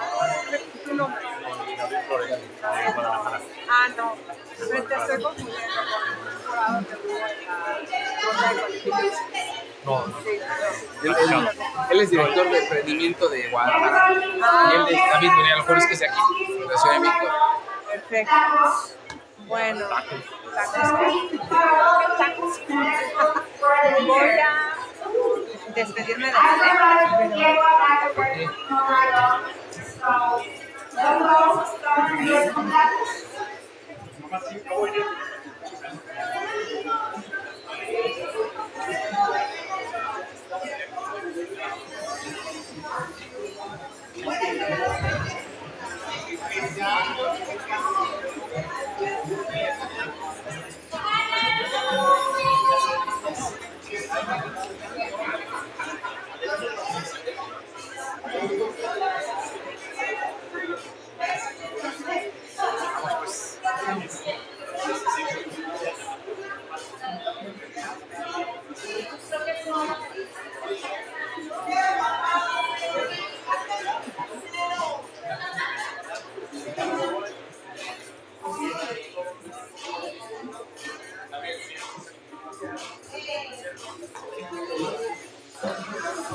Uy, ¿estás bien? Sí, gracias. Me pegué muy fuerte. Dicen que es de la suerte. Sí.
Gracias por todo. Gracias.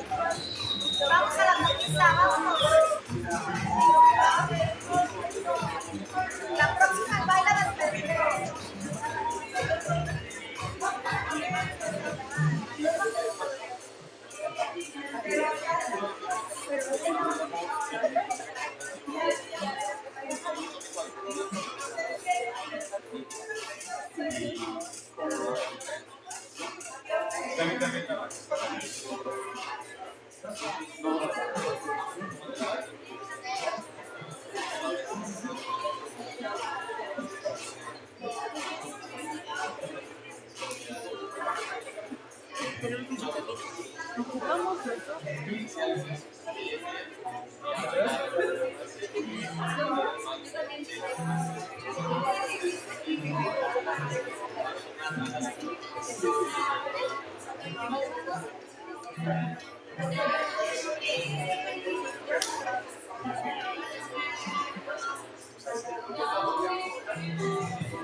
Muy bien.